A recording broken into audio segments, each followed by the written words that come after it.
Then I had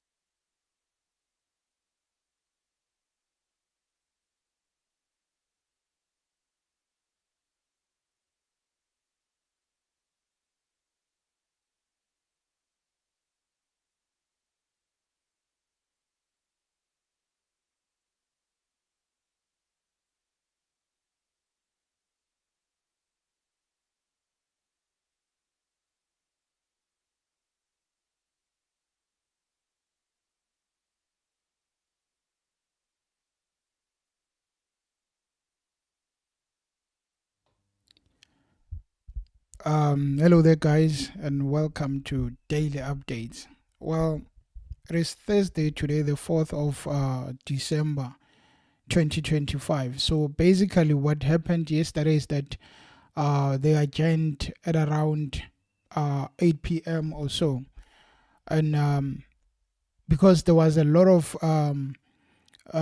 evidence to go through from that guy called Julius Mchunu, the man who was drinking a lot of water. So, they had um, to say that let us adjourn and go to Thursday and maybe take it from 8:30, and we'll see how long it is going to go because um, he has to really give his side of the story, and unfortunately he's running around and it is not doing them any justice.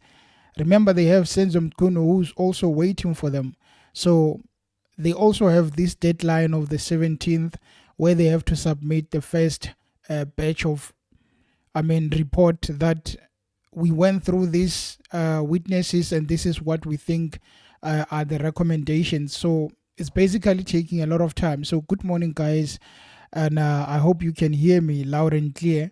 It is not going to be a lot of talking today because we just have 14 minutes to go. And I was just looking at this video on what was really going on yesterday. I think it was just full of comedy because Mkwanazi was scared, he was nervous, panicking, and you could see that he's trying to just shift the blame. But unfortunately, unlike the others, this guy has a lot to answer for. you see. Then I had to check. When I checked, I wanted briefings, colleagues. How were you working? How are you working? You see. These are some of the pictures that you can see that the man was really sweating. He was in trouble because it was not easy for him. Hence, they went as far as over 8 p.m. yesterday because instead of going directly to the point, he kept just duck and diving. That's why he ended up having to come across so many issues. So as we are waiting for the official 8:30 a.m. to start, this is an 8-minute video where they were really cornering the guy because if you are not going to tell the truth, we are going to squeeze it out of you. Collectively annexures JM 14 Roman 1 to JM 14 Roman 10, the respective appointment letters of these service providers that are listed at page 66. You've got no challenge with that, correct? Are you saying I've got no challenge? Yes, you don't have a difficulty with No, that. I was reading them. It says guard duties. Guard means that you are doing static, not any other. It says area, type, all of them. I was looking at this contract now. I'm reading all of them, the responsibility. It says guard duties, guard duties, guard duties. Can you go to page 84? Why are you highlighting that as a matter of interest? No, you said Chief of Police said they're doing other responsibilities. I say Chief of Police said 10 following a public tender, Yes. 10 service providers were awarded contracts. Yes. 2,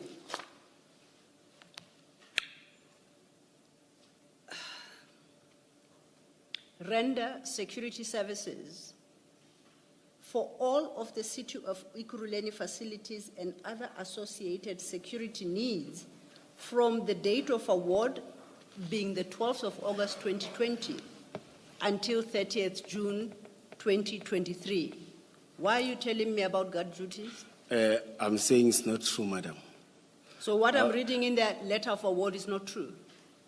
I'm saying I've been in this metro, all these companies. I'm reading the letter of award.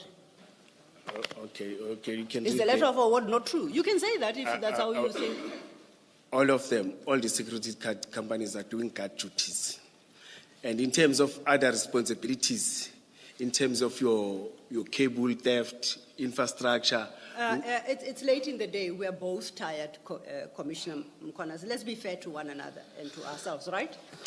So let's cut through this. You are addressing a question I never posed, and I don't understand why. Perhaps let's start here. Please turn to page 67. That's an award letter issued by the city of Ekurhuleni. It's dated the 12th of August, 2020. It's got all formalities, our reference, inquiries, telephone number. You see that at the top left corner? yes, yes. Okay.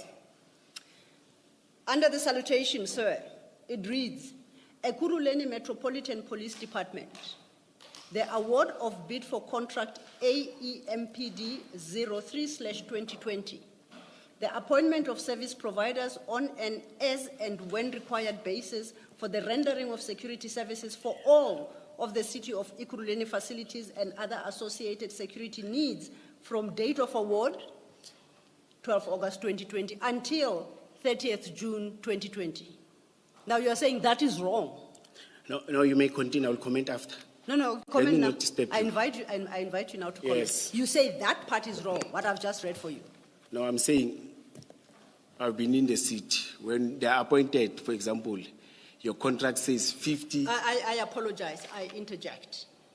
I have an official City of Ekurhuleni document that tells me about a specific tender, and that defines the scope of the tender for me.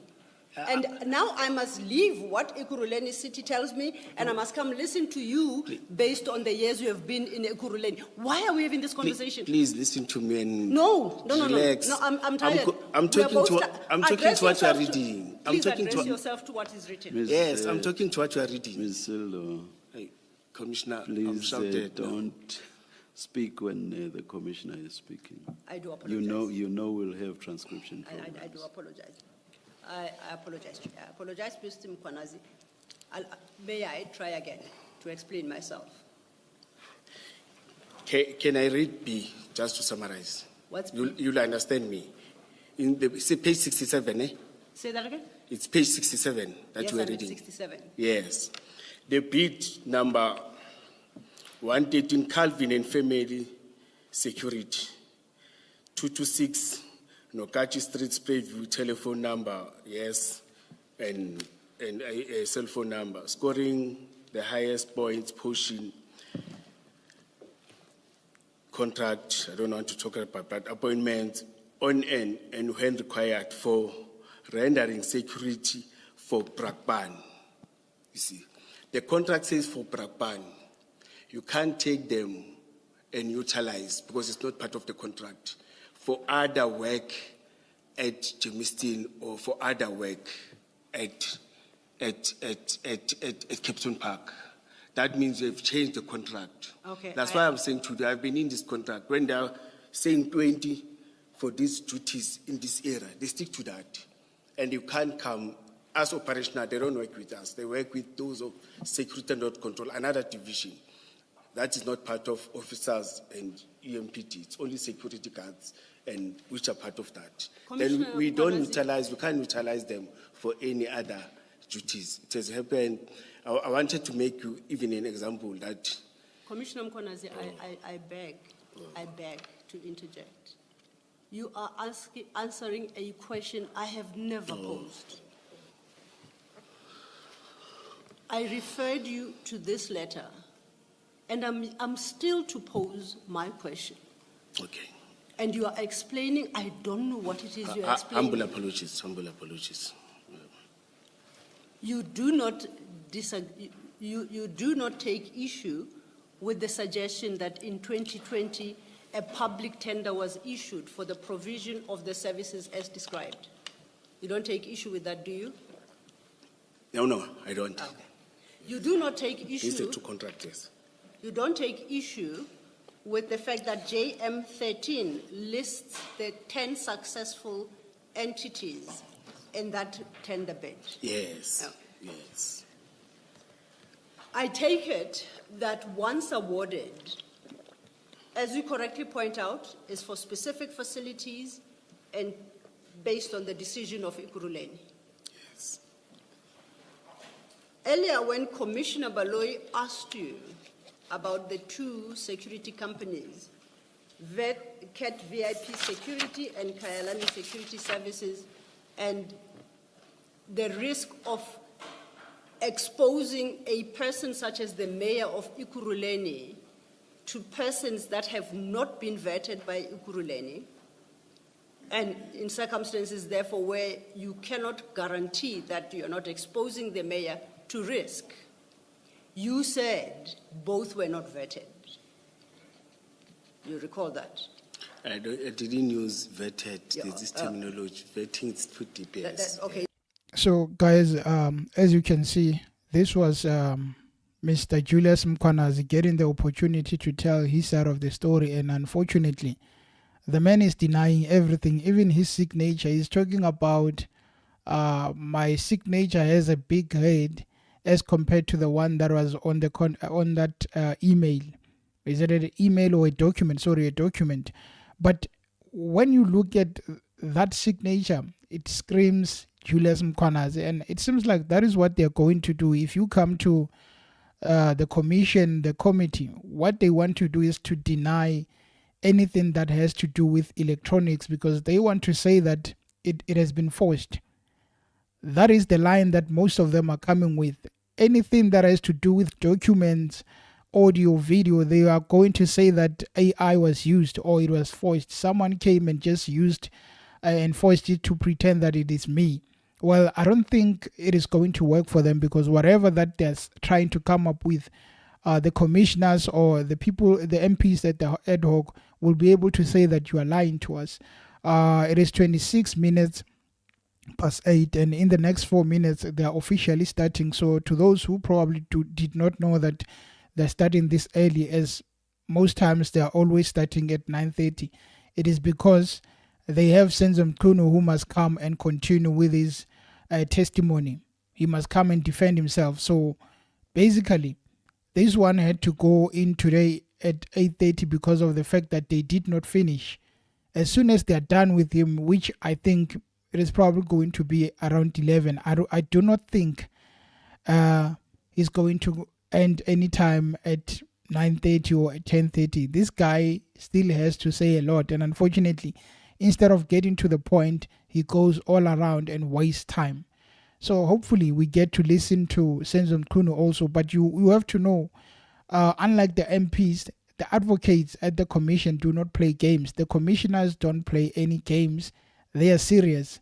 So with that said, we are 3 minutes to starting, guys. Thank you for tuning in, and please do click that like button. Those who have not subscribed, please do, and then we are officially going to start. Thank you.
It's 29 minutes past. We're about to start.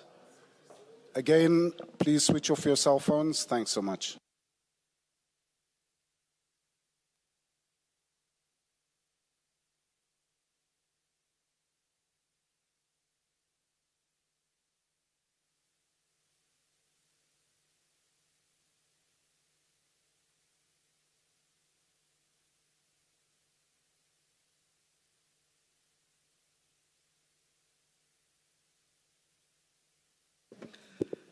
Good morning, Ms. Senzo. Good morning, Chair. Good morning, Commissioners. Chair, we are ready to proceed. Before we do so, by way of housekeeping, I'll request opportunity to clarify an issue that was canvassed yesterday, but I guess it's function of exhaustion that I did not complete. I would appreciate an opportunity to do so. And then, I don't know, perhaps flowing therefrom might be questions from the commissioners. Other than that, the plan this morning is to start the next topic. As the commissioners are well aware, Commissioner Mchunu deals with a number of issues in his statement, and we will not be able to cover them all today. So we have made an election on how best to progress his evidence, appreciating that he's unlikely to finish today. We request, therefore, to canvass the one issue and thereafter apply that his further testimony be stood down to a date to be determined by the Commission. And as scheduled, thereafter, we will then have to turn to the next witness who was scheduled to appear today. On that basis, then, I'm ready to proceed, unless there are questions. Thank you, Ms. Senzo. Good morning, Commissioner. Thank you, Commissioner. Good morning. Thank you. Please proceed, Ms. Senzo. Thank you. Thank you, Chair. Morning, Commissioner Mchunu. Morning, Madam. Morning. May I ask you to pull out the Mapieye annexure file?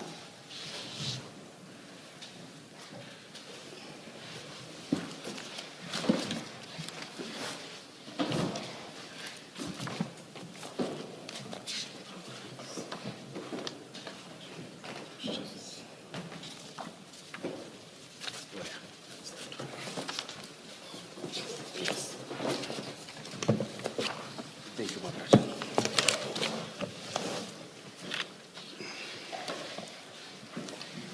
And I trust that you have your statement file open by you,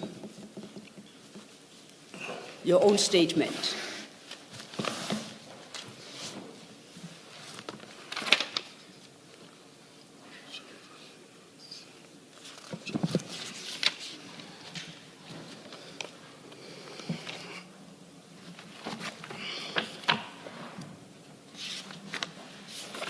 And once you've located your statement, please turn to page 11.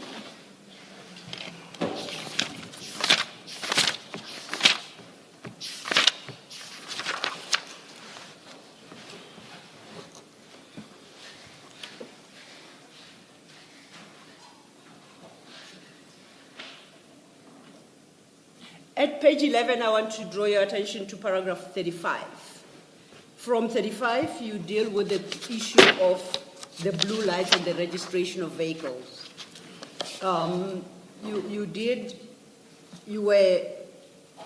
Certain questions were posed to you in this regard, and you provided responses. However, I omitted to clarify one matter with you regarding specifically this issue, which the Chair has granted me opportunity to now. Before I do so, can I check some issues with you? And I speak from a layman's perspective. All our vehicles are registered through or in the e-Natus system, is that correct? Yes, yes, yes. So, on my understanding,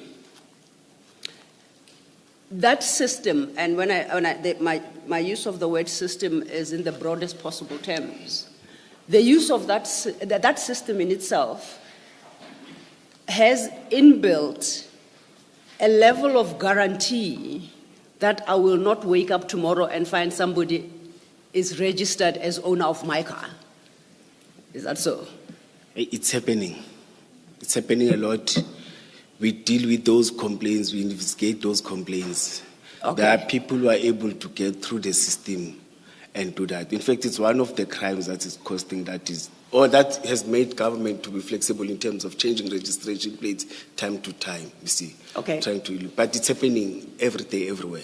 That's one of the challenges that we're having within the city of Ekurhuleni. Okay, now you make me more worried than I was earlier this morning. Yes. But will you accept, or would I be correct to accept that it is not meant to happen that way? Yes, yes, yes. So something is broken in the system. The system is not functioning as it was intended to function. Yes, and remember, it's managed nationally. Yes, no Yes, doubt. yes.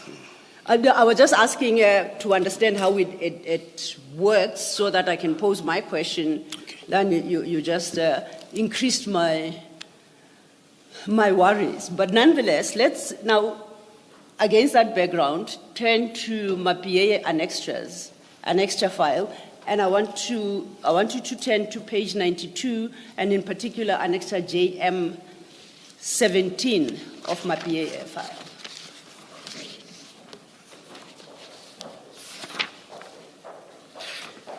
Page 75. Page 92. 92. The flag should read JM 17. Oh, James 17. Yes. Oh, 92, James 17. Oh, yes. Thank you. This is the letter of intention to commit on the letterhead of CAT VIP protection. And at page 93, it concludes, kind regards, Mr. Vusimusi Matala, CEO. You confirm?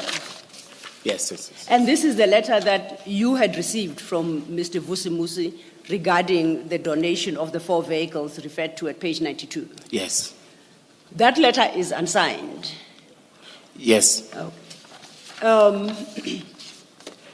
And that letter doesn't provide any detail that, on the reading of the document, would constitute proof of the fact that the cars listed in item 3, the 2 BMWs, the 1 Mercedes-Benz and the 1 VW Golf, are indeed owned by CAT VIP protection or Mr. Vusimusi Matlala, or that Mr. Vusimusi Matlala has got lawful authority over those vehicles. Do you accept that?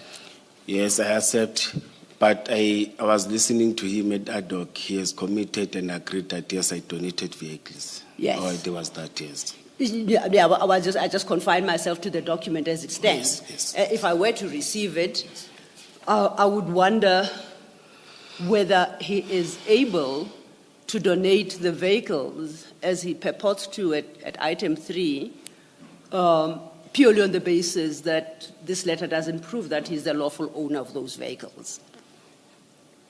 Correct? Oh, yes, yes, yes, according to this. Now, when we dealt with the issue, and I think Commissioner Baloyi asked you some questions on the registration of these particular vehicles into the name of the EMPD. You remember that engagement? Yes, yes. And my recollection earlier, you had said that after they had been registered in the name of Ekurhuleni Metropolitan Council or municipality, you received a call from the city's proxy, Mr. Christine, who said to you, and if I quote, hey Baba, there are problems or complaints about these registrations, correct? Yes, yes. But by the time he called you, technically they had been effected. That's why there had to be a re-registration back to Mr. Matlala. They had been registered as vehicles belonging to the municipality by the time this problem arose, about which Mr. Christine had that conversation with you. Yes. Yes, to say that that registration must be reversed. Yes. Yes. When you received the letter of donation, and this is the letter you gave to Mr. Christine, together with the instruction to register based on the donation itself, correct? Yes. Should the commission understand that this unsigned letter of intention to commit by Mr. Musi Matlala, that doesn't even cite his ID number, to which formal documentation pertaining to these vehicles is not attached, and there is no other proof accompanying this letter that either Mr. Matlala or CAT VIP Protection Services own these vehicles, that it was possible for you to facilitate the registration of those vehicles. How did you accomplish that feat? Can you repeat? Because you said, could the commission find? I was still waiting. Oh, okay. Yes, yes. When you facilitated the registration of the vehicles in the municipality's name, Yes. all you had was this letter, the donation. No, it's not even a donation letter because it's of intention to commit. That's all you had. Yes. When I was called by Chris, the vehicles were registered.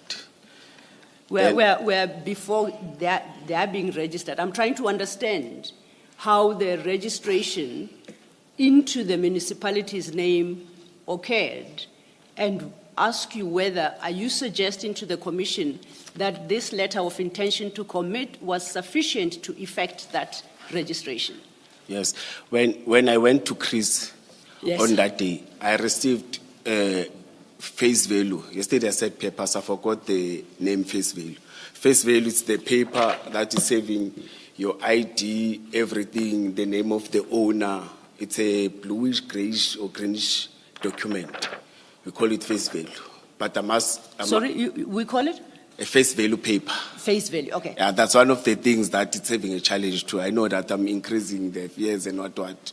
Yes. Because most of the time they steal them and register. But I received that, which was accompanied by the ID number and everything, with the certified copy of the ID, which is having ID, this our card IDs and everything, you see. But all those documents that I received, I submitted them as the original to IPT, because I even told them that I'm even having, they didn't ask about them. I even said, I'm even this document original. I gave it to IPT. You can go and check, you will find them with the IDs and everything. But I saw in your attachments that they are there too. But all those documents about those vehicles, I took all of them to IPT with the photos of ID as they were registered, as per required process. Okay. But I'm not part of that side. But I know when you register a car, because I've been one of different cars, you're supposed to do that. Now, we know that the memorandum of understanding concluded by you, between Ekurhuleni Municipality, EMPD, I think it was, and CAT VIP, that was never approved. Yes, so it yes, did yes, not yes. exist in reality. Yes. And it could not be relied upon to register the vehicles. So we accept that, correct? We couldn't rely on that MOU to transfer the vehicles. Yeah, we relied on what Chris wanted. I agree. And the only other document we have regarding the donation is this JM 17. Oh, this one? Yes. Yes, yes, yes, yes. And we know that we did not have an agreement of donation signed by the city manager as the policy provides. As I clarified yesterday, it was on an initiation stage. It was on a beginning No, stage. sorry, It was your not- voice dropped. Oh, Say that again. as, humble apologies. Pull them towards No, it's- yourself more, thank you. Hey. Thank you. Please start back. Humble up, I'm having ulcers, I can't push. you see. I know the challenge. Perhaps if you lean over, Let me try to amplify my voice. thank you. Yes. I'm saying it was at the beginning stage, you see. That's why it didn't even, the question of, that's why he wanted the letter of commitment, because he was still dealing with the registration and everything, as I clarified yesterday. I know Commissioner Baloyi raised it many times with me, you see. But I'm still saying it was at that stage, you see. That's why Chris wanted, to me said, I only want this, you see, and I submitted this. Yes. Yes. So then, looking at this annexure, clearly it does, firstly it's unsigned by Mr. Vusi Madlanga. I agree. And I don't think any credible institution would accept this document for any purpose. It's unsigned. What's your comment to that? Let me say it was a blind eye, and because it's writing CEO Vusi and the IDs and everything, they correspond with the name, you see. But I agree with you. Oh, you can hear me? Oh, yes. No, I didn't want to make you repeat, so I Oh, no, I no, let me apologize. repeat. Yes. May Yes, I? I had missed. You say it was a?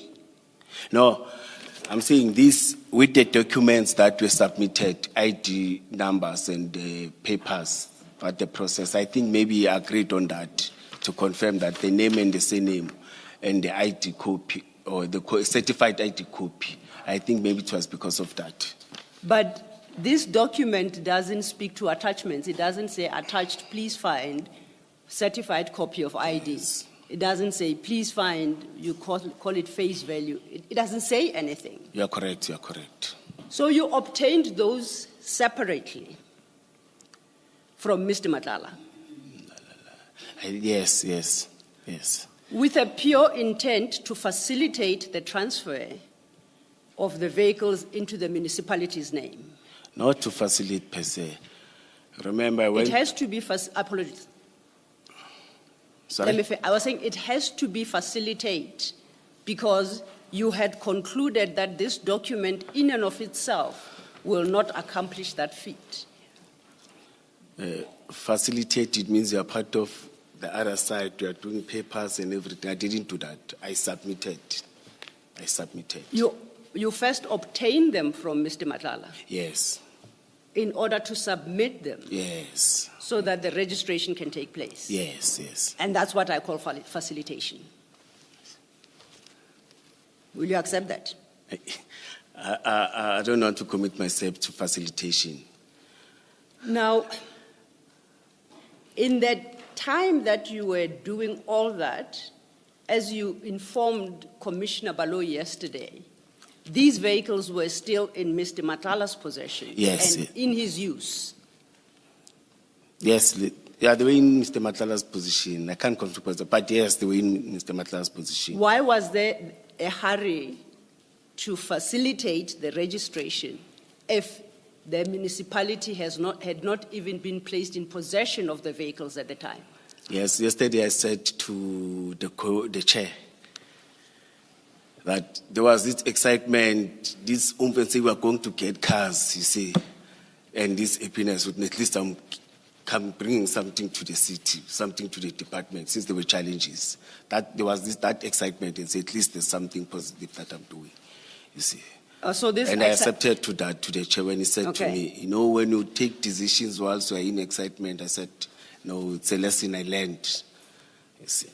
So you then must, because you haven't, I don't think you have produced the documents that you say facilitated the registration of these vehicles. No, I've said all the original I submitted to IPIT when they were investigating. I gave it to them as they are.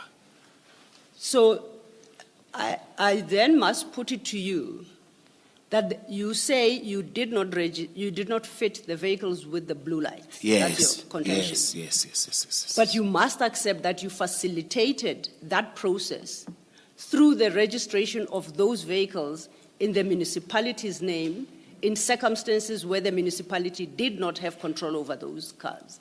What is your comment to that? My comment is that the first thing, when this thing, there was noise, I said, but I didn't see these vehicles. They didn't see, and officers, if they see members of public with blue lights who are not supposed, they're supposed to arrest that person, you see, because I didn't see them. You see, no one has came to me with the red photos of saying, these focus 1, 2, 3, 4 are having blue lights. Yes. You see, I've never, and no one has ever came to me. Yes. It's just media, and people that are raising. But physically, and them coming to me with the cars or photos, I've never. Except that thing of blue lights with the wife and what, it's only that thing in social media. As I've said that's why I started to pick and say, what's happening now? I started to be cautious. But after that, it was Mr. Mzolo, Mr. Christine. Then I could conclude in my mind. And as I've said, that suspension, there's nothing that came to me. It was for the first time, and I appreciated to see documents with this commission. Yes. It was, in fact, transparent, I started to see, So there is documentation, and even the attachments that you gave it to me, I could see photos of Matlala registration plates and the registration and what those that are submitted to IPT. You see, I said, no, but there's honestly, you see, that's what I stated. That's what pushed me to differ with my attorneys and say, no, at least it's transparent. I'm going to that commission. At least now I can have something. You say that you are not, you say that your standpoint is any citizen, private citizen, driving a car with blue lights has to be arrested. That's your standpoint. Want to stop him or her? Yes. Blue lights, they must approve an appointment card and other papers. You see, it's an arrest or you impound a vehicle. Okay. Yes. But thanks to your facilitation, that is not a risk Mr. Matlala faced, because if that vehicle were stopped and checked, the records will show it as an EMPD vehicle. So he never ran that risk, and you knew that. No, the appointment card must tell you that I'm an officer. You want an appointment card. Remember, officers, they don't wear uniform. You stop them. Once you stop them, in fact, it's happening. I did it many times. It's happening many times where you stop a police officer, appointed police officer, driving a private vehicle. If you want to confirm, you want we call it amstelling or appointment card in English. Let me say so. It's an Afrikaans word. You see, then you confirm the appointment card is an officer and what. If you are not even sure, you can on a radio. We are able to connect to SAPS channel. In fact, the communication radio that they're using all metros, it's linked to SAPS. There's a channel that to confirm the appointment card. Then they will confirm to, yes, this is an officer, you see. And the system, you are able to check in A-Natus to see the ownership of that vehicle, can't you? Yes. And you actually do. Yes. And when that check returns a confirmation that it is owned by EMPD, it offers some level of protection for the occupants of that vehicle. It is an official EMPD vehicle according to E-Natus. Yes, they were registered. Yes. Not EMPD, to the city. It doesn't say, our vehicles, they don't say, if they're not marked, you can't confirm it's for the department. But our vehicles are saying the city of Ekurhuleni. They are registered with the city of Ekurhuleni by one proxy. But yes, I confirm they were registered to the city. They were registered, and so you say that even the police vehicles of the city of Ekurhuleni, it can never be determined that these are under the control of the EMPD directly, used by police officers, and these are general council municipal vehicles used by everybody, including me, who happens to be employed. May I clarify something to you? Yes, please do. We use vehicles of the city as EMPD.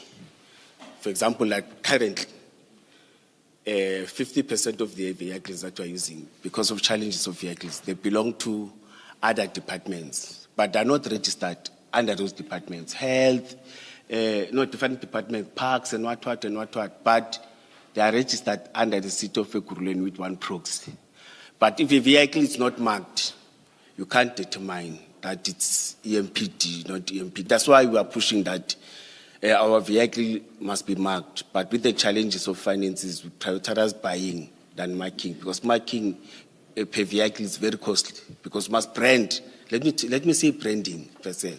You must brand the whole vehicle. It becomes a challenge. I'm saying this because currently, as an acting chief, I was dealing with the issue with the fleet, the issue of buying vehicles. You see, we pushed them to be branded, but they said, no. Once we brand, it means that per that fleet of 40, 50, we must cancel or we must buy 35 and use the money of the other vehicles to brand. I said, no. We need vehicles. Give us tools of trade. Then in the next coming procurement or what, you will assist us by putting branding. For now, you can put stickers. That's what is marking. Just put on stickers. And those stickers, I must say, at any time you can move them. But it's so that members of public, when you stop them, they can say at least, this is EMPT. As I've said to you, now we can drive around the Ekurhuleni and you'll be stopped by a vehicle which is not even having a blue light. You see, because we don't have a tender for that as the city. You see, if it's not part of the 50 vehicles, those that are borrowed from other departments, you can't fit them with anything. It's just to take members from to the place of work. But the challenge that we have is that there must be another tender to put blue lights. It's a process that needs finance and finances. It's a challenge, it's a difficult challenge. But not because it's not doable, because there are no finances to do that. That's a challenge. We prioritize to get tools of trade so that officers can go and do points, go and attend complaints and what. Then for patrolling crimes and what, we take those that have a marked vehicle. But once you stop that person with that car, it will be say city of Ekurhuleni. It will confirm that it's registered under the city. I agree on that. But challenge is to confirm that exactly the department it has become. It's not supposed to be that, you see. But because of challenges of finances and it is like that. Okay. My question is, from your answer, I want to testify I'm understanding you correctly. EMPD officials have the right to use blue lights, don't they? Police officers? Yes. Yes. But let me explain. I'll take 1 minute. I know Bob Madlanga doesn't want me to talk and move. Yes. Humble apologies, Chair. Madlanga, not Madlala, please. Madlanga. Ngicela ubize futhi. Madlanga. Onga. Humble apologies. I know that you have been defended my surname many times. Humble apologies, Chair. We are having security officers that are employed under the city or under EMPD. Let me specifically talk about department. Then we are having peace officers. Our peace officers are not like the one of the province. You see, those that are appointed as traffic wardens. Let me say traffic wardens. They do points, they attend to school points in the morning to assist school kids. You'll find them driving those vehicles. But we give them old cars. You see, but they're still marked. They're branded, per se. I don't know, because I invited the commission to go to the city. I don't know when they go, they said, but you said this is not happening. It's happening because of challenges. Because in a party, there can be 5, 6 there, and at least they can attend 5 or 4 points. But we're pushing that. There must be an officer. Commissioner Mchunu, I apologize. You recall that we are talking about blue lights, not branding. Yes, I'm going. And my only question was EMPD officials, police officers, are entitled to use blue lights. Or police officials, yes. Yes. But I wanted to say we still have security officers and traffic wardens. Police officers. Yes. Police officers, they are entitled. Yes. They have exercised that right by installing blue lights. Sorry? By installing blue lights. No, they don't install blue lights. Or by having blue lights installed in their vehicles. They are issued with cars that are having blue lights. They don't partake in those processes. All of us, we don't partake in those processes. We are being issued. Issued by who? By the city. and the department. So the city is responsible for the installation of the blue lights? Yes, Prox. Okay. Prox is responsible for that, not the MPD. When you say proxy, are you suggesting Mr. Christine. Mr. Christie Yes. is responsible for installing blue lights in vehicles? Yes. So how does Mr. Christie know which vehicle to fit with blue lights and which not? Remember, he's the one who's procuring vehicles. He's mastering in that. He knows that I've bought or procured 40 vehicles in this financial term. Those vehicles, as I explained, in terms of the finances, budget must be like this. Deals with budgeting and everything with his team, you see, that we are going to install 40 of them with this amount. After that tender, there's nothing that is happening, I think so. But he's the one that master it, and he has been doing it for years. Mr. Madlanga, can I make this comment to you? Yes. To help you the money for the mistake? Thank you for taking me to that level. No, not that level. I'm sure, I apologize for the it's- error. I'm sure it's not a Freudian slip, Commissioner. I apologize, Commissioner Mkwanazi. The letter is open in front of me and my eye fell on the name. I didn't mean to do so. My comment to you is, in your testimony this morning, you are desperately trying to place as much distance between the vehicles of the EMPD, between yourself and the vehicles of the EMPD. That is, you are trying very hard to do that. And that is why you suggest that all vehicles are registered as owned by the city only and have got no association with EMPD. Now they got association. Once the vehicle are registered and bought by the city, once they're issued to the department, it becomes the responsibility of a department. And that way they get associated with the department. Yes, once they're issued. Yes. Once they're issued to the Yes. not associated. Your wording is putting me aside.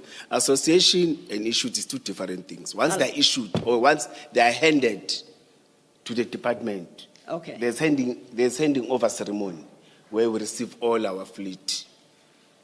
Okay. Yes. Like the 4 donated vehicles are issued to EMPD. No, they were not issued to MPD.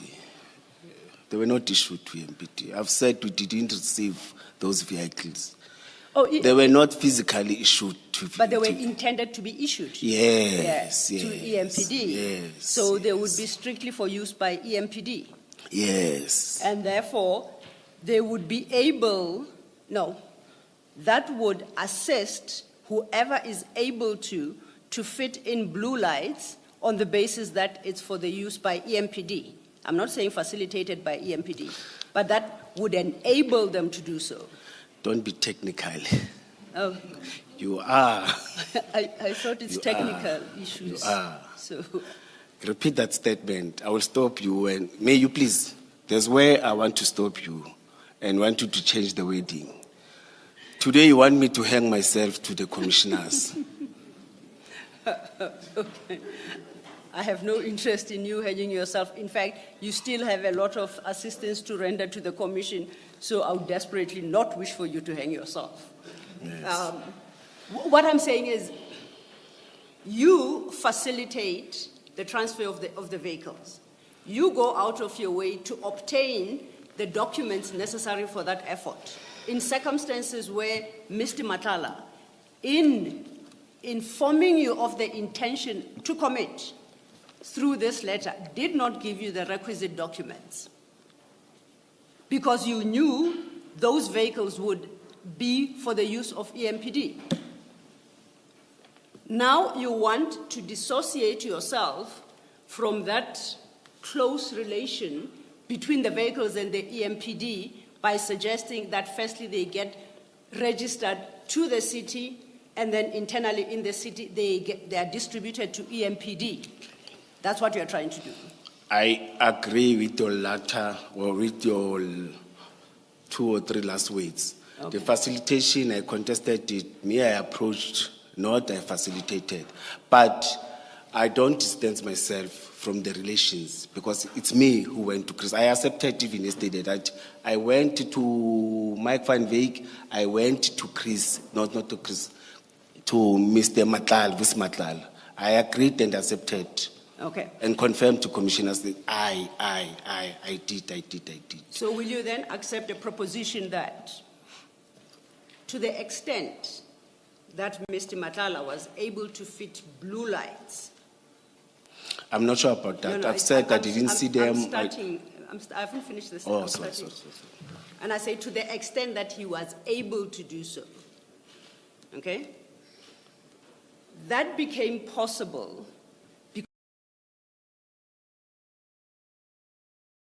because facilitated the registration of those vehicles into the city's name.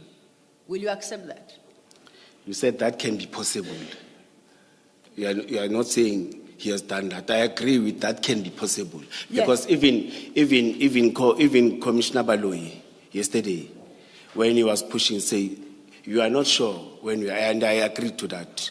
You see, with what was the car doing, what was happening, you see there, I agreed to that because I didn't see the cars physically. And I'm still saying, no one came to me with the exact proof of those vehicles and said, these are the vehicles. We are charging for 1, 2, 3, 4 vehicles. And we found this vehicle, we arrested or we stopped the person with these ID numbers and stealing numbers and everything. Because officers are having pocketbooks. Anything that you are having a challenge with, you note. Anything that you suspect, you note.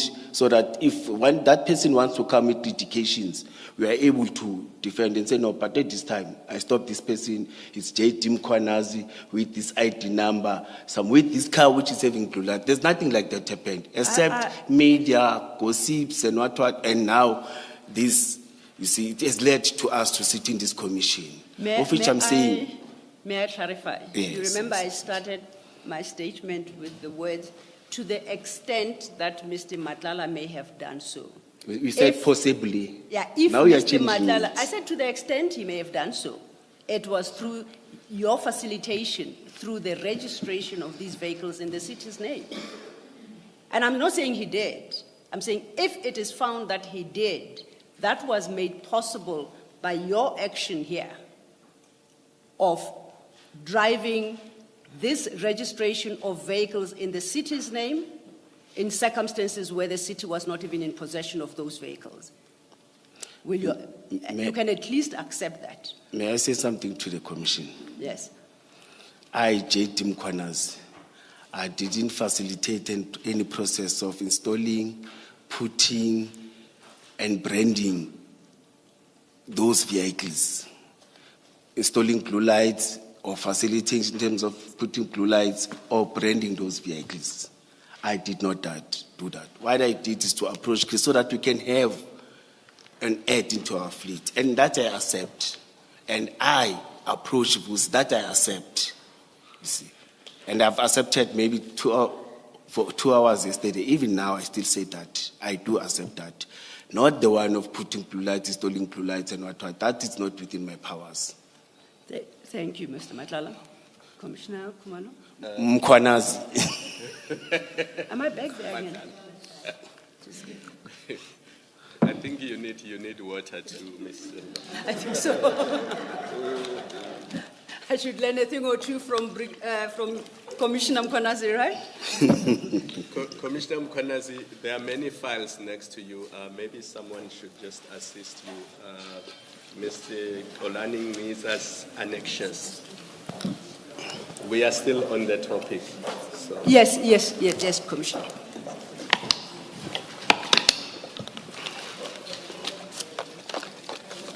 Okay, may I move this one? JM, or just? Just keep it close. We will come back to it.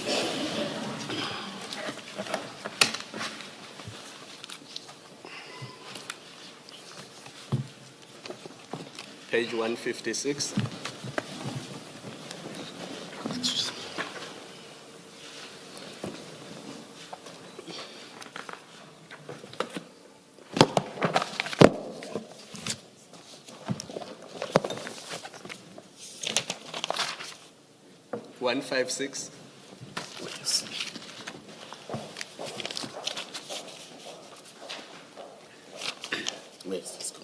So, Advocate Sillo put to you that you facilitated the registration of CAT Security Services vehicles into EMPD's name.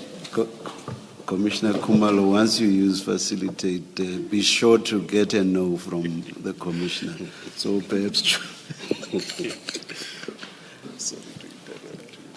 Sorry to interrupt you.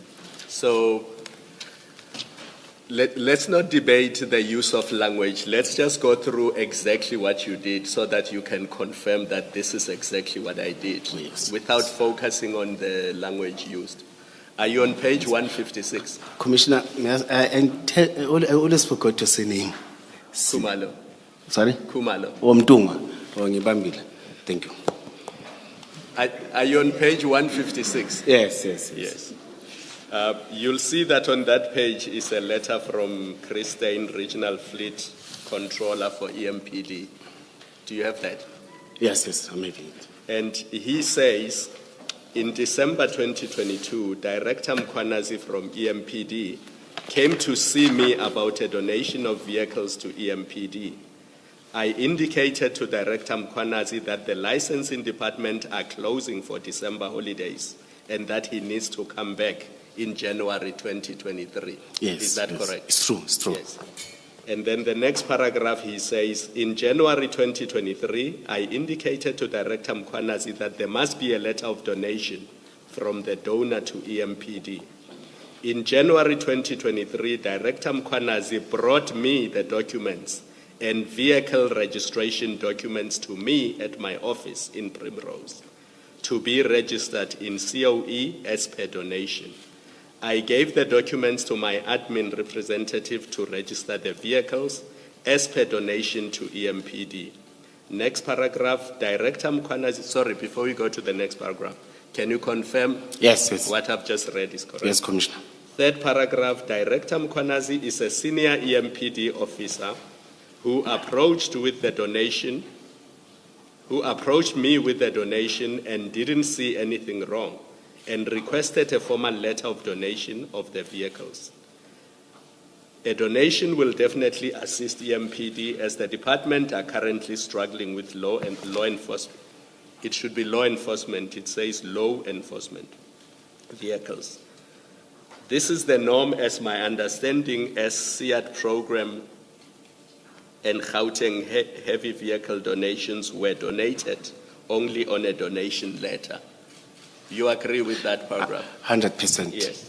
And then in February 2023, Director Mkhwanazi contacted me to inform me that the donation is cancelled and that he will send people to collect the documents to change it back to the donor.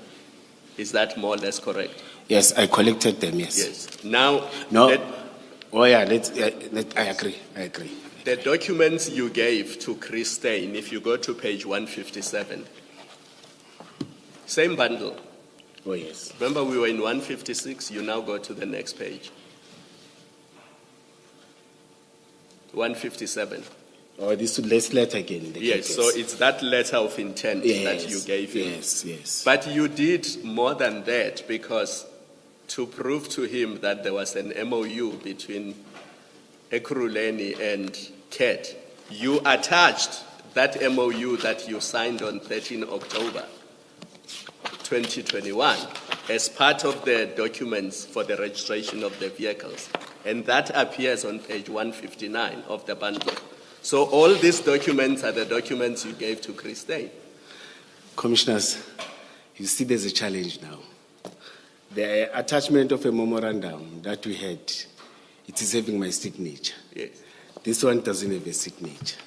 That's not what I'm asking you. I'm saying you gave this to Christine. That's all I'm asking you. No, let me agree on what you're asking. Yes. Because you wanted to show him that there is a memorandum between EMPD and CAT services. Because otherwise the letter on page 157 would not make sense. For it to make sense, you needed to give him all the documents. And one of the documents you gave him was this document that we see on page 159. What I like with this commission is that you are very strict in terms of signature. You see. Here, now I must agree where there's no signature. You see. And here, does it say I attached this? It doesn't say so. Commissioner Mchunu, these are How- documents that come from Christine. He Can- says, this is what happened. This is the bundle. Let me read it. Yes. The last two paragraphs. Yes. In February 2023, Director Mchunu contacted me, informed me that the donation is cancelled. Now I want where it says this attached. Or the donation is cancelled, and he will send people to collect documents to change it or to change it or to change it back. Yes, it's supposed to change. I see how you love avoiding questions. Remember, we read paragraph 2, and paragraph 2 says, in January 2023, Director Mkhwanazi brought me the documents and vehicle registration documents. So I'm putting to you that the documents you brought to Christine included this document that we see on page 159. I'm not saying it is signed. I'm simply saying the documents you gave to him included the document that we see on page 159. Yes or no? Let me say no. This one I commit. I did. And this one's of later on, part of the document, it was the details. Yes. And we're going there because I'm not going to take you through all of them. From page 166 of that bundle, all the way to page 275. So it was a lot of documents that you gave to Christine. No, Commissioner. No. I didn't have the bundle. I can't have access. It was, no, Commissioner. Hey, a lot of documents you're saying, this is very thick. I didn't carry this. I didn't. Let's just do one. Yes. So you would have given him page 167. No, I don't remember the documents. Ne? No, but I gave the, let me confirm to you. I gave the vehicle, the documents or something that has to do with vehicle. Remember, this is done by Chris. It's not done by me. This, you don't have access of this. It's him and the licensing that I have. There's no member. You get it when you register vehicles. You don't carry it with. We don't allow that because this causes forgery. This is the cause of forgery. It's not allowed to be carried anywhere. Okay, maybe just to move forward. Yes. How did they get their cars registered in EMPD's name? Because my understanding of the registration process is that you would need this document that you see on page 167. Yes, you're correct. And somebody has to complete this form, including the previous owner. Yes. Yes. Yes. Now, the only way Mr. Matlala, and several of these are completed by Mr. Matlala, he would have completed them and given them to you. Correct? Yeah. No, this, I'm talking, I agree when you talk about this, not the whole big bundle. This is innate, it's not supposed to be carried by anyone. Maybe this is part of the evidence that they are bringing to confirm the vehicles that they were registered. On that, I agree. Yes, that they were registered. But carrying a small bundle, the letter of commitment, and these ones, I agreed earlier on. I still agree on that, on this one. And then the IDs you're talking about, we don't have to look at all Yes. of them. On page 236, for example. Yes, I agree. Yes. Copies of certified ID. And then on 228, Sorry? just go to 228 quickly. 228. Oh, 220.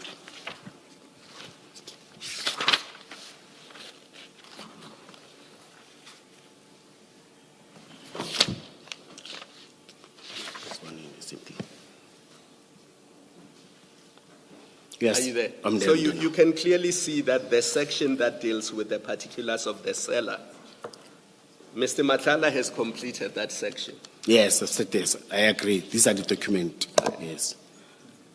So you would have obtained this from him Yes, I've said so. and Yes. taken them to Christine. Yes. No. When we were there, he said I've obtained from him. Yes. So that the Christian can start registration plates. And I agree on that, Commissioner. Commissioner Mkhwanazi, I agree on that. I've owned a vehicle before and I've transferred a vehicle to somebody else before. No, I'm saying on these papers, I agree on that. You need this document Yes, to facilitate the yes, transfer. yes. And these documents you would have obtained from Mr. Ket Matlala. Oh, yes, this And is so. you would have then given them to Christine as part of the bundle that he needed to change the ownership of the vehicles from CAT Yes. services to EMPD. You're 100% correct. Yes. Yes. So whatever language that is used, whether it's facilitation or assistance, this is what you did. Yes. A facilitation, yes.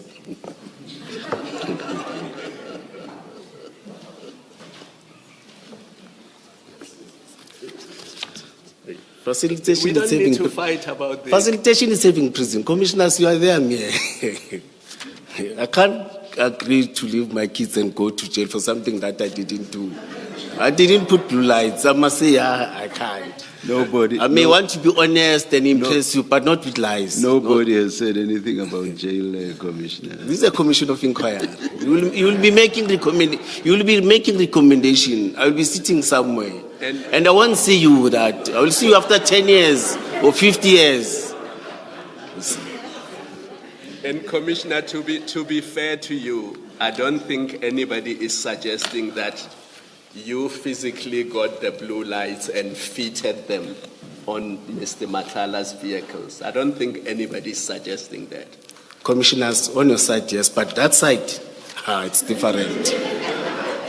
Even yesterday, you assisted me when I was lost, agreeing about that letter that you submitted, a letter to Chief of Police. I was saying it's English, I was lost. Up until you said, no, man, this is 20. I said, no, but you said you didn't remember. I said, in fact, there you were so fair to me because I was lost, and you were able to assist me. And at night, when I visited you, I said, but they're fair. They assisted me where I was lost.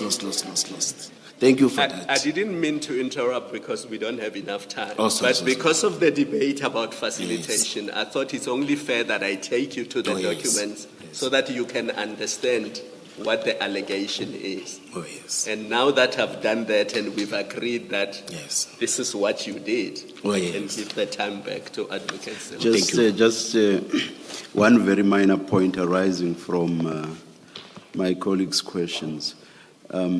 You said that the memorandum, let me call it the CAT VIP memorandum, would have gone out of the EMPD for approval, final approval within the Metro after internal approval within the EMPD. Am I correct? Yes, the process is yes, Commissioner. Yes. So because the only person that signed within the Metro was you, it never went out of the EMPD. It remained within the EMPD. Yes, it never. Yes, you are correct. You are correct. Yes, you are correct, Commissioner. Yes. Yes. Now, you are the person within the EMPD that interacted with Mr. Chris Stein with regard to the registration of these motor vehicles. Yes, Commissioner.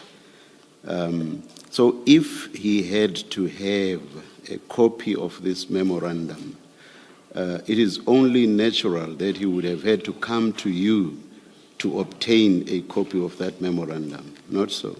Yes. He was communicating with me. Yes. But the attachment, he may not. No, please.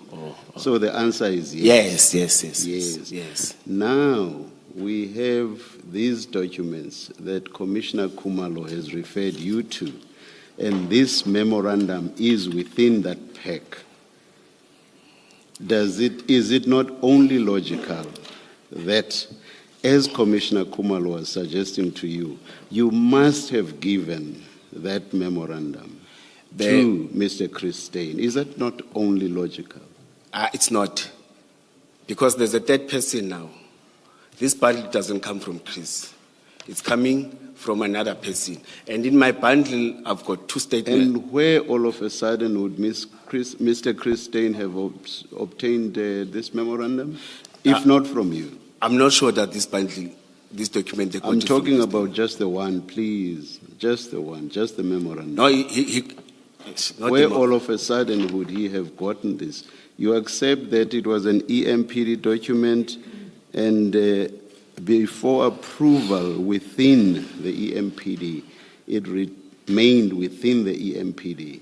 And you also accept that the only person he interacted with regard to the registration was you. And now we see an EMPD document, and I'm saying that in quotation marks, of course, because it was never approved. We see an EMPD document amongst the documents that Mr. Christine says he got from you. So my question is, how can you suggest that he did not get it from you? It's only logical that he must have gotten it from you under these circumstances. Why is that not so? Oh yes, may I respond, Commissioner? Yes, logically. Yes, logically this is not coming from Christine, it's coming from PN 10. It's coming from, the bundle says, I'm also going to refer you to my bundle where I've got another letter that comes from Mr. Christine. Yes. My argument is that, you see, this doesn't come, all the bundle, it's the evidence of those that are alleging me, you see. I'm not guaranteed, I'm not sure, because you said to me, it must state, as she was leading the evidence, that the letter must be specific. Even yesterday, you said so many times, commissioners, you see. But now, this letter doesn't say, I even got the memorandum of understanding. Then it comes from a third person and a fourth person. That's my challenge. It does, actually. Look at the last sentence. See the attached donation of your P letter and, oh yes, It does. It does. No, I was still reading, then the commissioner said, let's go up, because I wanted to confirm what he was saying. So now that you see it, you accept No, that if it's from Chris, I accept, yes. Please, you accept that he got it from you. Yes, it is from Chris, I accept. Because I'm the one who was engaging from Why him. is it that you only accept it when you see it in black and white? No. Surely you must know, as a matter of fact, Commissioner, that you either gave this document to Mr. Christine or you did not. Surely you must know. Now, if I did, I will agree. I won't lie to the commissioner. It's just that I don't trust some of the allegations that are coming from some of those bundles. Please do not conflate issues. Oh. Please do not conflate issues. There's a difference between knowing that you actually did something and not wanting to admit that you did it because you are suspicious of other people. Oh. There's a difference between the two. So now are you saying that you were denying purely because you were suspicious that other people snuck this letter in here? Is that what you were suggesting earlier? Yes, but now you are clarifying it. I get you, and I agree on your latest clarification But that there's a difference between Can the you two. explain why you suddenly accept that you gave this memorandum to Mr. Christine? No, the letter is very clear. And So I trust all the documents that I gave to him. You must be told by the letter before you accept what you actually did. No, Commissioner, this is long ago. I don't even remember. That's why I'm saying you are honest to me. This commission is showing me the documents that I didn't have, that I forgot about it. Now I'm able to check and see. Even during the week last week when I was in time, I saw many documents that I don't remember about, or some that are still new to me. You see, that's why I'm saying to you, at least you are fair, I'm able to refer. Even if I forgot, you still remind me and say, no, but there's this letter. The last question on this. Yes. So if I had not shown you this last sentence, you would leave this hearing having categorically denied that you ever gave Mr. Christine this letter, this memorandum. No, even if I agreed, but deep down in my heart, I was going to say, but this is not fair. No. Please answer the question. My question is, if I had not shown you this last sentence of Mr. Christine's letter, you would have left this hearing having categorically denied that you ever gave Mr. Christine this memorandum. Commissioner, I was going to ask you again, can you assist me by confirming, because you are independent? I was going to say that, like yesterday. That's not answering my question. Please answer my question. Let me say yes. Let me say, Thank you. because I was doing that, yes. Thank you, Yes, Commissioner. Thank you.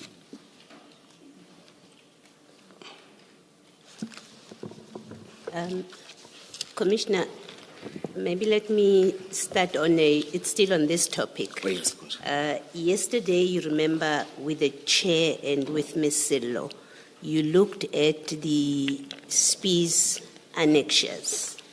If you could just pull that bundle so that you have the same page that I have. And then page 4 of that bundle.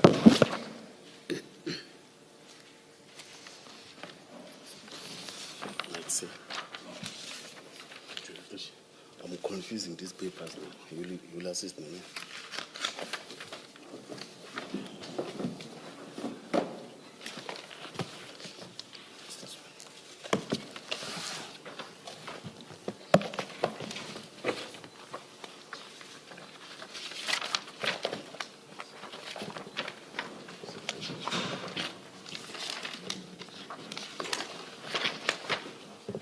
Page 4. It should be RS2, Roman figure 2.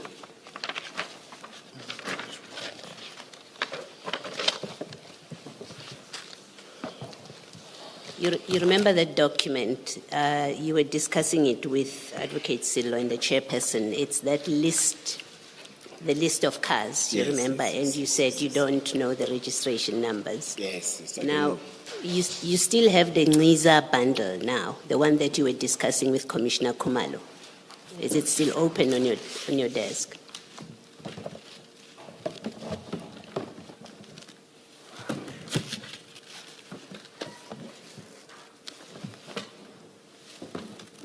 Is that the one? Okay. Turn to page 189.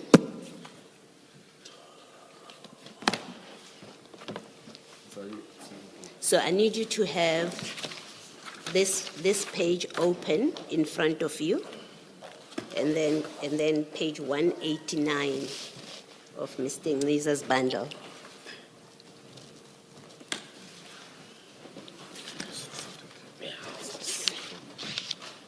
Sorry.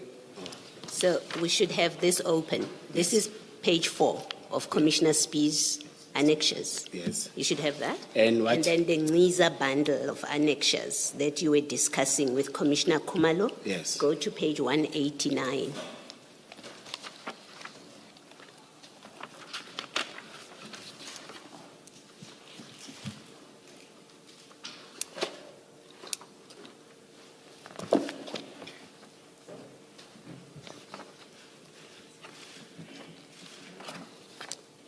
Are we there? Yes. 189. Yeah. Yes. You can see that document is a motor vehicle license and license disc document. You see that? Yes. Okay. Yes. It's familiar. It's a familiar document to you. It comes from the licensing department. You see that? This one, Commissioner. Yes. It should be at 189. Yes. The big 189. Now, look at the registration number of that vehicle. It's DL, and then I won't say the rest of the numbers. The vehicle is a BMW 3 Series. Can you see that? Yes, there's some On unit. that licensing document. Okay. Yes, Commissioner. Compare that with, on this page, the very first vehicle. Can you see it's the same registration number? Yes, Commissioner, yes.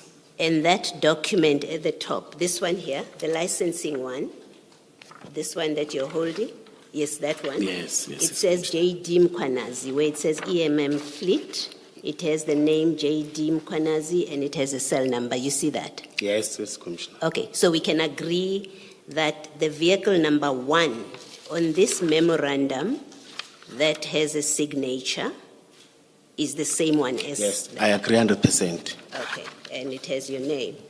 And then if you then do the same, go to page 218 of that big bundle. Ngizane? Yes. 218.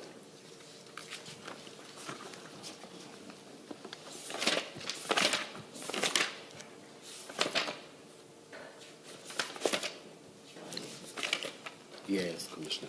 You remember, maybe let me remind you also that you remember yesterday when you were looking at this document with Ms. Silo, you said there was a Mercedes Kumbi. You accepted that in those cars there was a Mercedes Kumbi. Now, if you look at, on this document, vehicle number 2, you see that? Yes, Commissioner. It starts registration number JP on that list. Yes, Commissioner. Okay. Now go to NISA 218, that license department.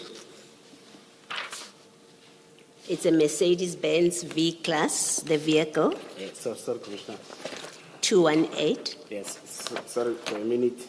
Okay. I tend to lose this document.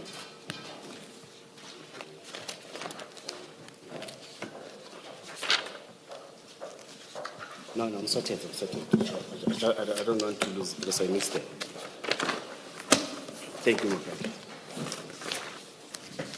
Yes, I'm back in that document. Okay. So you see vehicle number 2 on your memorandum, on this colorful memorandum, is the vehicle at page 218, Mercedes-Benz V-Class, and its registration number starts JP.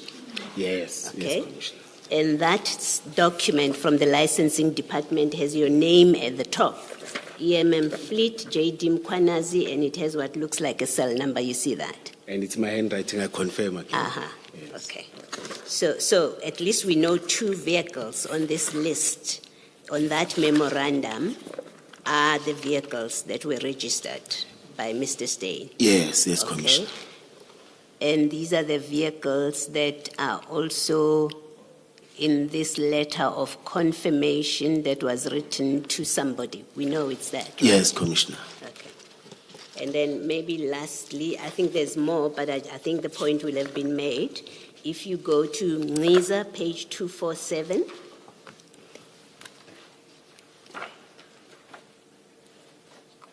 NISA 247. Yes, Commissioner. And then in that list of vehicles, go to vehicle number 5. It's a BMW. Vehicle number 5, it starts BZ. BZ99CK, yes. Yeah, I was hoping you didn't mention the number. Humble apologies. It's okay. Humble it's all right. apologies. Anyway, they were registered in the name of the municipality, so they were public property, actually. So we're entitled to mention them. So you've got that in that colorful list, and then at 247, we have a license, motor vehicle license disc certificate, and then you confirm at 247, you confirm the registration number is BZ. Yes, Commissioner. Okay, and the motor vehicle is BMW 3 Series. Yes, Commissioner. Okay, and then at the top again, it has your name and a cell phone number, and you say that's your handwriting. Yes, Okay. yes, Commissioner. So we know that, now we know from this that at least some of the vehicles in this list are the vehicles that you asked Mr. Steyn to register. You are 100% correct, Commissioner. Okay. And this list, what I call the list, it says to somebody, this document here, it says to somebody, just for completeness, it says in the first paragraph, this letter serves to confirm that the EMPD, under the command of Acting Deputy Municipal Police Commissioner Brigadier J.D. Mkwanazi of Specialized Services, has an endless working relationship and memorandum with CAT VIP. So you accept this is your letter. You must accept, because these vehicles that I've read for you are here with registration numbers, and they are on the license certificates, which has your name, and you say it's your registration, it's your handwriting. The address, yes. In this document, yes. So 100% yes, Okay. Commissioner. All right, thank you. You can put Nisa away. And then, but still related to the same topic. Then, Still I on remove this, the file. yeah, you can put away Nisa now. Still on this same.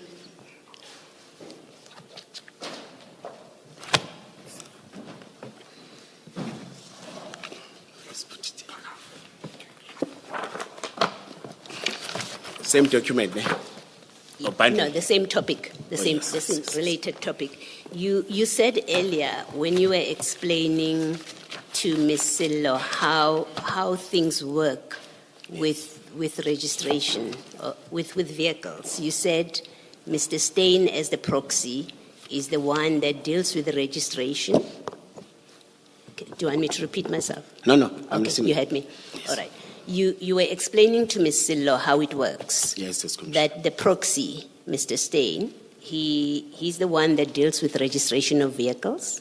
He's the one that hands out vehicles to officers, and by the time he hands them out, they already have blue lights. He sorts that out. Yes, I think yes. that's Yes, what Commissioner. you Yes, said. Yes, Commissioner.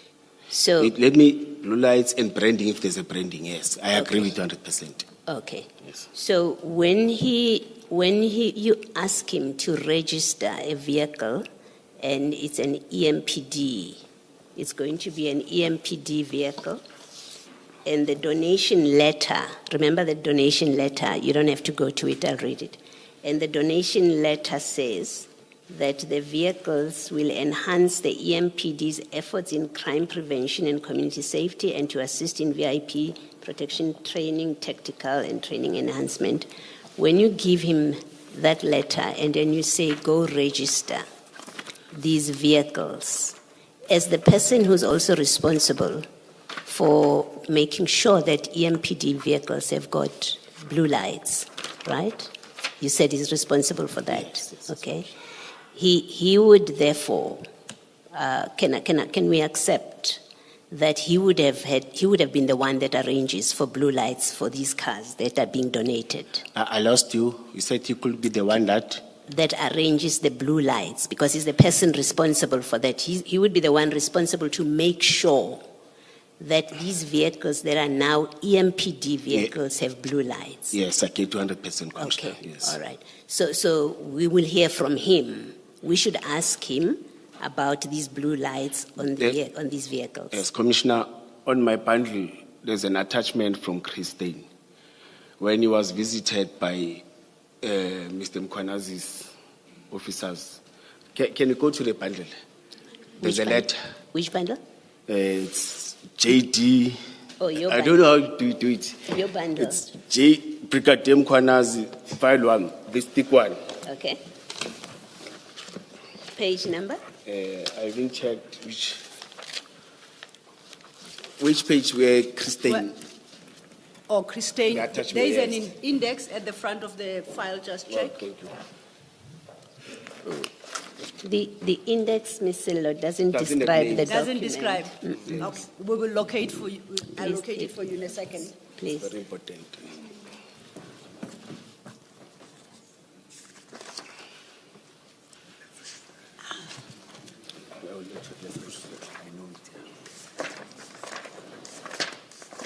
I don't have Christine.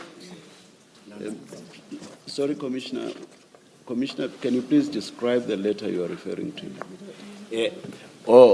Mr. Christine, he confirms that after the testimony of General Mkwanazi, but it doesn't say so. I'm not sure is it the Hawks or what, but we had the registration plate of them. They went to him. They wanted to confirm that did he put any blue lights, did he put any branding as per allegation. Then when he responds, can you keep on checking it so that they can have it? When he responds, he says that when we accepted the donation, we were definitely sure that, we said we don't have money. And in order for us to put blue lights and branding, it's supposed to be a council item that motivates that the city must put blue lights and brand, but it must be done in terms of finance, it's done by the finance department. They must allocate budget for that. And in that letter, it confirms that there was no budget for that. That was not done. It didn't do that. Then, Commissioner, you don't have to look for that letter. If you say there's a letter like that where he does say that he didn't put in, he couldn't put in blue lights Yes, because there was no budget. Yes, Commissioner. Is that what you're saying about Yes, it? Commissioner. Okay, Yes, no, that's fine. Then that answers me.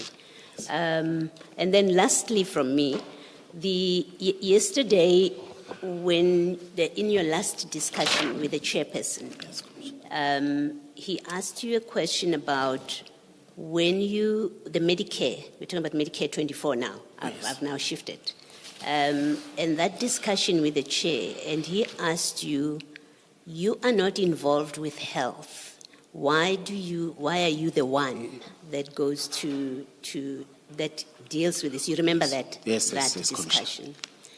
I understood you accepted, in fact, I think in your evidence, you said, yes, you don't have the power to deal with health. Yes. I think you were asked who, and you said would be somewhere in the city managers, maybe the city manager. You said maybe the city manager, you said that. Yes, maybe they may. No, Commissioner wanted the specific person. I said, it's a multi-department, it's different departments. There can't be one person who does that. That's why I was lost. Good work, good. But I've said, but the central person who can manage all these persons, maybe someone from city or someone that is delegated by the city manager. Okay. Yes. Now, your testimony yesterday about how you came to deal with Medicare, right? And your past relationship, you said there was a relationship already. Your officers were going to their clinic during COVID. You remember that evidence? Yes, and exams and cadets. No, I want to talk about the COVID one. Did you are you the one that made the arrangement for Medicare to assist your officers with COVID testing and things related to that? It was after COVID. Yeah, let me say it was about COVID. Yes. So you are the one that did that? Yes, Commissioner. Okay. So when you entered into the memorandum, that was not the first time then that you had any dealings with Medicare, because in the sequence of events, the way you related it yesterday in the timeline, you said, my officers used to go to Medicare clinic. I heard about Medicare from my officers, and then I went and spoke to Mike. Correct me if I'm wrong in my recollection of your evidence. It was for the first time for me after to go to Mike. In fact, they assisted us during that time for the first time. Then the second time it was carded or the photocopying and what. These two, they assisted us. No. But it was for the first time after they informed me. I wasn't aware, I didn't know up until the approach, up until I went there. That one I accept. But before that, I never had any, I didn't know it didn't know me. No, let me be clear what you're saying. I'm not talking about the cadet thing, so don't worry about that. Oh, yes. I'm not concerned about that.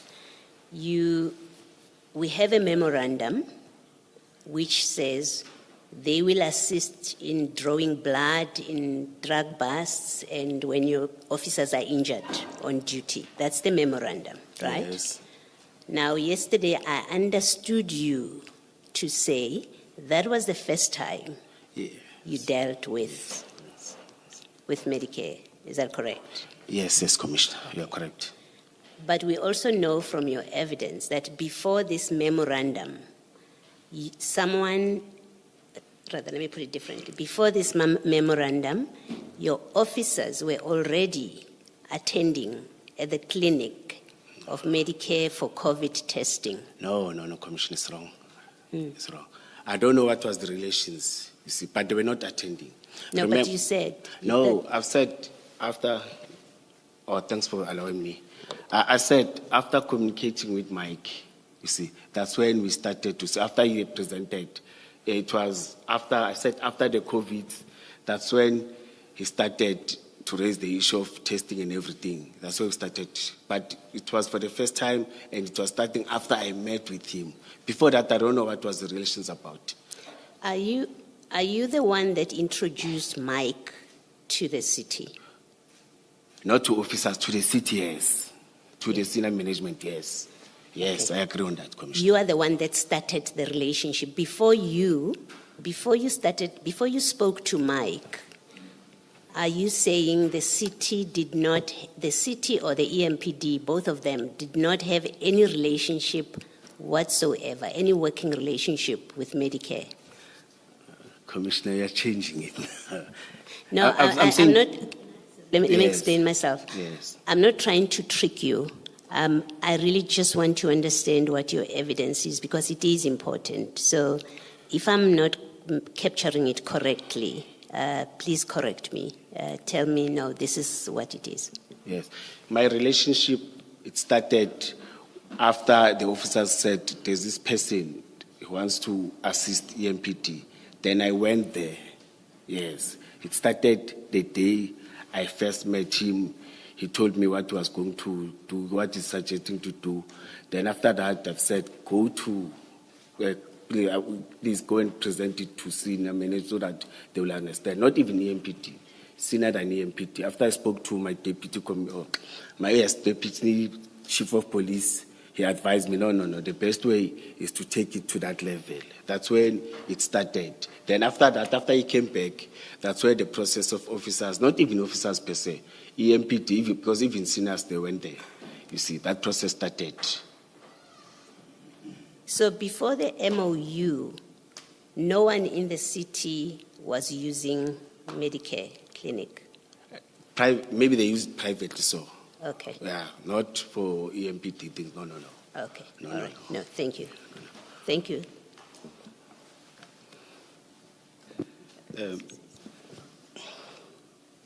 Yes, Chair, of course.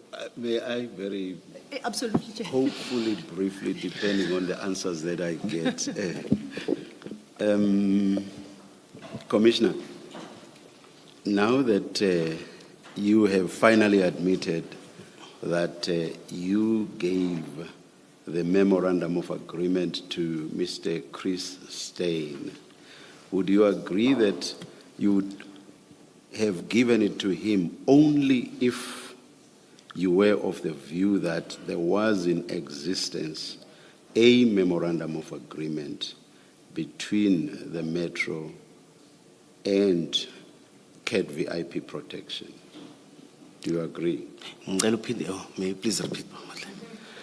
That's where you say only if, but Now that you have finally agreed that you did give Mr. Chris Steyn the memorandum of agreement, do you accept that you would have done so only if you were of the view that there was indeed a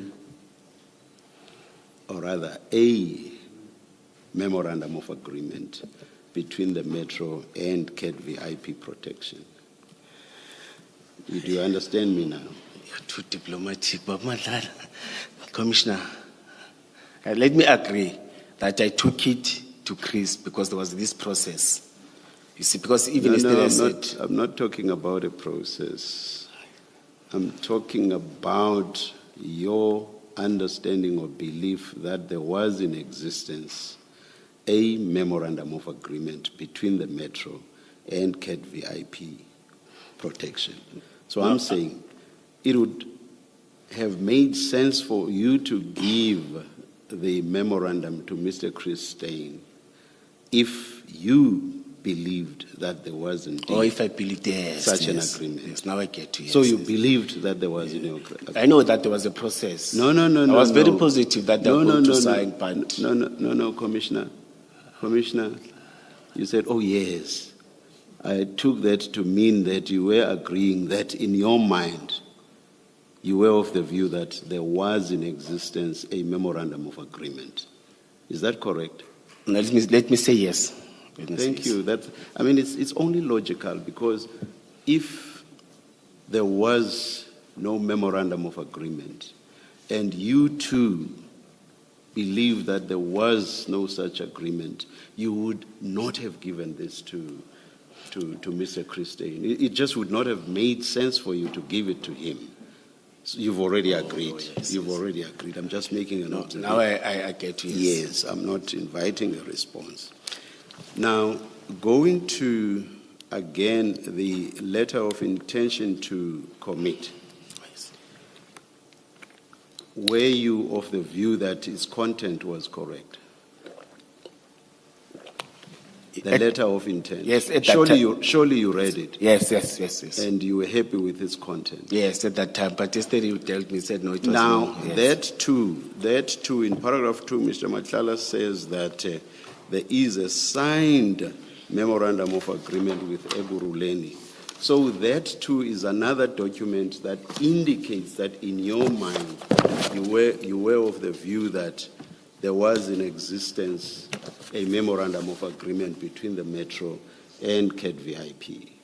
It's only logical. After the earlier agreement, And after your earlier agreement, Yes, and yesterday there's this document that is having my signature. This yes. agreement must Yes. just flow as a matter of course. You agree also? Yes. Now, I will take you to the document on which you gave me a hard time.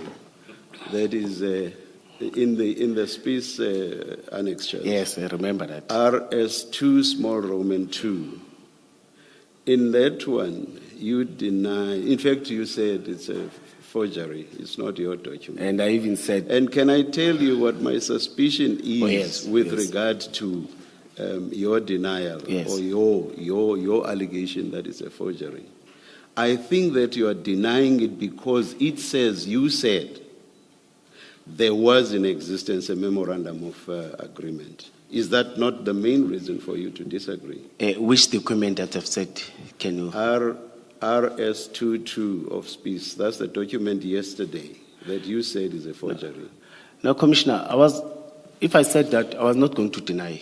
As I've said that, and as I've accepted that, it is me who went to them. both of them. Remember in your testimony several times when Ms. Sillo was questioning you, you said several times with regard to Medicare 24, with regard to CAT-VIP protection, no memorandum of agreement ever came into existence because I was the only one that signed within the Metro.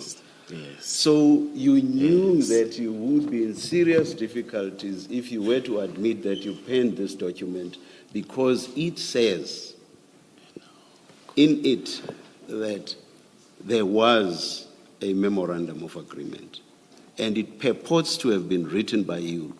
If after the questioning by Ms. Sillo and what you had said with regard to the existence or otherwise of a memorandum of agreement, and you now suddenly agreed that, yes, I wrote this letter, yes, in this letter I say there was a memorandum of you would have been in trouble, immediate trouble. So it makes sense that you would have denied that you ever wrote this letter. Do you agree? No, I don't agree, but Madlanga. Remember, you asked me many times yesterday, you see, about, I lost it now.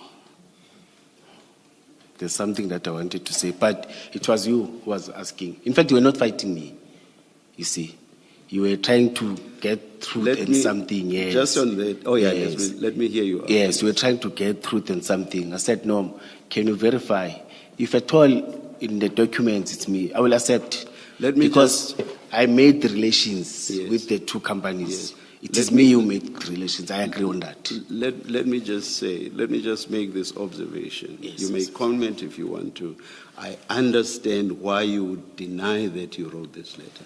It's because it would be, your admission of having written this letter would be at odds what you had said earlier when Ms. Sillo took you through the memoranda. So I understand your denial. I'm not saying it's acceptable, but I understand why you would deny it. Okay. Do you want to comment? No, I don't have a comment on that. All right. Now, having said that you gave Mr. Christine the quote-unquote memorandum of agreement, and having said that you had no problem with the content of the letter of intention to commit insofar as it relates to the existence of a memorandum of agreement, I suggest to you that it would not have been odd at all for you to write in this letter of the 16th of October, the to whom it may concern letter, to write in there that there was in existence a memorandum of agreement with Cat Matlala with Cat VIP protection. It would not have been at all. The three connect together. Your comment? No, I don't have a comment. I'm having it, but no, I don't have it. Thank you. So, Mr. Lo, before you take this back, I just want to put something to... Indeed, Commissioner.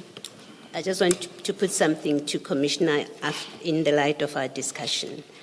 I asked you in this last discussion whether you are the one that introduced Medicare to the city, and you said yes. I want to read you my note of yesterday, Yes. what you said about it. You said our members, you said you were talking to your members about VIP protection, and then you said our members from Community Liaison Unit said they were working with Medicare. That's my note of your evidence yesterday, that you heard about it from your members, and it's your members from the liaison unit, from the No, you are the community liaison. No, from the CAT. It's not CLU. The CAT is your SWAT tactical. Okay. Even yesterday you wanted clarity on that. I clarified. We talked about intervention and it's a different, but it's my members, yes, but from the community. No, intervention unit. No. No, can I clarify it, please, Commissioner? No, I don't want you to repeat. To repeat, I'm reading you my note. And then I'm going to hand you over to Ms. Sello. I'm just saying to you, here's what I recorded as your evidence yesterday. You are free to tell me. If you're telling me I was wrong, that's fine. You don't have to explain it. We can leave it at that. So I'm reading for you. You said yesterday, our members from Community Liaison Unit said they were working with Medicare. They told me about Medicare and said they were working with Medicare, right? Yes. So your members told you they were working with Medicare? Yes. Yes. So you are not the one that introduced Medicare to the city. It must mean that. If you heard about Medicare from the community liaison members, and they said to you, we are working with Medicare 24, it means you did not introduce Medicare to the city. But I'm the one who said you must go to where? To the senior management. Yes. No, where Mike made a presentation. Yes. No, that's fine. That's fine. That evidence I understand. Okay. What I'm putting to you is, according to your evidence yesterday, Medicare was already working with members of your community liaison unit. Yes. Is that correct, right? Yes. And if community liaison unit was already working with Medicare at that point, somebody else entered into that arrangement on behalf of the city or community liaison unit. It's not you, it's somebody else, right? You don't know who? Yes, let me say so. Okay. Now, we heard from Commissioner Mapieye, from Chief Mapieye, but also you repeated it yesterday, that the municipal manager is the person, or the city manager, is the person who has the authority to enter into contracts, memorandum of understanding on behalf of the city. You remember that evidence? Yes, and I agree. And it is correct to say that, right? Yes. So if there was a contract, a lawful and valid contract, if it was done lawfully, if there's a contract between Medicare or an agreement with Medicare to provide services to the community liaison unit, if it was done lawfully, it would have been entered into by the city manager. Yeah. Commissioner, I don't want to take a wrong direction and view. There are memorandum of agreements that you sign as a department. I'm saying so, I'm going to give example, and you can go and check. But we liaise with legal and corporate. As I've said, that we develop a memorandum of agreement within the department. You take it for comments. There are 5 or 6 memorandum of agreement as I signed now as an acting HOD. But it was a conversation between legal and corporate. But maybe they may be delegated, but we didn't communicate with. Yeah, And it was you don't know anything Yeah, about yes, this. yes, I'm but I was not, given- I'm not saying you did anything. What I'm putting to you, and let me say that Dr. Mashazi, when she was testifying, she also said she's the one with the authority to enter into city, into On contract. behalf of the city, Chief correct. Mapia said the same thing. You have confirmed that yesterday, that the authority lies with the city manager, right? Why are you hesitating? There's an attachment that I will attach today. There's a document that I discovered yesterday at night where he signed on behalf of the department with, you see. Okay. But as you said, I think I must agree because I don't know what has happened before and before it came there. Yes. And I don't know the communication between him and the city manager. I agree. Okay. I agree. I can't talk on behalf of. Okay. I agree. But it's possible. I guess what I'm Yes, putting is yes. now that we know where the authority lies, it Yes. lies with the city manager. Yes. And we know now from your evidence that your community liaison people were using Medicare before you started talking to Mike, right? They're the ones that told you about Medicare. Commissioner, can I take that blame? Can I take that ownership? Because I don't know what was the relations, you see. No, I'm but not- the one that introduced, can I take that? You see, I don't want to shift the blame to other people, you see. Can I take it? I'm the one who said, Mike, go and present to the senior authority. Maybe they may have maybe it was a consultation they spoke or what. Maybe it may be those relations. Yes. But this one, may I take ownership? I don't want in this commission, because I see you, I want to distance from what I did, you see. Okay. I want to be honest in this commission. The one that we're talking about, I'm the one who did it, not them. So were you not being truthful yesterday when you said, from what you're saying now, were you not being truthful yesterday when you said, our members from community liaison said they were working with Medicare? Because that's what you said yesterday. Yes, I'm truthful, Commissioner. But I'm saying this one of taking it to that level, it is me. You see, it is not them, it is me. No, I'm not saying they did anything wrong. I get you, And Commissioner. I'm not saying you did anything wrong Okay. either. I'm not saying anyone did wrong. Okay, I'm just putting things so that they make sense. Oh. Putting things together. The one is the authority to contract lies with the city manager. Yes. We are all agreed on Yes, that, yes, right? Commissioner, yes. 2, your evidence is that your community liaison people told you they were already using Medicare, right? Yes. When they told you go talk to Mike, Yes, right? yes, They told you that they are working with Medicare. Yes. All I'm putting to you is, if there is a lawful agreement that allowed the community liaison people to use Medicare, if it is lawful, it would have been concluded by the city manager or someone that she delegated.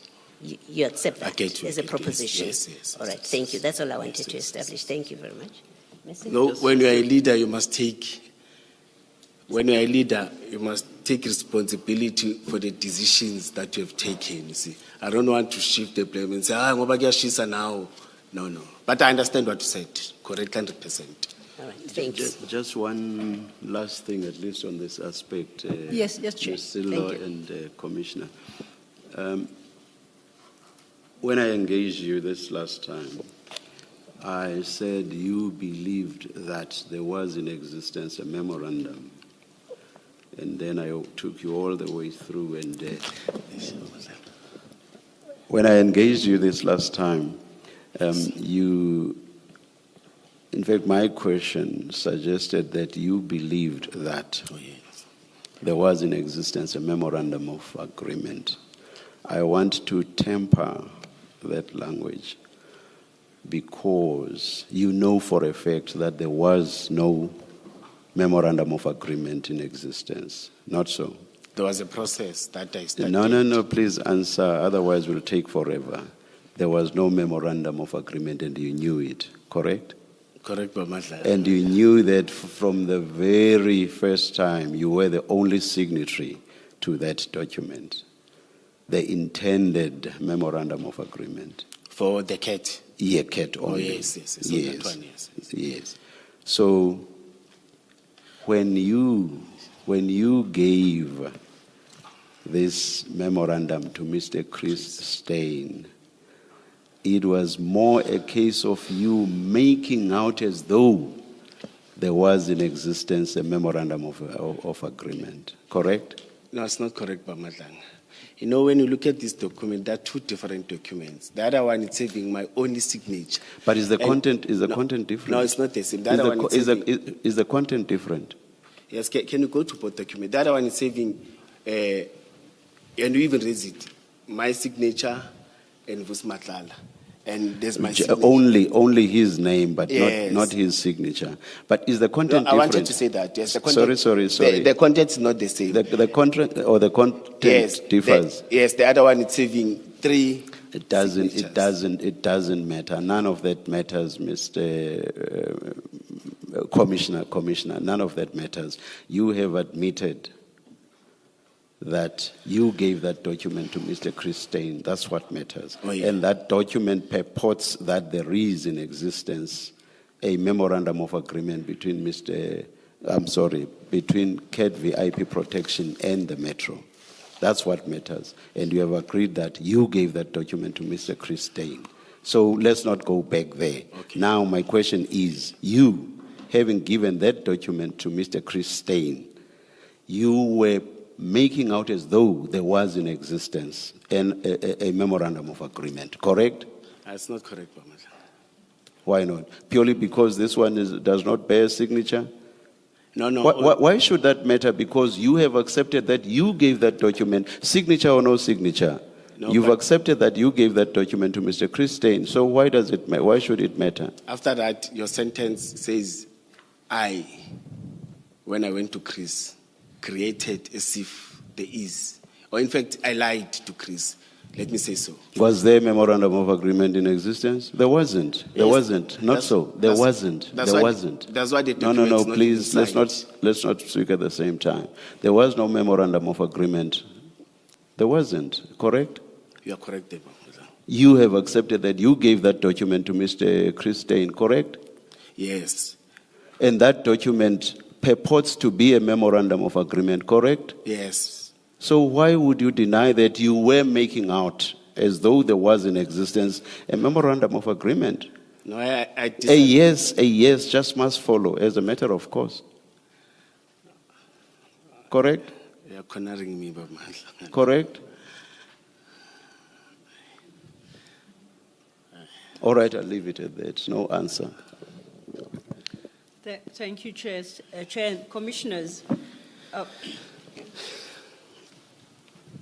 Commissioner Mchunu, following on your engagement with the commissioners, Yes. I would have wanted to ask you another question, hopefully a final one on the topic for clarification, but unfortunately it requires me to use the verb facilitate, and I know that you consider that a declaration of war. So I haven't found a better verb to substitute, so I will not pose my question. I can't fight with the commissioner. I'll stay in prison for life. I'll ask you a different one, and just in passing. Very briefly, have you ever received any money from Mr. Vusimusi Matlala, or him personally, directly, or any of his companies? No, but It's a yes or no. The part just might be interesting. no, let me say, Okay, I'll allow you the but. let me relate the relations. Yes, we had dinner, we had lunch, suppers. In fact, we're talking now. You see, sometimes he'll give me money for petrol, or sometimes he'll borrow money from me. Saying mali petrol, can 500 rand, 300 rand. It's those monies. But we use, as I've said to you, we're beginning to be that close now, talking every day and meeting and discussing. Even after these failed things, he was never negative to me. You see, he was very positive, and you see, the only thing that stopped the communications, this news that, hey, now there was this shock and fear. You see, but we, Madlanga commissioners, were very, very close. You see, communicating. The only thing that he didn't like to discuss politics, but we'll discuss many things. Even some frustrations that I was having at work. In fact, I treated him as a brother, like. You see, that's why I was so shocked when there was this thing of Gelpat. I said, why didn't he talk to me? Or why didn't he talk to me having such challenges? But we were very, very, very close, like a brother, you see. The short answer is that you did get money from him for things like petrol, 500 rand here, Food, 300 rand here for food. Yes. There was a time where there was serious frustration on suspension coming. Remember, I was getting overtime and some benefits. Then it was difficult for me to buy food and feed the kids, and you see. Then I was saying, Gamla, 200 nyana, 1,000 nyana, and he will, and say, no, Gamla, I'll give you some, you see. Yes. Let me think of something else. Some I won't even remember, but there was, I won't lie to you. As I've said, that we began yesterday morning, and even in the WhatsApp, you could see that we were calling each other Gamla. In fact, it was not even Gamla, man. There's a word that I used to, blood brother. To those, I had a funeral where I lost 3 siblings. He was there. He was there. I remember, Commissioner. Commissioner Yes, Mchunu, let me say yes. When I had, Commissioner Mchunu, I apologize.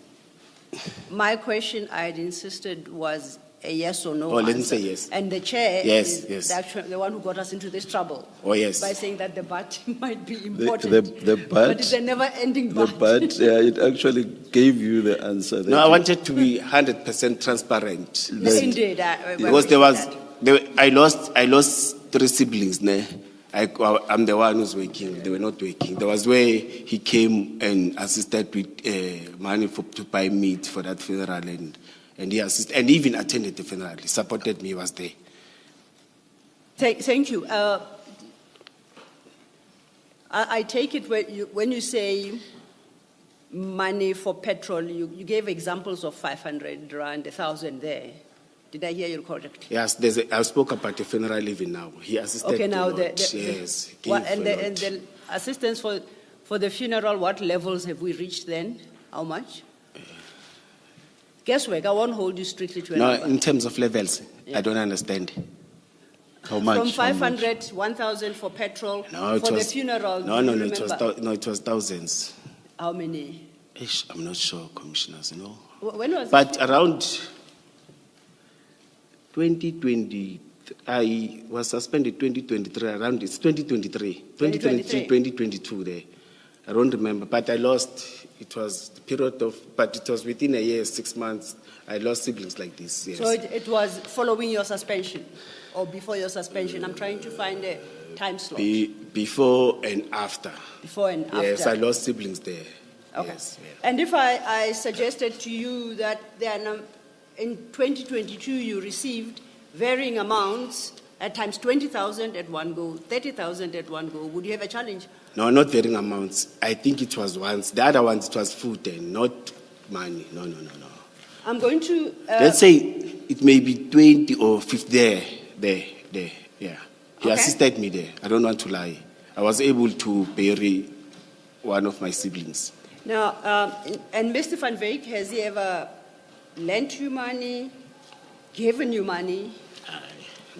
No, with Van Wyk, I raised the frustrations of kids. No, has he? Yeah, no, he has never. No, Mike has never given me money. Has he ever assisted you financially in any manner whatsoever? No, with Mike, we were talking about, he was having a friend. He said, no, we were discussing about frustrations of me paying school fees and what.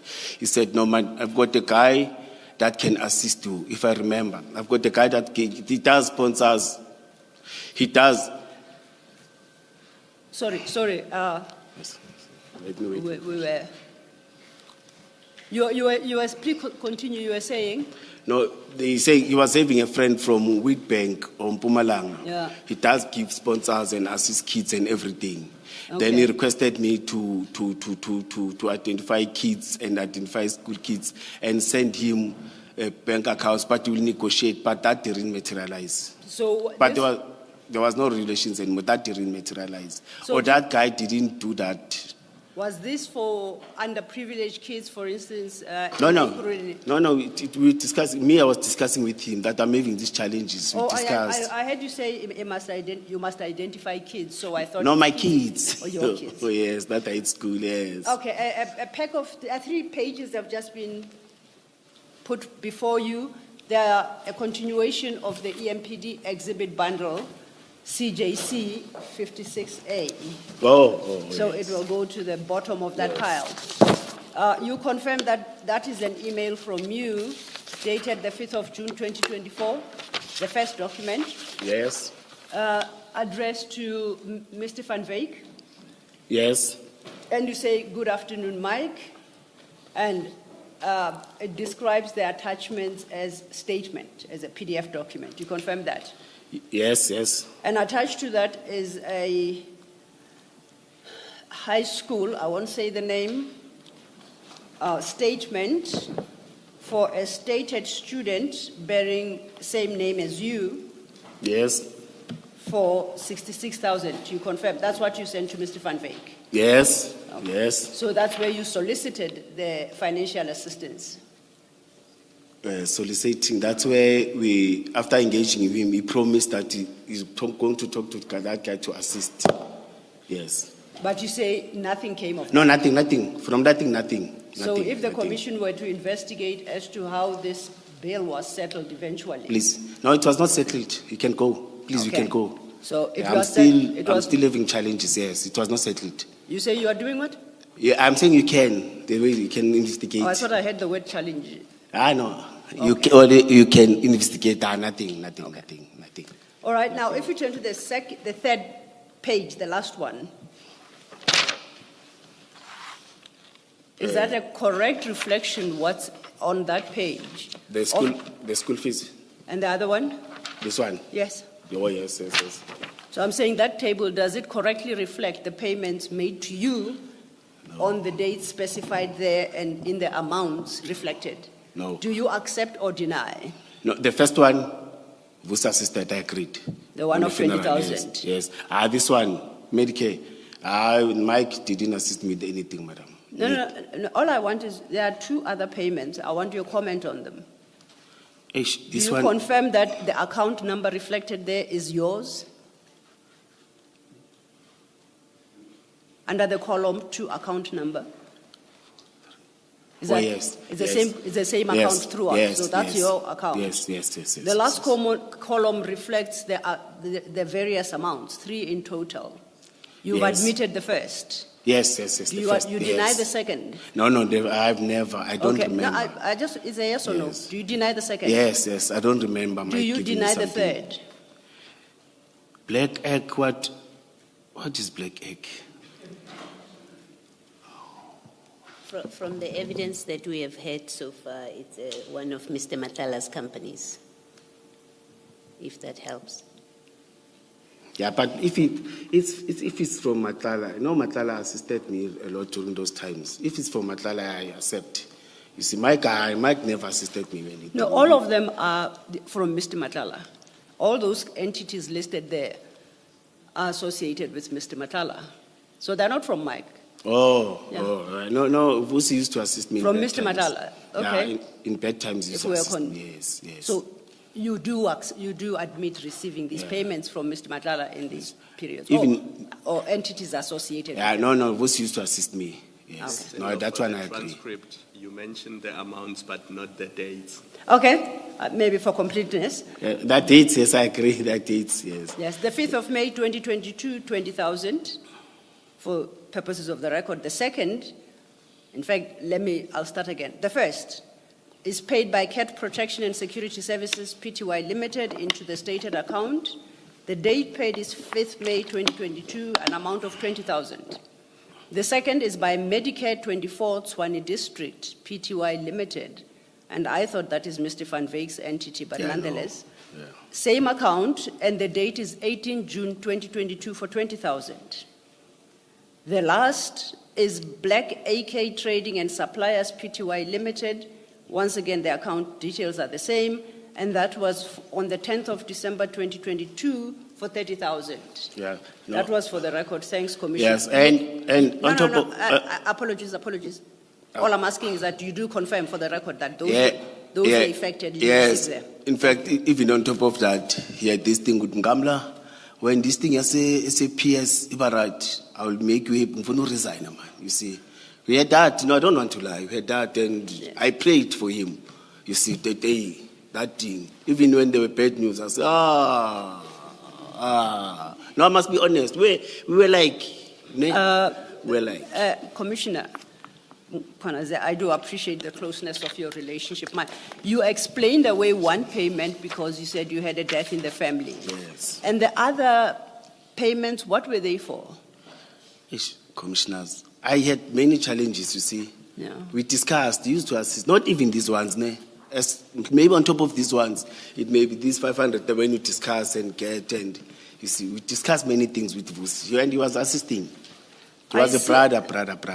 I see that they were over a period 5th of May to the 10th of December. I know that. And I know that the letter of intention to commit issued by Mr. Matala, you remember, annexed to JM 17 by MAPA, is dated the 15th of June 2022. Yes. The letter that gave rise to the registration of vehicles. Yes. I will argue before the commissioners that those payments were made in gratification for your efforts in facilitating the registration of the vehicles to enable Mr. Matala to fit them with blue lines. No. Let me finish first, because I'm going to invite you for a comment. Yes. And that's what I'm going to argue to the commissioners, based on the evidence and these amounts and the times. Particularly because when you started, I asked you whether you have received monies. You were telling me about Ngamla 500, 1,000. I agree. And then you stuck with that story until you just increased it slightly. I asked you to give me a number that he would have contributed for the funeral, seeing as for petrol and the like, it's 500,000, and technically you refused to. It is when I produced these amounts to you that then you allocated one of them potentially to a funeral. You refused to state when was this death. It stretched from before or after your suspension, and here there are specific dates. So on the basis of all that, I am going to seek to persuade the commissioners that this is in part gratification. I'm not even suggesting it's the totality, but at least we know that at the moment of that letter of intention to commit, Mr. Matala had started making significant payments to you. No. Do you have a comment? No, it's not that. As I'm saying that, he even promised me far more than that. Even now, when we were not having, there was nothing that was happening. You see, he said, when I get this thing, Gamla, you will retire, I'm going to you will find another thing, business and everything. And I was very happy. In far more than that, you see. Even though it didn't specify, you see. And I even said, I was praying that to get those things. I was praying that to get that tender. You see, so that I can start my own and relax, as you see. This is, in fact, to him, it was just nothing. It has nothing to do with that, you see. There was something which is bigger than this, you see. When there was nothing that is happening, nerves and other things, he said, no, I want you to start your own thing and retire. I said, hey. May I be fair to you and ask you not to commit yourself too early?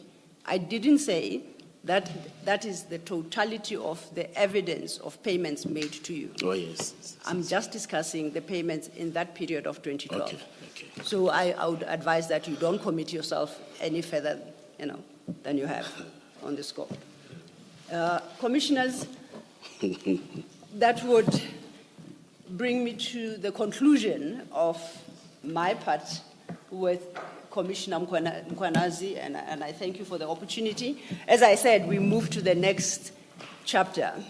That will be led by Advocate Mutasedi, and we require about 5 minutes just to Please. change of guard. Oh, and I think Commissioner Mkonazi would also appreciate a comfort break. Yes. We'll hear from you. Let's Thank you. adjourn. Thank you, Chair.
Ms. Sillo, I Chair. just want to talk to you about some of the last things you said. Yes, Chair. You said that you will be submitting to us or arguing, presenting argument Yes. to us on the last issues that you raised with the Commissioner. Yes, Chair. It lies with me, not even with my co-commissioners, to regulate our process. Indeed. So making submissions to us is not something that you would do as of right. So if I do not allow you to make submissions, you will not.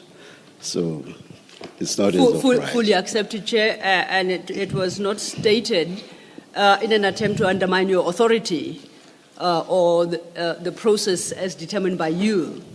It was in a bid to explain to Mr. Mkhwanazi the seriousness of the point and the conviction I would, based on the evidence-led, desire for the commissioners to have.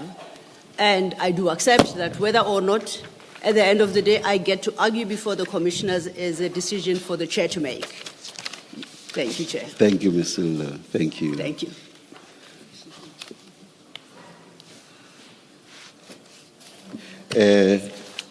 As I walked out, and also for your benefit, Commissioner, probably some of you gathered here saw me give papers to Ms. Mutlasedi.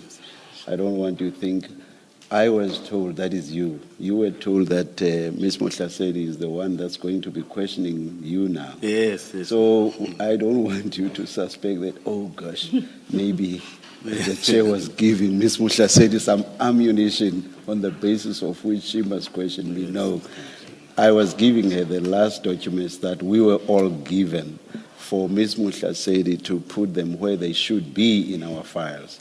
It seems, Ms. Mutlasedi, that I'm not the only one that doesn't know where these should go. So just help all three of us, please, please. Thank you, Chair. The document you're holding is labeled 10A, I believe. Don't worry. Yes. You will just assist us. I will You'll assist. just stick them where they assist. should No go. problem. Thank you. Thank you.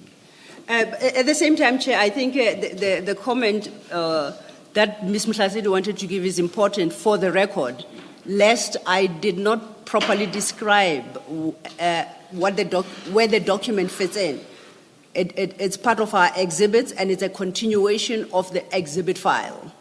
Just for the record, lest it gets misplaced, or on a reading of the transcript, it is not apparent where this document fits in. All right, thank you. Thank you. Thank you very much.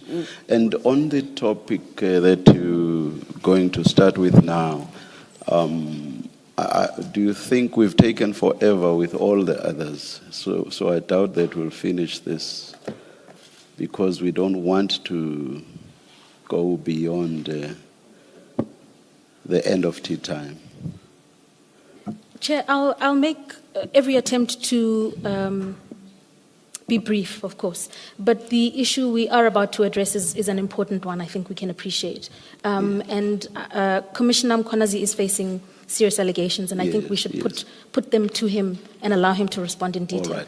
But is it in order if maybe we can sit until 11:15? Indeed, and then make an assessment, yes. Yes, but whether you are done or not, we stop at that point. I'm comfortable with that, Chair. Thank you.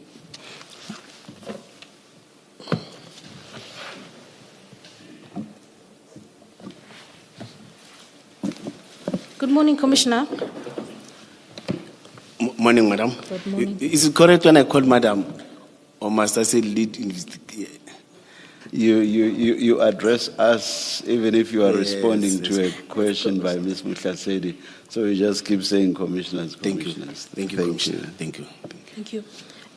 Commissioner Mkhwanazi, just so that you can order yourself, for the next line of questions, I would ask you to have your witness statement nearby, your witness statement.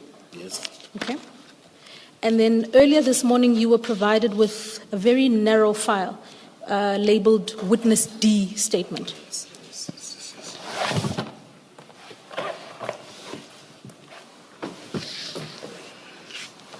I'd ask you to keep those files close to you and let me know when you've got.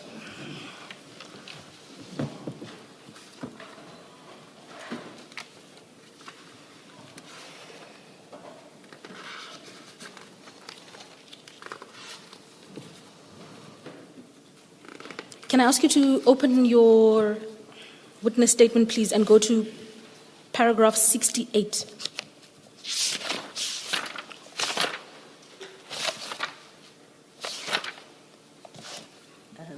Mr. President, the desk is very cluttered. Should we put away Mr. Mkwanazi's other documents? Yes, Commissioner, can I suggest at this stage that we perhaps the commissioners move everything to the back, and right now we focus on the statement and witness D, and then I will call for further documents as we go through Commissioner Mkwanazi's evidence. Thank you.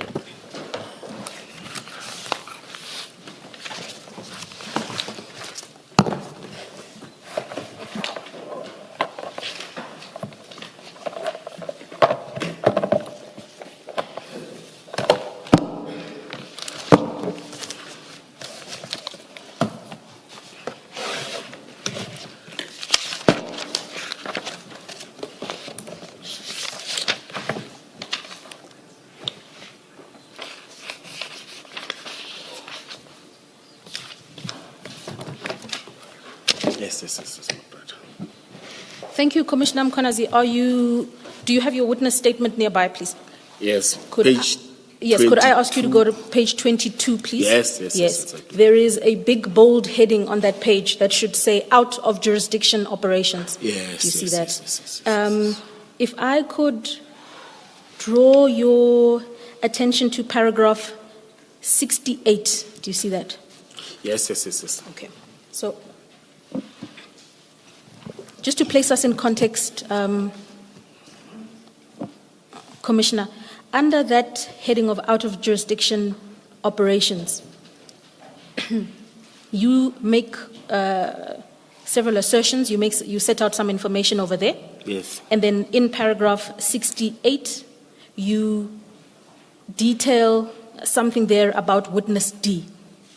Have a look at paragraph 68, please. Oh, yes, There is a reference yes. there to a witness D. Yes. Indeed. So you therefore are aware that there was an individual who testified before the commission under the pseudonym identity of witness D. Is that correct? It's correct. I started to be aware 2023 when Pete approached me. Yes. So you're aware that evidence was given by an individual under the name witness D in front of the commission? Yes. And amongst others, several allegations were made in respect of you. Sorry, I must do something. It's very important. If you know the identity of witness D, please do not mention it. It may be that during your engagements with IPID, they mentioned the name to you. Please do not mention it. No, I don't know him. Thank you, Commissioner.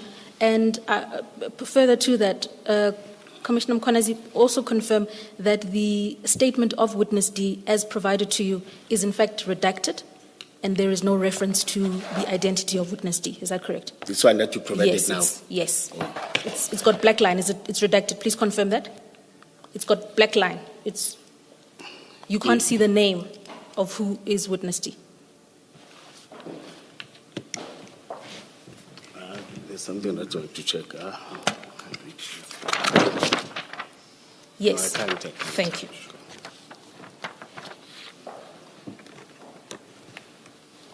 Commissioner, in paragraph 68, you make a reference to witness D. You've confirmed now that you are aware that witness D gave evidence, amongst others, concerning you before the commission. Yes. Correct. In order to locate that, there's a statement of witness D in front of you. I'll ask you to turn to page 1.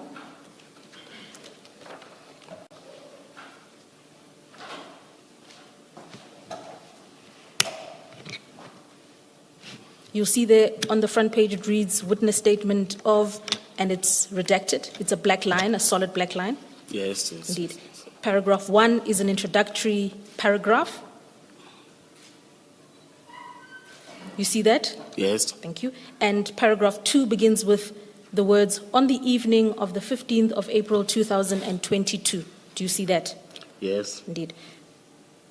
Commissioner Mkhwanazi, before I take you through the evidence of witness D in detail, you've already confirmed to the Commission that you have some knowledge of his testimony, and I therefore invite you to speak. You indicate in your statement that you disagree with the version provided, so I would encourage you to share with the Commissioners anything you have to say concerning the events of the 15th of April 2022 as presented by witness D. Yes, I'll do. Even though now I know it's the 15th, you see, April. At that night... Perhaps for context, why don't you very briefly state what those events are, very briefly, so that the Commissioner may then state his version. Thank you, Chair. Thank you. Thank you, Chair. Commissioner, if we start there at paragraph 2, witness D gives the Commission a particular date of the 15th of April 2022. Right? I won't go into everything in detail right now because I'll take you through the statement in detail in due course. But when you work through the statement, witness D indicates that he was invited to an operation in Brakpan in April of 2022. He was invited to a law enforcement operation on a plot in Brakpan. Witness D then also sets out the individuals who were part of that operation. You would find that at paragraph 5 of witness D's statement.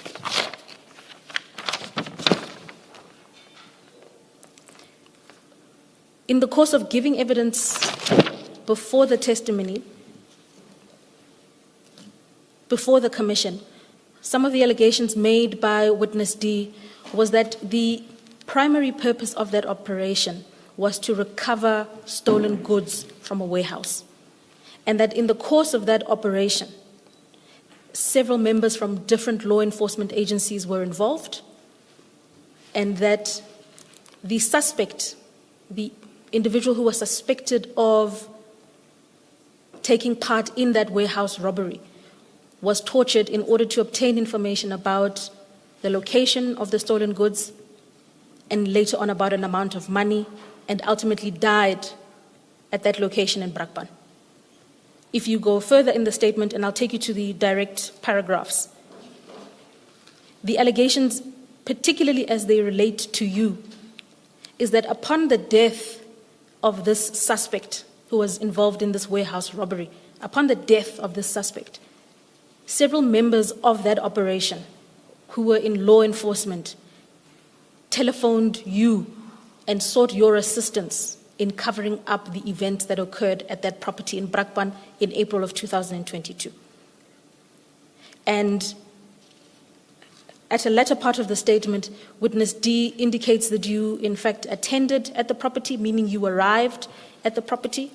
Witness D describes what you were wearing, who you spoke to, and says that you looked at him and indicated that somebody needs to dump the body, this body of the suspected thief, into either a dam or a mining shaft. And witness D admits that he did so.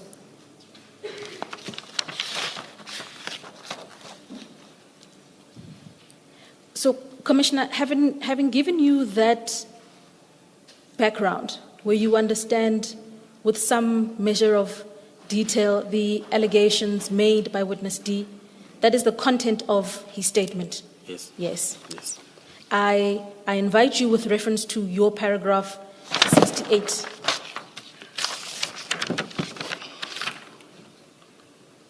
to share with the Commission if indeed you were there at this property on the night in question. And if you were there, what brought you there? You indicate in paragraph 68 that you have views about the version presented by witness D. So I encourage you to inform the Commission, give the Commission your account of those events, and to the extent that you disagree, where you disagree. Thank you. I'm not sure it is early hours of the 15th. I'm not sure that is the 15th the day where they started an operation, or the 15th is the next day. You see, but I would say, let me say my vision, my vision of the story. In terms of the dates, we'll correct it. In the early hours of that day, I can't specify a date because I don't. Around 3 or to 3 a.m., I received a call from Yako. Yako, I forgot the surname, but Yako, Kobas. No, Yako, it's not Yako Kobas. No, I received a call saying, Dona, where are you? Yako is not an officer, he's one of the informers. So he's very accurate in terms of information. I know that when we got information from Yako, there's something tangible that we are going to get. Dona, we've got... Commissioner, is that Hanekom? Oh, yes. May I write it?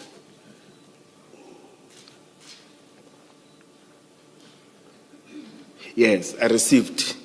You see, we've got success. Dona, stolen goods is correct when you talk about goods. You see, say Yako, where are you? No, come Dona, Brakpan.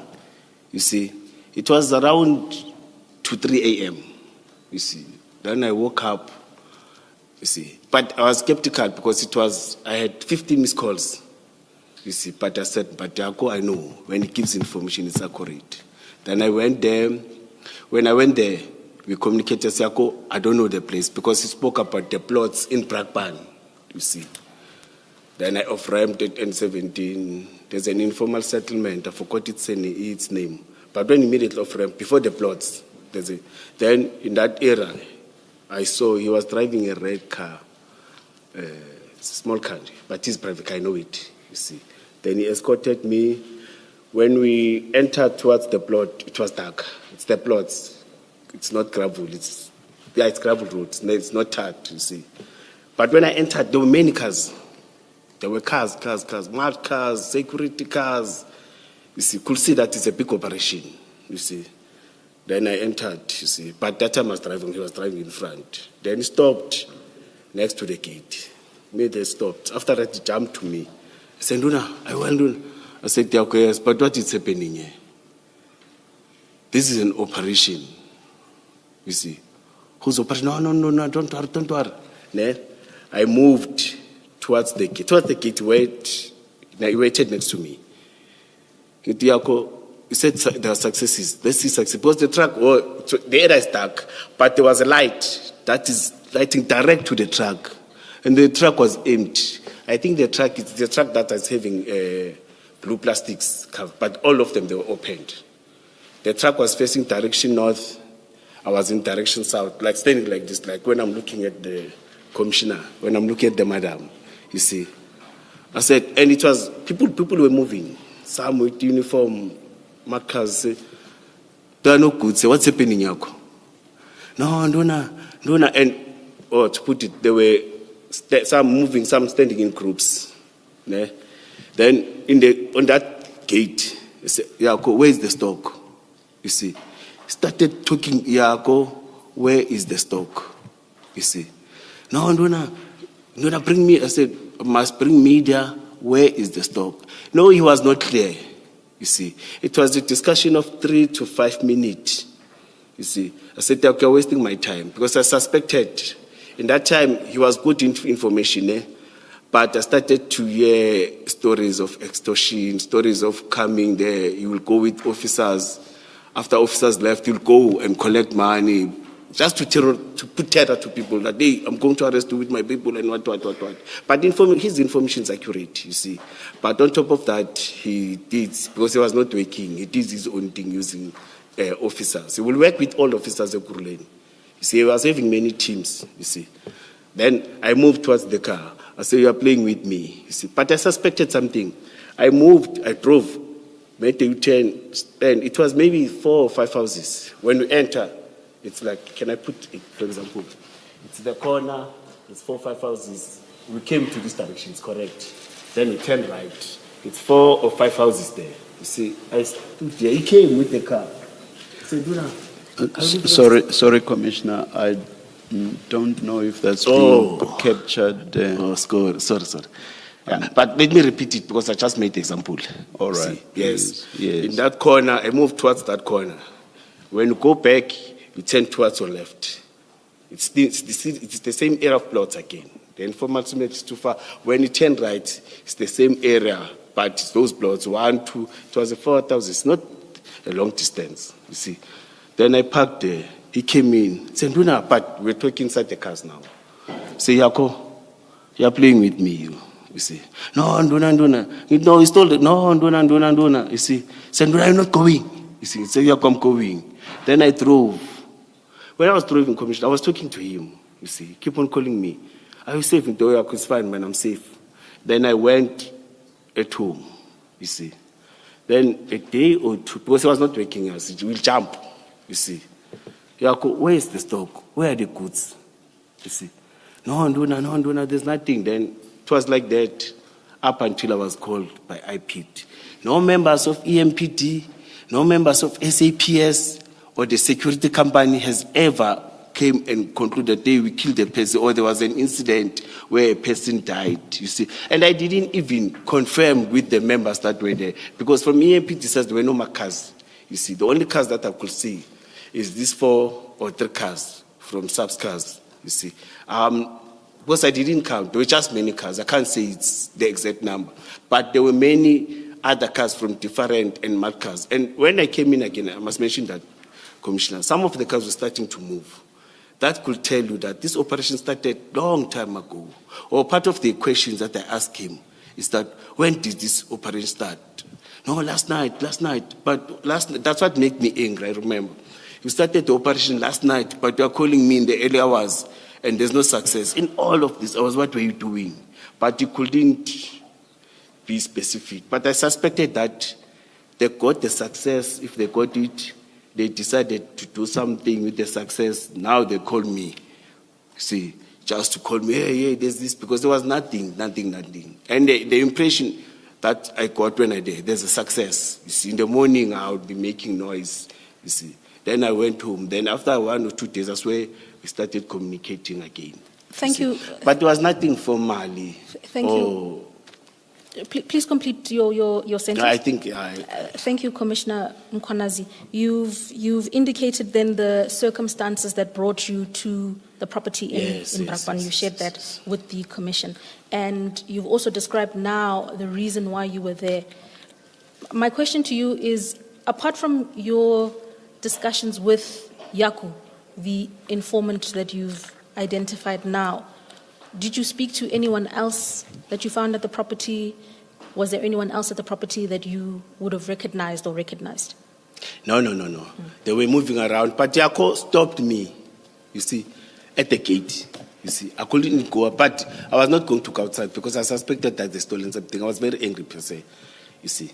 Now when members call you, anyone calls there's a success, you become excited. When you go there, it's an opposite, you see. I was there for only less than 5 minutes. I didn't even stay there. Thank you. Thank you, Commissioner Mkhwanazi. I've requested my colleagues to assist in printing a document. Could you please?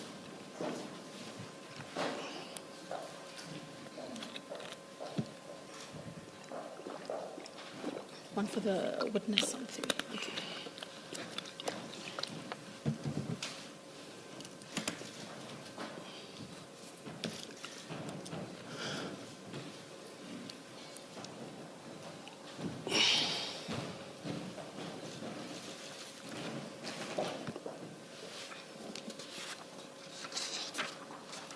Thank you, Commissioner Mkhwanazi. In the course of sharing the events of that night with the Commission, you mentioned that at some point in time there was an investigation. Yes. So I've handed you a piece of paper right now. Before we work through the contents of that document, Commissioners, The document has a tab labeled 11. Could I request that it's filed under the EMPD Exhibit Bundle CJC 56. So it should follow the document Advocate Silo just presented you with. Thank you. Again, you'll assist us with where it should actually go. Indeed, Chairperson. Indeed, Chairperson. Commissioner Mkhwanazi, please identify the document in front of you. Are you familiar with this document? I think it's the statement that I submitted to IPT. Thank you. Yeah, Do you because- see? Yes, because Yes. I know that same day I said, no, I know nothing. I can write it now. I don't have to consult lawyers. Thank I you. remember, yes. Do you see paragraph 1 of that statement? Yes, You indicate what is indicated there, it's my ID number and everything, yes. as well as your name, I, Julius Dr. Mkhwanazi. Is that correct? Yes. Thank you. Do you see the top right corner of that document? It says there Brakpan, correct? Brakpan is page Yes, and one. that is a reference. The reference to Brakpan is a reference to what exactly? No, they said when IPT was investigating, they said it's a Brakpan. You see, that's when I wrote Brakpan. Brakpan. In fact, it was 3 things that they asked me to write, you see. Then- My apologies, Commissioner. Let me phrase the question differently. The reference to Brakpan in the top right corner is a reference to the location, Yes. the police station? Yes. No. Yes, the location. It's a reference to the case that you were asking me about. Thank you. It's a Brakpan thing. Thank you. yes. And under the word Brakpan on the top right corner, you will see a reference to a page 1. Is that right? Yes. Thank you. yes, And if you yes. flip it over, there is on the top right corner a reference to a page 2. Is that right? Top right The second corner? page? Yes, please. Yes, Thank yes, you yes, so yes, much. yes, yes, So we've identified that this is the statement you provided to IPID in the context of an investigation. It is a 2-page statement, and at the bottom of page 2, can you identify that signature there? Yes, I signed. yours. And that's my first number too, Thank you. or police number. Thank you. When you were approached by IPID to prepare this statement, round about what time was this? It was the day I've said they called me for blue lights. Yeah, I remember. Okay. They called me for blue lights. Whilst we were talking about blue lights, they said, hey, there's this thing, you see. Do you They have said, sorry? Please it continue. was, Do it you was have the same day. It's either it's the 30th or after that. But I don't remember exactly. But when I came back to work, it's either the next day they called me to come to IPT. So roughly is 2023? Yes, 2020. No, yes. 2023. 23, Yes, thank you. 2023. And do you recall the name of the official that approached you in the context of? It was 5 officials. Ne? He called him Advocate Kulu, his national IPT. He was with 2 people from national. It's Mr. Dlamini and Miss Dlamini. They said they are not married, they're just colleagues. Then it was people from the IP province. That's how they had to introduce. It was Mr. Makakula. I know Mr. Makakula because he's doing investigation in there. And Miss I know her by name, Nomsa. I know her because they're doing any investigation in a Gurulane. It is them. There was this advocate. I couldn't take his name, but he's their boss here in the province. There's other 3, they were from national. Yeah, it was another, I think there were 7 if I'm not mistaken. But I could remember a lady and 2 from province. In fact, there were 2 ladies and all others, maybe 6 or 7, it was males on that day. And it was not only this one, ne? But my question relates to this one. When yes, you were yes, approached? Yes. Yes. And when I was approached, I was not approached. They approached me about blue lights, you see. That's when I went there. When I was there, then they said, no, out of that, there's this again. There we go. So Yes. tell the commission when they say, no, there's this again, what is that a reference to? No, they started by saying, there's a case in Brakpan. I said, what case in Brakpan? It's about the murder. I said, what murder? You see. Said, do you know Yako? I said, yes, I know Yako. Worked with Yako. You see.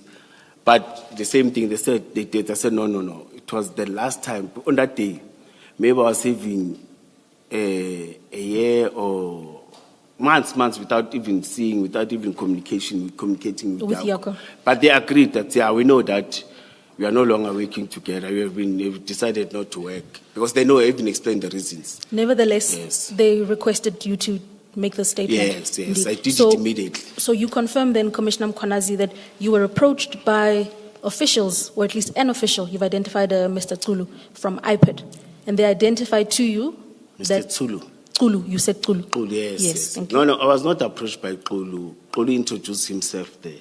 You see. Indeed. So- but I was approached by province. That is Tsulu a representative of IPID? National, yes. Thank you. Did Tsulu discuss with you the ongoing matter concerning a murder at Brakpan? No, all of them, they were... Yes. Yes. Correct. Yes. Tsulu, in in addition, fact, they told me. I apologize. Let me rephrase the question. Tsulu, in addition with several other individuals, approached you in the context of an ongoing investigation of a murder that occurred at Brakpan. Is that correct? Yeah, but they were, you know, the way you're putting it, they were so clear that you gave instruction. You were not part of you were not part of the operation, but you came in the morning and gave instruction. They were so clear. Thank and you, when I Commissioner. said early hours of, they said yes, we are confirming that. Thank you, Commissioner. From there, it Thank- was the issue of the statement. Thank you, Commissioner. On the point of the statement, then perhaps let's turn to the Yes. statement itself. You've helpfully taken the Commission through the contents of paragraph 1. At the end of paragraph 1, you say there, and I'll read it to you, you say, I am an adult male employed by Ekurhuleni Metropolitan Municipality as the Metro Police Director, full stop. Do you see that? Yes. End of paragraph 1. And am I correct to say at that point in 2023, you were responsible for specialized services and operations? Is that right? Yes, Thank it's you. that time. Right. Okay.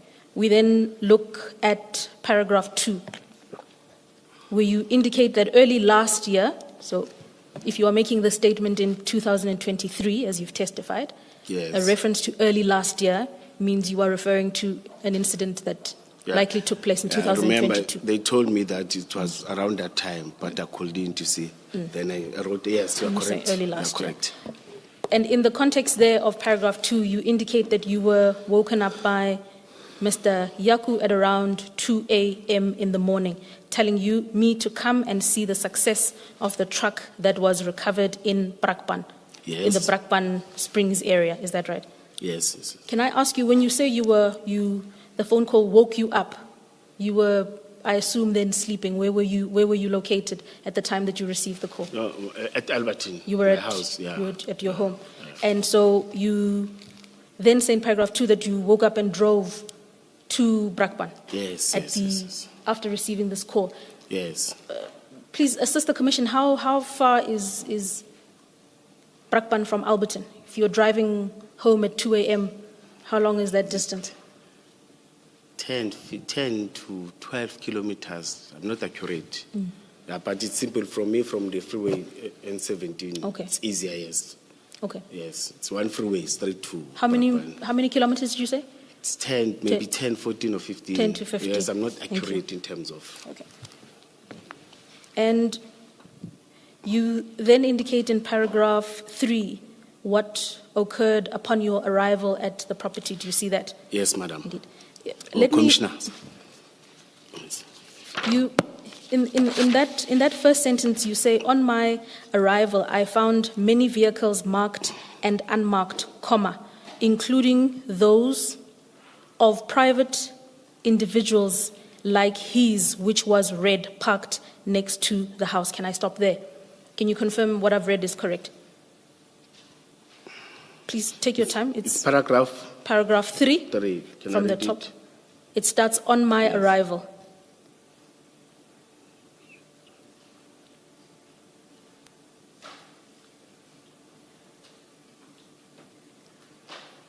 Yes, I can read it. Yes. Thank you. Yes, Thank you. yes. That reference in paragraph 3, you say, on my arrival, I found many vehicles marked and unmarked. Yes. What is a marked It's- vehicle versus an unmarked vehicle? It's it's police vehicle that are branded. Okay. Yes. And when you say, Unmarked, there were many vehicles that didn't have, were not branded. indeed, so Yes, like private vehicles, white, different colors were there, and they were branded vehicles of different security companies. Yes. and when you say police vehicles, what is that a reference to specifically? It was police vehicles, marked police, SAPS. SAPS. SAPS vehicles, yes. As well as you say unmarked vehicles, which I then Yes. understand to sort of be private vehicles. Yes. And the way they were parked, some were in front. No, there were many. In that street was nearly closed, but you could drive. But at the sides, there were many vehicles that were parked there. And you continue then on in paragraph 3. There is a reference there to a truck. Do you see that? In paragraph 3. Yes. What color do you say the truck is? Ish, in terms of the color. No, man, that truck, you know, these open trucks, it was opened. You see, I could see it from the backside, you see, because it was facing direction north. You see, the gate is this side. Let me. It may be white, but I don't want, or off-white or yellow. But what I saw that today, it was opened. Thank you, Commissioner. I'll assist you then with reference to your paragraph 3. You indicate there in the 4th sentence at the end, he collected me from the vehicle near the house next to the gate, I assume, you correct me if that's wrong, where he showed me the white truck with canopy, which was opened on one side, but it was dark inside. I couldn't see what was inside the truck as he was pointing at it. He told me everything was sorted and managed. Can you confirm that I read that correctly? Yes. So what does Yaku mean when he says to you there at the end of paragraph 3, everything was sorted and managed? We were talking about the goods. You see, he said, don't worry. That's what made me angry. You see, wake me up, you said there's a success here. You see, and there's no success. I didn't see anything there. You see. So no, don't worry. They said, no, Yako, mustn't lie. You see, that's when, again, I got angry and moved. You see, but he was talking about successes and the goods. And the reference by Mr. Yaku to success, you understood that to be a reference to the recovery of No, it was about the goods. the goods. Yeah, it was about the goods. Even in the it was about the goods. And please assist the Commission. Why would Yaku phone you in order to inform you about a successful or potential successful recovery of goods at 2 a.m. in the morning? No, he used to do that. Yako yani komne.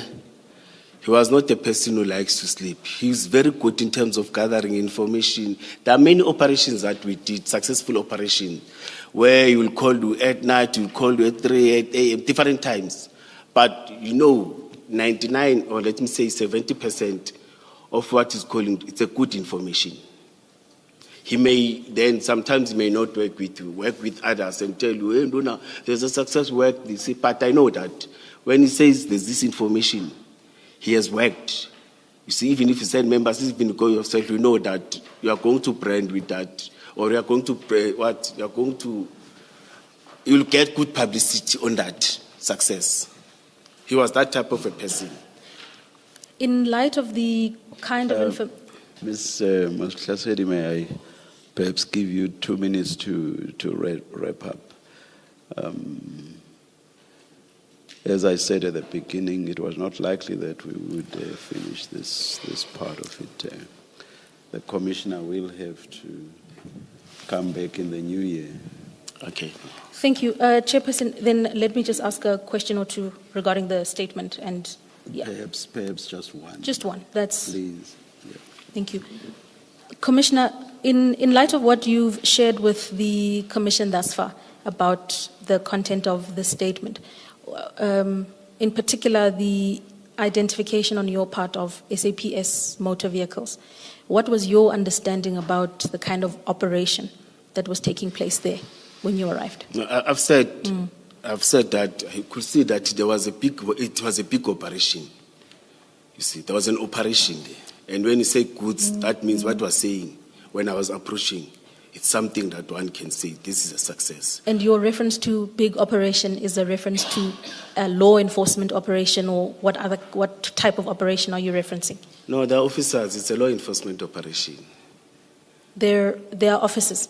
If there were officers, it's a law enforcement agency's operation. For the mere fact that they are police, it's a law enforcement operation. When you see, because when there are police that are standing there, that means there's an operation of police. Here's my. And Yako worked with private companies and police. Where in your statement do you identify the presence of police there? No, I've said Madcas. Madcas is police. Thank you, Commissioner. Yes. Yes. Thank you, Ms. Muhlaseli. Thank you, Chair. Yeah. Commissioner, Commissioner. thank you very, very much. But as I said earlier, you will have to come back in the new year. You will be notified accordingly. Let's adjourn and resume at 11:35.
All right, good morning again, everyone. We are ready to resume Minister Mchunu's testimony.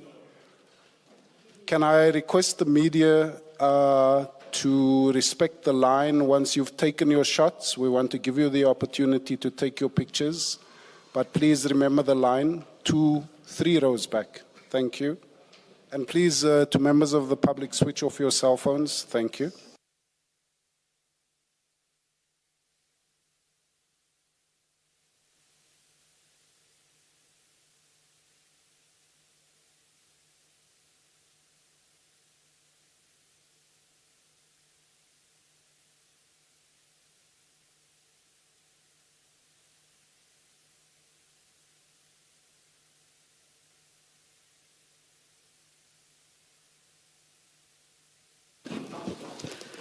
Ms. Senzo. Thank you, Chair. Good afternoon, Minister. Good afternoon it's still to morning. the Commission and Commissioners. Yes, I don't like the idea of having to look at the time before I greet somebody. In my language, it doesn't happen. Good morning, I'm sorry. Yes, Ms. Senzo. Thank you, Chair. For purposes of the record, just to state, we continue with the testimony of Minister Senzo Mchunu, which started on Tuesday afternoon, the 2nd of December. And because of our programming challenges, Mr. Mchunu was gracious enough to permit us to continue with the witness who was under subpoena for Wednesday, yesterday, and he is back today to complete his testimony. Chair, once again, for the record, when we started with the testimony of Mr. Mchunu, Ms. Lee Sigal Ngube was leading her, working with me. There's a slight change in the team today, and it's still myself, but this time I'm with Ms. Tabampuwe, Advocate Tabampuwe. But that should not impact anything at all. It will have no impact on the process. Chair, with your leave, there is something I would like to address, if anything, to correct the public perception that appears to have taken root out there. On Tuesday, when Minister Mchunu presented himself before the Commission, he was wearing a hearing aid. And unfortunately, the public has interpreted that in different ways, most of the ways exceptionally incorrect. I would like to place on record that Mr. Mchunu brought to our attention that, as with anyone, he has hearing challenges sometimes. And in order to facilitate engagement between himself and us on the one hand and the commissioners on the other, the Commission provided him with a hearing aid that is connected to the Commission system to enable audibility or to improve audibility. So that hearing aid that the public may see is not one brought by Minister Mchunu. It has not been provided to him by his legal team or anyone, and it is for no other purpose except to facilitate better hearing by him. So I thought it is necessary to put that on record and clear any misconceptions that may be there out publicly. Thank you. Thank you, Ms. Thank you. I was about to ask where it is today. I see Mr. Michaels taking it across.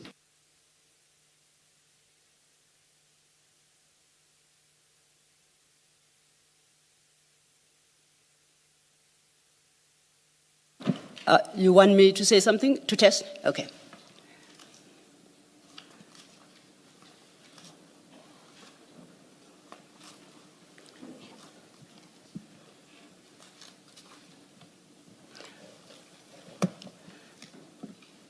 Are you comfortable? Are we ready to proceed, Minister Mchunu?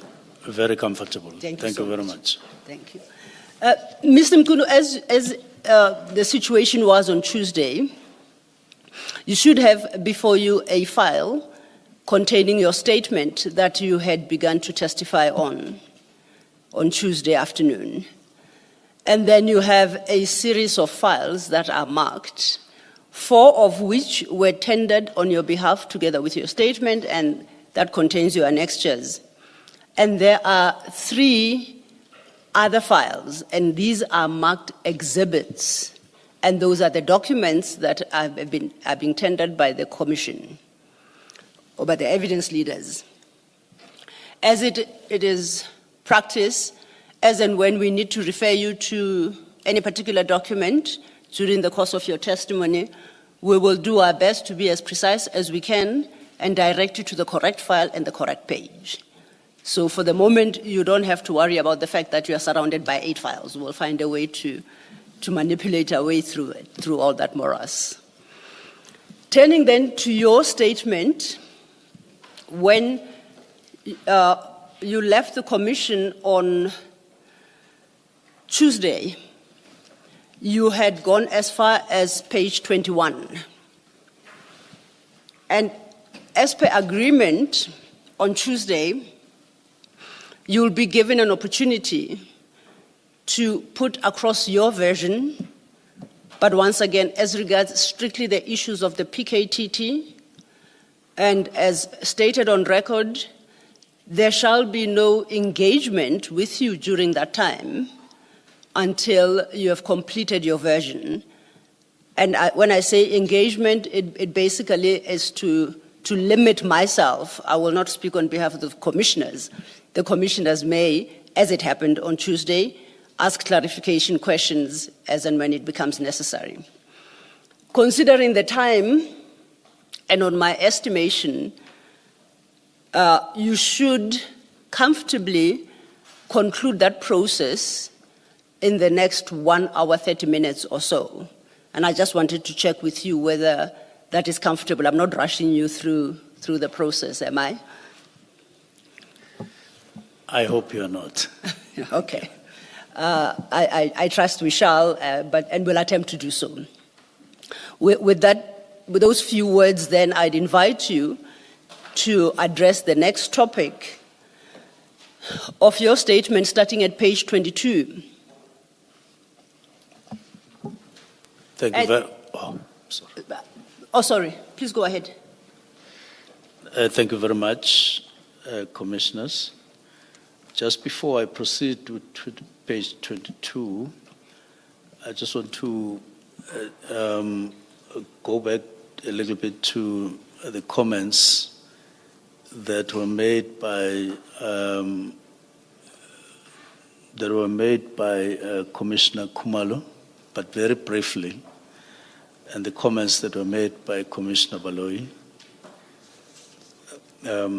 Just to say that when Commissioner Khumalo asked me to cast my eye on paragraph 8.10 of the Marai Committee report, I did so. And my reading of the paragraph, or that 810 says, task teams, I quote directly, should be subjected to an impact analysis by organizational development and strategic management in the province to ensure the feasibility of existing teams. This was now 2024. They were worried about the state of the teams or some teams in some provinces, and then putting a mechanism for that. So my reading is that that it is with reference to the provincial teams, the specialized task teams, and it is common cause that the National Political Killings Task Team is a national task team, and therefore doesn't apply to it. Commissioner Baloyi spoke about the existence of murder robbery at the time or up to the end of the year 2024 when I wrote the directives. in relation to the structure, the new structure that had been developed after we came, to say whether that murder and robbery was in existence or it was still to exist in terms of the new structure. And I do want to confirm that beyond any doubt, even as we negotiated the new structure or discussed the new structure during our orientation and up to the end of the year, the murder and robbery was in full existence, depending on a province here and there, but it was in full existence. And I point us to that as evidence. Even on the 12th of July, during the orientation, the presentation that was made clearly indicated that it does exist. Murder and robbery was already in existence, apart from all other evidential documentation that I've given to you. And of course, even at that meeting, there were comments like the letter was issued at the time when there were discussions in relation to the establishment of murder and robbery. And in the past, there was a unit called Brixton Murder and Robbery Unit, which was dealing with the issues of murder and robbery, and it was doing very well. These were part of the discussions that ensued as we were holding our discussions. But this is an extract from the evidence given by Deputy Minister Matale at the ad hoc committee. It is on paragraph 58. But I do also have this document at my disposal, which is a 2020 structure at the beginning of the previous administration. I don't know whether commissioners have. It clearly, like the one that I was putting, it clearly indicates that the structure, the murder and robbery that we are talking about, did exist in column 3 in this document as a section, as I was explaining, or murder and robbery, and then there are other sections below that. So these are part of the material evidence that show that there was indeed meant to be murder and robbery, and the department was making efforts throughout at officials level to build murder and robbery. That is why even in 2019, as in fact 2018, as just 2 months or 3 months after the establishment of the NPKTT in September, they then commissioned a study, because there was this intention all the time to ensure that you build murder and robbery. Now, the last matter... Just a second, Minister. Yes. We've just been given... I was about to address that. We've also been given documents. Documents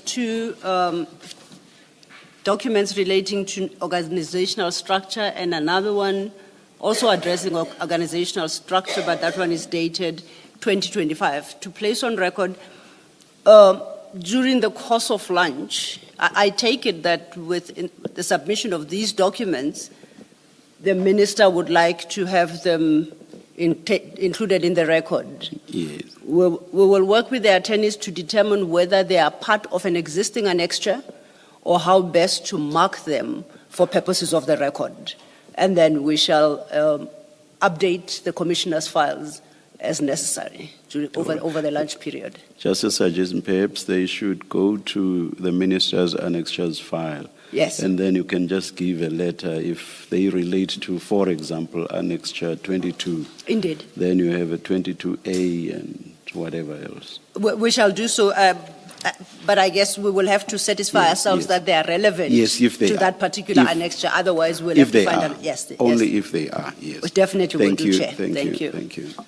Minister, I interrupted you. Thank you very much. The last preliminary issue, just before I get to page 22, is just to bring in yet another document on interministerial committees as of February this year, but reflecting the position as we started the new administration, that confirms that the interministerial task team or ministerial committee on political killings doesn't form part of the list that we have on political killings. There are all others, but except that one.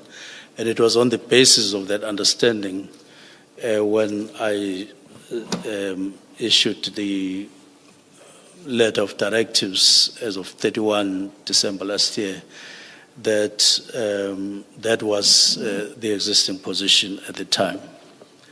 I now want to proceed, therefore, to page 22. Sorry, Minister, before you do so, you've accepted my invitation and responded to it. It's the first preliminary point you addressed. Because our proceedings are transcribed, you were responding to a document that appears in file 2 of 5, your annexures on page 201, and it is paragraph 8.10 of the Murray report. Thank you. Thank you, Commissioner.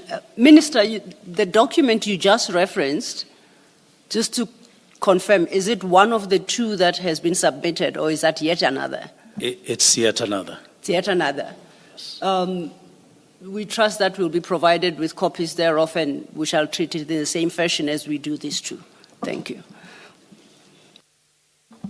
Now, page 22 addresses, which is the next topic, the role of the minister vis-à-vis the role of the National Commissioner. In discharging my ministerial responsibilities as police minister, I have at all times understood the constitutional and strategic framework governing policing, including my authority to determine national policy and to issue directives to the National Commissioner within the framework. And in this regard, I've also made my own personal efforts to intensify my understanding of the environment as appointed to police department. And I want to point out right at the beginning that we dispel the notion that the Minister of Police has no operational, although I put it inside italics, has no operational role whatsoever insofar as police are concerned. It will be remembered, it is solely for that reason that I make that statement.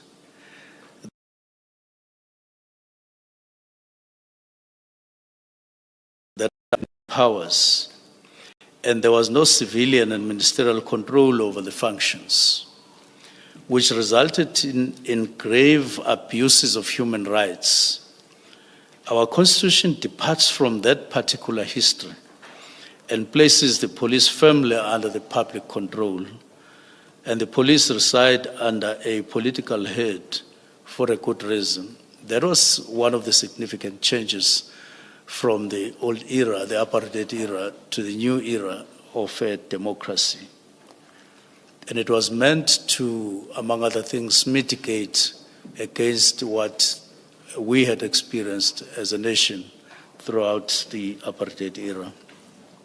Section 206 of the Constitution addresses the political responsibilities for the police service. Subsection 1 therefore states that a member of cabinet must be responsible for policing and must determine national policing policy after consulting the provinces or provincial governments and taking into account the policing needs and priorities of the provinces and determined by the provincial executives. And then Section 207 deals with the control of the police service, with subsection 1 and subsection 2 providing as follows. The President, as head of the National Executive, must appoint a woman or a man as the National Commissioner of Police Service to control and manage police service. The National Commissioner must exercise control over and manage police service in accordance with the national policing policy and the directions of the cabinet member responsible for policing. So those two sections are very clear in my understanding, and I worked on the basis of what I understood them to mean. Then there's Section 207, which establishes a civilian secretariat and provides for a civilian secretariat for the police service, which must be established by national legislation to function under the direction of cabinet member responsible for policing. So according to the Constitution, Minister has three distinct powers. Firstly, it is to determine national policing policy. The second one, it is the power to direct the National Commissioner when exercising his or her powers in terms of Section 207 of managing and controlling the police service. And then thirdly, the power to direct the civilian secretariat for police, which secretariat must be established by national legislation. The Constitution does not prescribe the content of the national policing policy, and this is left to the minister to determine the content. The policy must, however, take into account the policing needs and priorities of the province, and clearly the Constitution contemplates the all-encompassing policy that sets the framework for the operations of the police. Now,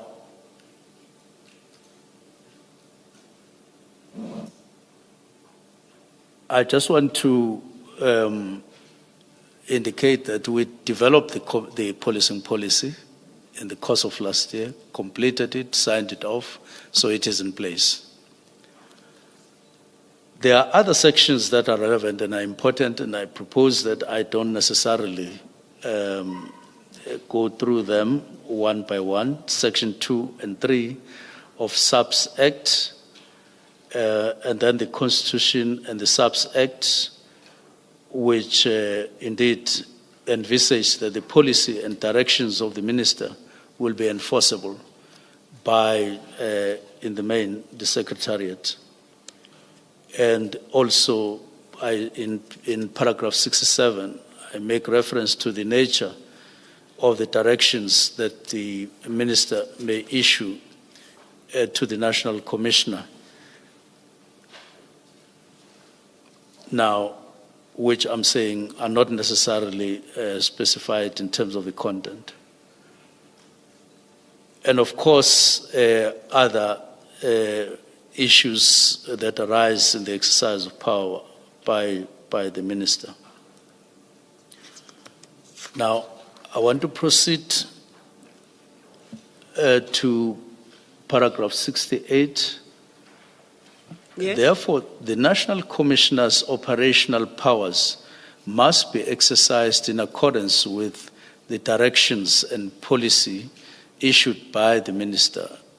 This is not surprising, a surprising feature of the Constitution. And at the heart of Chapter 11 of the Constitution is the need to place the public the police service under the public control by imposing political oversight, as it has happened over time during the advent of our democracy. This is apparent from various provisions dealing with the police and providing extensive powers to the minister responsible for policing, like Section 206 (1), Section 206(3)(e), 206(8), 207(2), and 207(3), and 208, all those subsections. The National Commissioner has the powers contained in 11(2)(d), and this is an important paragraph in my statement.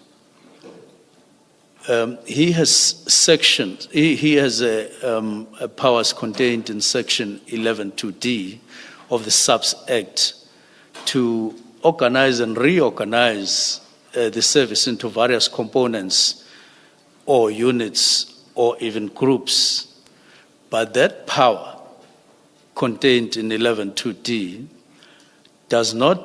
is not relevant to the issue of the National Political Killings Task Team, because this team was not established by the Commissioner in terms of those powers at 11(2)(d). I have indicated above that this was solely established through the intervention of the President and then who established then the Interministerial Committee chaired by the Police Minister, and then who then decided that there should be a structure or a mechanism called a Political Killings Task Team.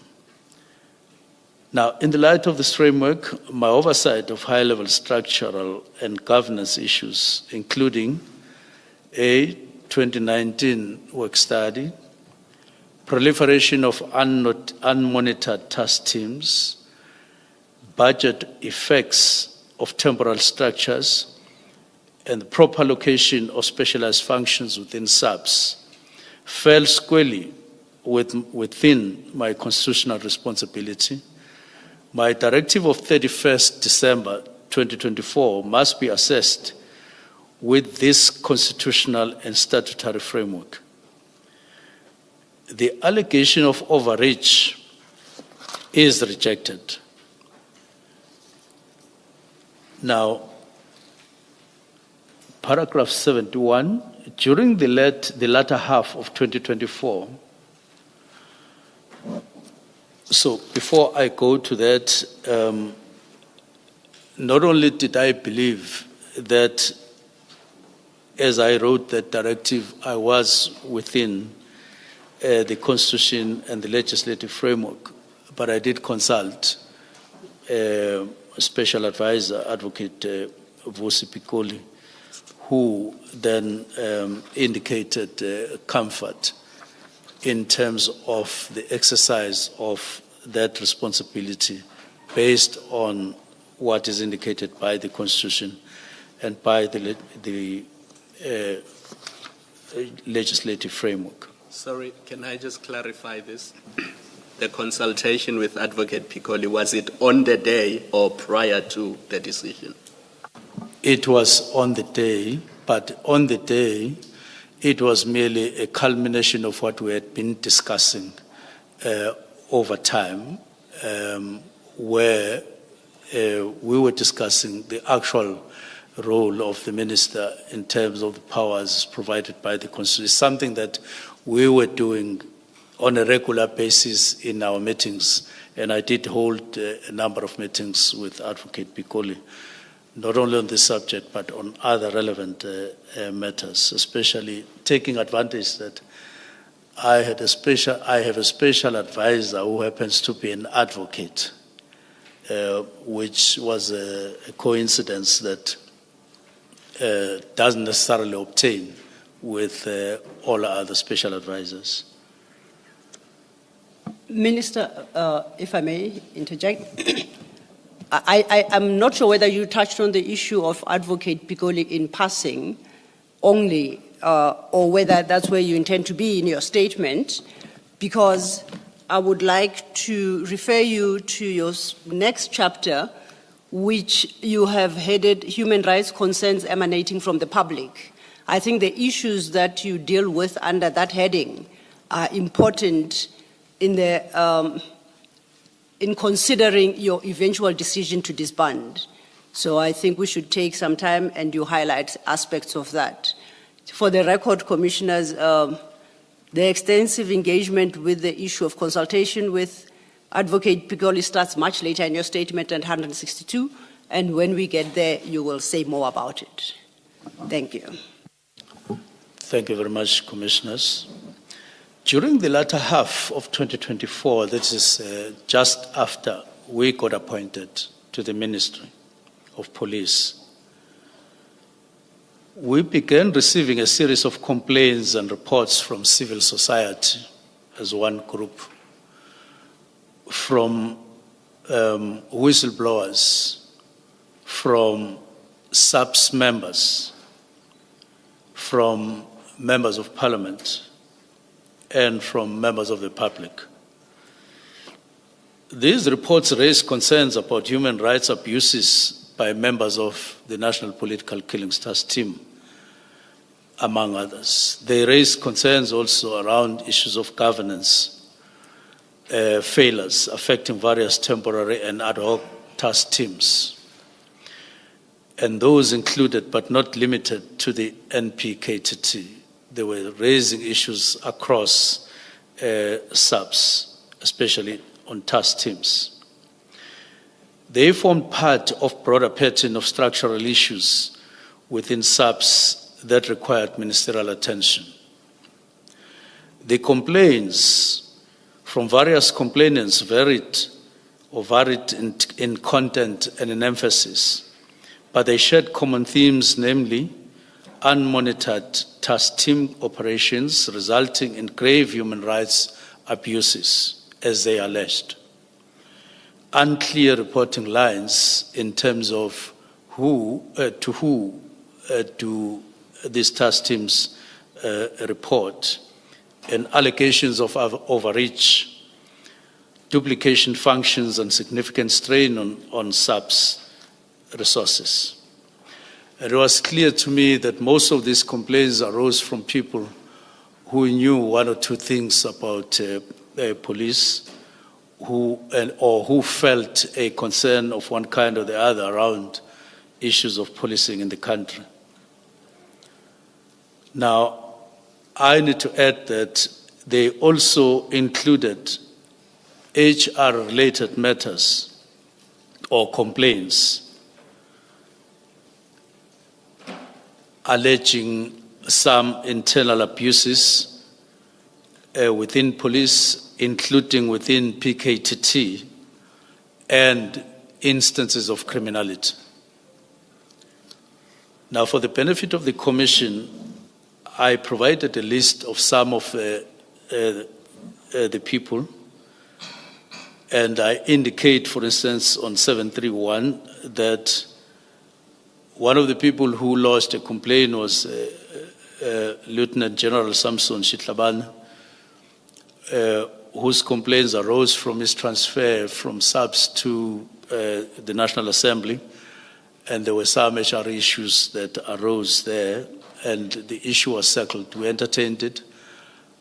I allocated Deputy Minister Matale to deal with the matter, and he dealt with it, and it got settled. And the National Commissioner was involved in the discussions throughout. And then there was Gerald Tio, to whom I allocated Deputy Minister Boshielo, and the matter got finalized. And then there were other people. You'll be a bit patient with me as I try to indicate the status of each of the complaints. Major General D. Mutli, who was component head of crime intelligence. Now, he made several calls. Ultimately, I met him, just myself, and he then outlined his complaints. And at the end of the session, I asked him, which was not a long meeting, I asked him, what do you want me to do with what you are saying? He said, I'm not expecting anything from you. I'm just reporting my matter is in court, and I want to settle it myself, independent of you, in court. And that's why we left his matters. And then there was Brigadier Hlungwane, who was in charge of the secret account. His argument was that after all processes internally, he was indicating that he is on appeal to the minister. And then there was also General Khan, and I must say that that matter is still pending. And then there was an issue of General Khan, whose matter I got through a National Commissioner and Head of Crime Intelligence. That matter ended up in court with a challenge from General Khan, challenging expeditious handling of his matters, and he won the case, and there was an internal disciplinary hearing which cleared him as well. And that's how the matter was handled. And then there was also General Vuma, whose matter is still pending on suspension for several years now, and Mpumalanga Provincial Commissioner, Lieutenant General Manamela, whose matter is still pending. And then other names to be submitted to the commissioners for confidentiality. I have here commissioners in this envelope. Other people who contacted us, and some of them we had a discussion on with the deputy ministers somewhere towards the end of November to say, what do we do with all these complaints? But many of them, or most of them, I met them alone at their request for strict confidentiality, because they emphasized throughout our conversations. So they would call and they will ask for a meeting directly or via other people. And then I would meet them. And they would emphasize that the matters that they are relating to me are highly confidential and highly sensitive. And then they would relate them to me. I did that throughout the course to the end of the year. And I put them in the envelope, and I would want to, I intended handing them over personally to the commissioners, but I trust that you are trusted by the commission, and I'll be looking at you as you do so, because I don't want the names to be exposed by any accident.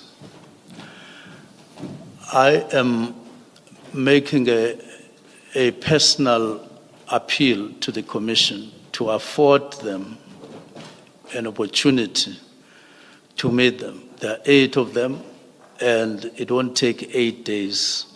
It will take less than 8 days to hear them out. And it's important from where I sit to receive or to afford them the opportunity to do so. So that is part one of the complaints that we received. Then there were also complaints. Minister, my apologies if I may interject. From a procedural perspective only, this is important for me to understand at the stage where now we engage the minister on his testimony.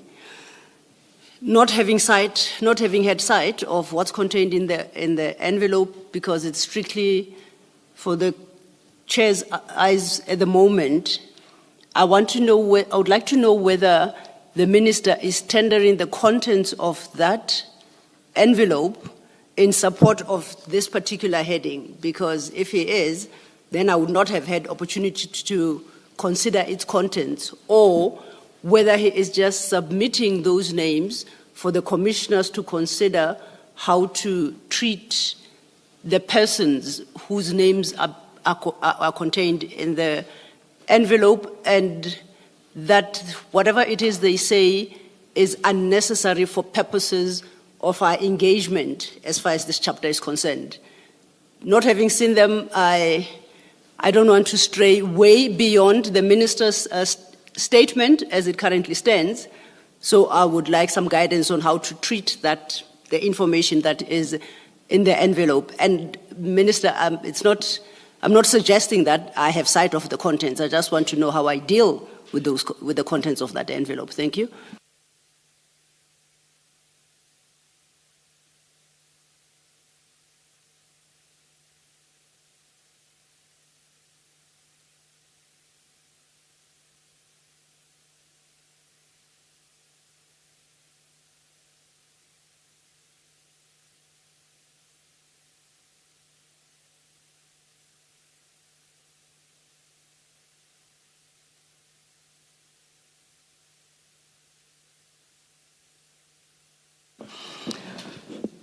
We'll discuss over lunch, and we'll decide how to go about how we want to treat this. Thank you, Chair. Duly guided. Thank you. Just one more additional information. I did provide their numbers because I ended up just recording, because sometimes they would phone you in the car, and I would take the name and surname and then number. But quite a number of them, if not all of them, would have made submissions to or an application to the Commission to appear. So there may be correspondence with the Commission already from them. Thank you very much. Thank you, Minister. Noted. The next person who also lodged complaints formally by writing emails to us was Mary Haas, who is an academic and a long-standing observer of policing oversight in KwaZulu-Natal and elsewhere. And she did send correspondence to me and to Parliament Portfolio Committee on policing from time to time, complaining about various issues. Among the issues that she raised was systemic governance weaknesses experienced or observed by her in policing, including task team operating in parallel, and sometimes outside SAP's formal command, oversight and budget structures. Her concerns outlined the issues later identified independently in the Marai report and SAP's internal governance discussions. Some of these complaints were quite serious when you read them, and at some point I did have a discussion with National Commissioner around these matters. I'm just indicating that she was one of the people who made submissions.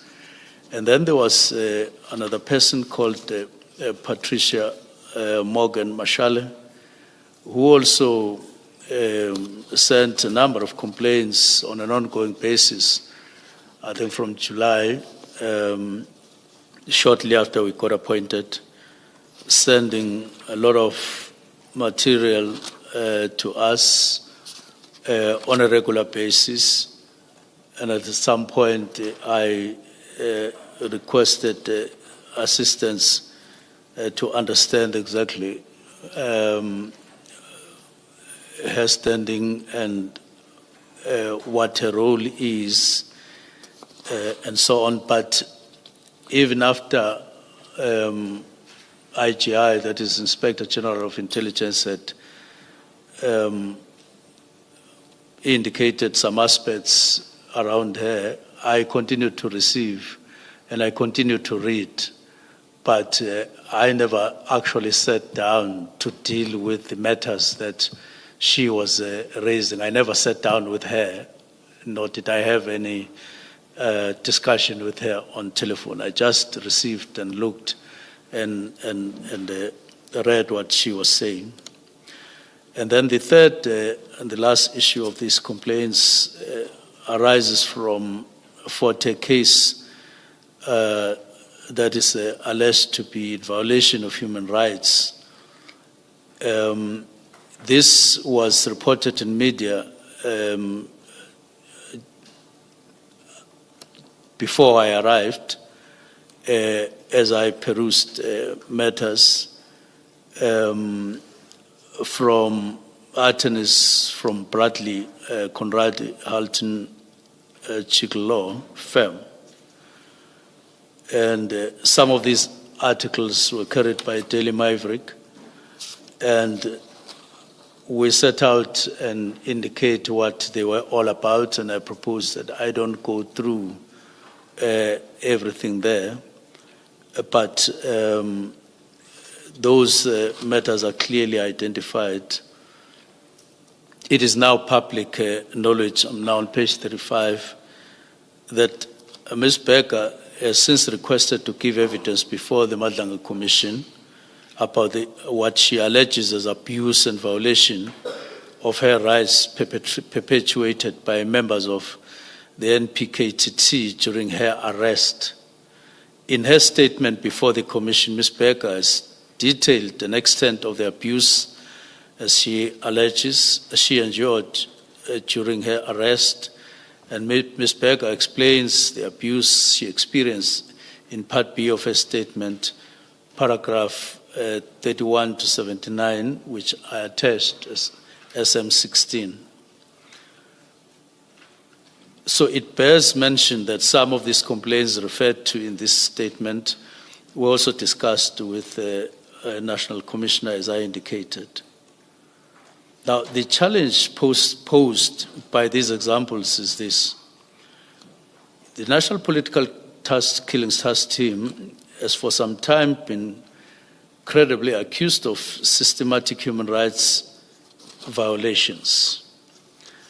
And I must indicate that it's quite concerning to hear stories here and there of members of PKTT or National Political Killings Task Team wearing balaclavas when they do some of the operations that you wouldn't expect them to do so, even though I'm not specific on the matters, but I'm merely indicating what complainants have raised in their complaints, the ones that are listed there. A culture that is not in consonant, in my view, with a democracy and what is expected of police, and it's quite concerning. Hence my inclusion of this matter here. So my view is, and still is, it is possible for police, whether in units, whether in teams, to perform their duties successfully without having to violate any human rights. We are a country that has made a choice that we recognize human rights, that is rights of individuals in the country that must be observed as we police South Africa all the time. But I'm not suggesting that police shouldn't have freedom to or liberty to exercise their powers within the Constitution and within acceptable practices in relation to use of force whenever that is necessary. Now, I go further to say that I do have an understanding that there are arguments out there that it's preferable to keep the National Political Killings Task Team because of its unique focus and ability to combat organized crime. And I want to state it that that's a wrong argument, because the National Political Killings Task Team was not designed to combat organized crime in general, but they were established and designed to focus on political killings, which, in other words, killings which are politically related. And they have been doing that, strictly just that, political killings or assassinations or murders that are deemed to be political related, not other matters, not any other matter, as it were. And I will indicate later through figures or some stats that make an effort to make us understand what the Political Killings Task Team was all about. But I don't think that it is fair to devote substantial resources to one category of killings in the country, which is politically related killings and not any other killing. When the evidence is that there is an urgent need to focus on all matters. Ever since I got, or we got appointed to the ministry, what the concern of Cabinet has been, the concern of the Portfolio Committee has been, the concern of the public has been, it has been a very high and unacceptable rate of murder in South Africa. That has been the concern.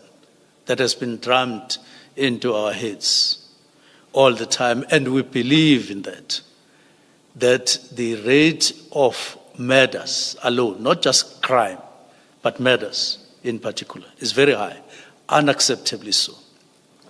That's why, among other things, I took the initiative of calling a meeting together with the deputy ministers of the National Commissioner in November and provincial commissioners and the deputy national commissioners, just to focus on 4 crimes that we believed by that time we had observed as being a major concern in the country. That is murders, proliferation of firearms, proliferation of, if I could use that word, of drugs in the country, and GBVNF. We focused on those only.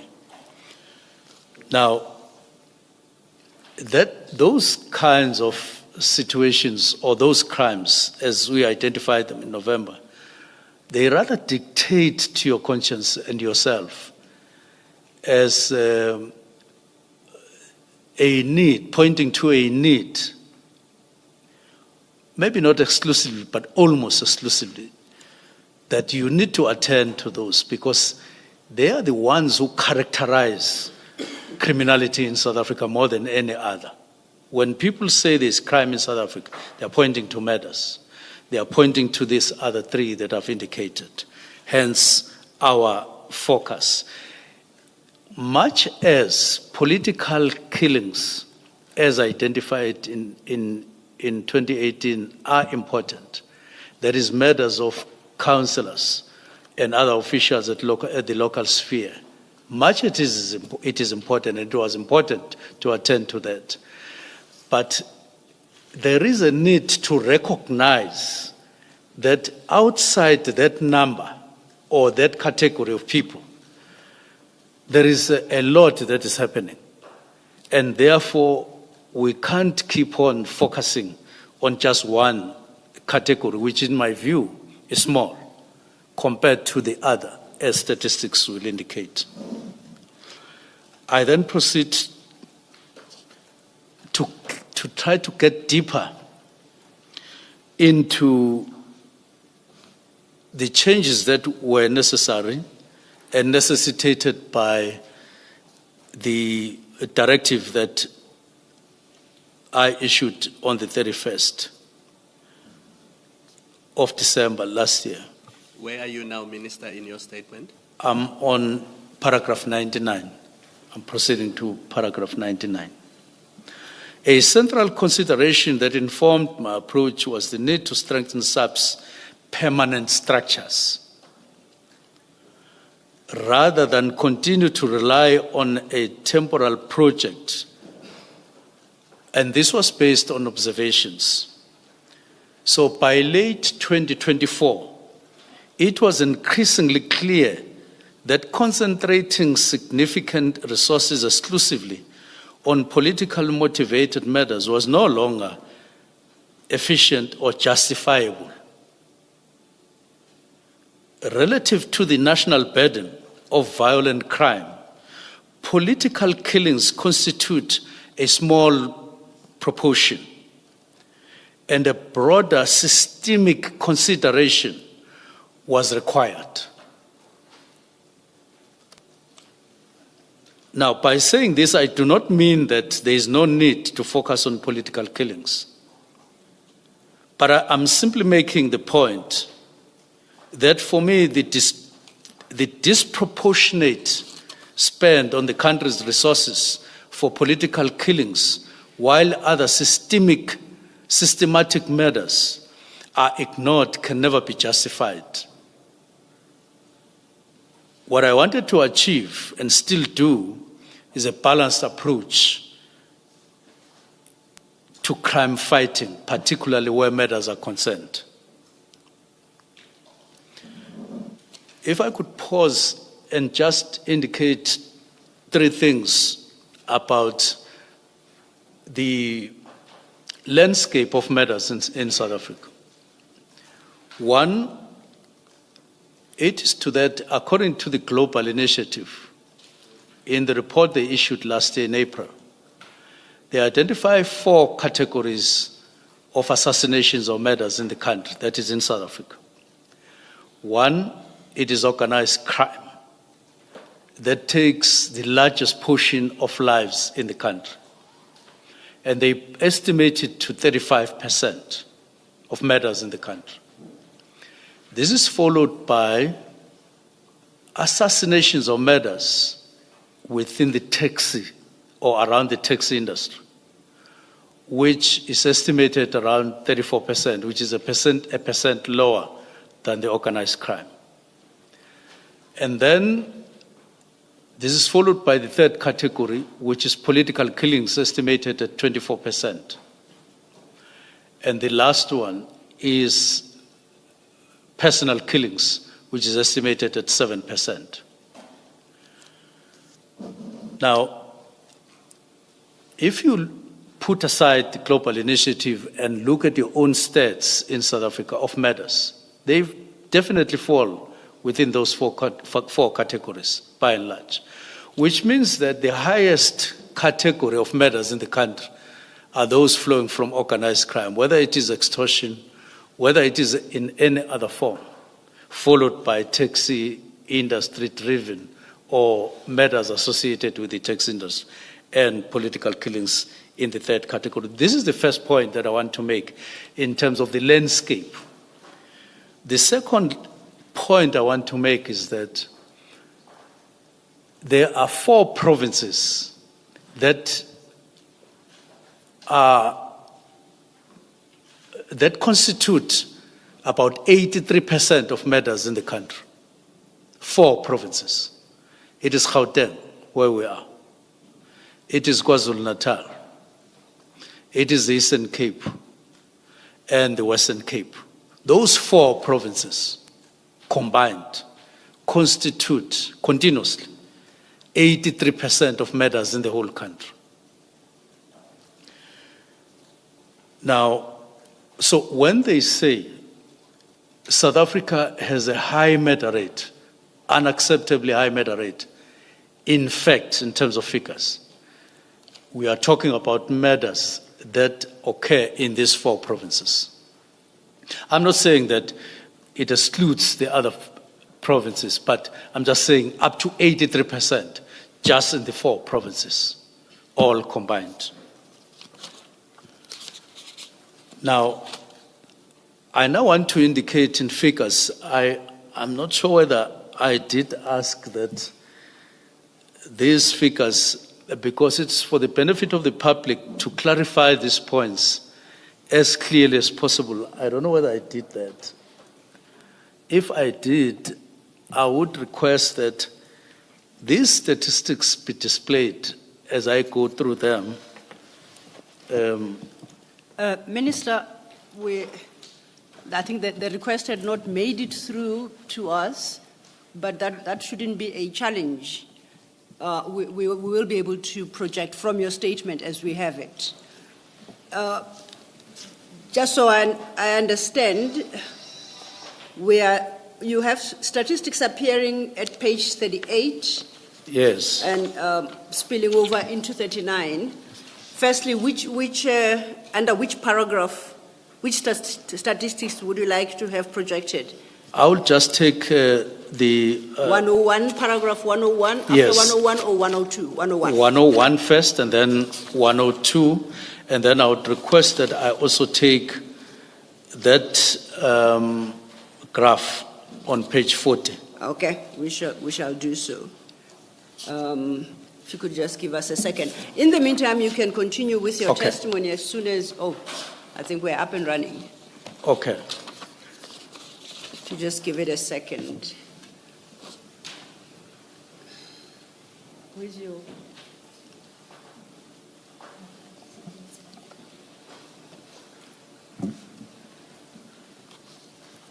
Not so soon, it turns out. Okay, thank you. But I believe you may continue as soon as it comes up. Then you will turn your attention to the table. Okay. Thank you. So at the end of the statistics that we will indicate, which will also take us to some of the figures that we have on PKTT figures, as we will be comparing, the summary of that comes out of these figures and the graph, it tells you that between the years 2016-17 and 2024-25, SAPS recorded an average of 23,043 murders per year national. 23,000 and 43,000. No, 23,043 national. And then you go to KZN alone, the average there annually is 5,314. Now, this against the backdrop of the National Political Killings Task Team murders with an average of 18 political murders per year over years 2015 up to 2024.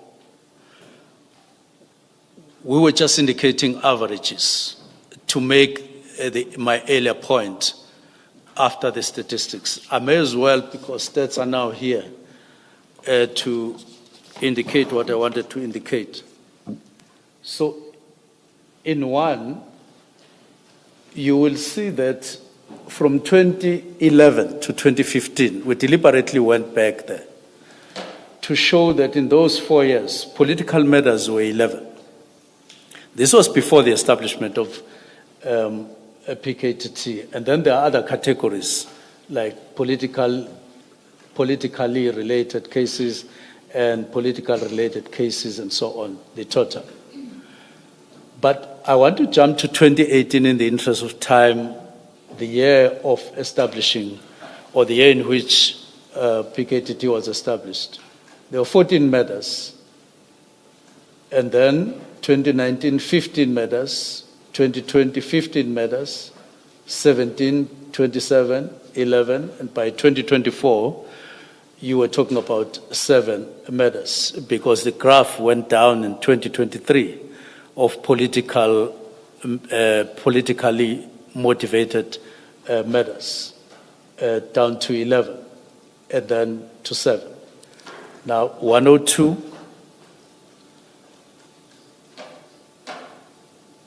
Now 102 indicates just in KZN, flowing from those figures above, to indicate that in those years, not political matters in KZN. You are talking about between 2011 and 2012, 2012, and then 2015 to 2016, you are talking about 18,396. Now, you compare, as I say, with the figure above, which indicates politically motivated matters, 11 and 18,000, in other words. Now, I'm not even taking those of the country, which is 85,000 at that time. But let's go to 2018, because that 18,000 is a combination of years, but I'm now taking 1 year. 2018, in KZN, there were 4,382 matters. Just to continue referring to the stats, in that year, in 2018, you had 14 that were political, that were identified as political. Just 14. But these are lives, of course, and I shouldn't even add just. It's 14 lives that were. But outside politically motivated, you had 4,014, 2018. Now, 2019-20, it's 4,859. And there were 15 matters in 2019. 2020, there were again 15 matters, political, in terms of politically motivated. But in the same year, in KZN, you had 4,859. Now, 2020 to 2021, 4,825. 2021, so the whole figure goes like that. But this side, by then, the combined figure is 27,494. Now, let's go to the graph, which is on page 40. Now, that is the graph that indicates matters over time in the country. So the top line is matters in the country as a whole. The next line, matters in KZN over time. And the red line is politically motivated matters. So just the same as I've been saying, 2016-17 is 32 against 40,000 and 4,018 against that 19,000. And then you go 20 in 2017-18 against 4,382. And then 14 against 4,395. And then in 2019-20, 15,000 against 4,000. 2020-21, 15,000 against 4,825. And then 2021-2022, 17 against 6,000, which was even rising. And then in 2023 is 27, the highest. And then 2023-24, it started dropping to 11, and then down to 7. Now, we then say there, in summary, the figures demonstrate that politically related matters constitute a very small proportion of the national matter burden and even the provincial matter rate in KZN, where PKTT or NPKTT operates. Now, this supported my view that focusing significant resources exclusively on political killings through ad hoc temporal task teams was no longer sustainable, and that the expertise developed within the National Political Killings Task Team should be mainstreamed into permanent murder and robbery unit, which has political killings in its approval mandate as indicated on Tuesday, backed by our structure. Now, by way of further illustration, it is to be noted that SAPS releases quarterly crime stats, but for murders in particular, there is no breakdown on or categorization of the motives of the murder. Indeed, I would argue that motive is of secondary significance. What is important to note, and in terms of our mandate, is to reduce murders, is to deal with murders, whether of business people or from the religious community or from whatever category. That is secondary. What is primary? What you get paid for, where you earn your title as minister, and in my case, as an individual, as minister, is our performance in relation to the face of criminality in South Africa, the face of crime in South Africa, which is the murder rate, not murder rate of a certain category of people in the country, but murder rate.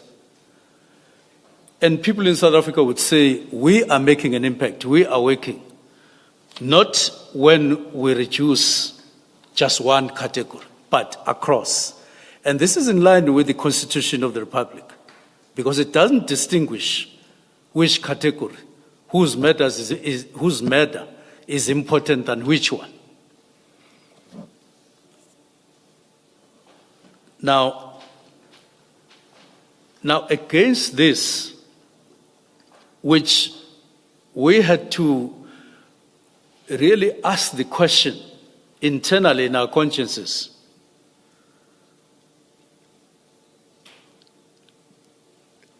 do we continue like that?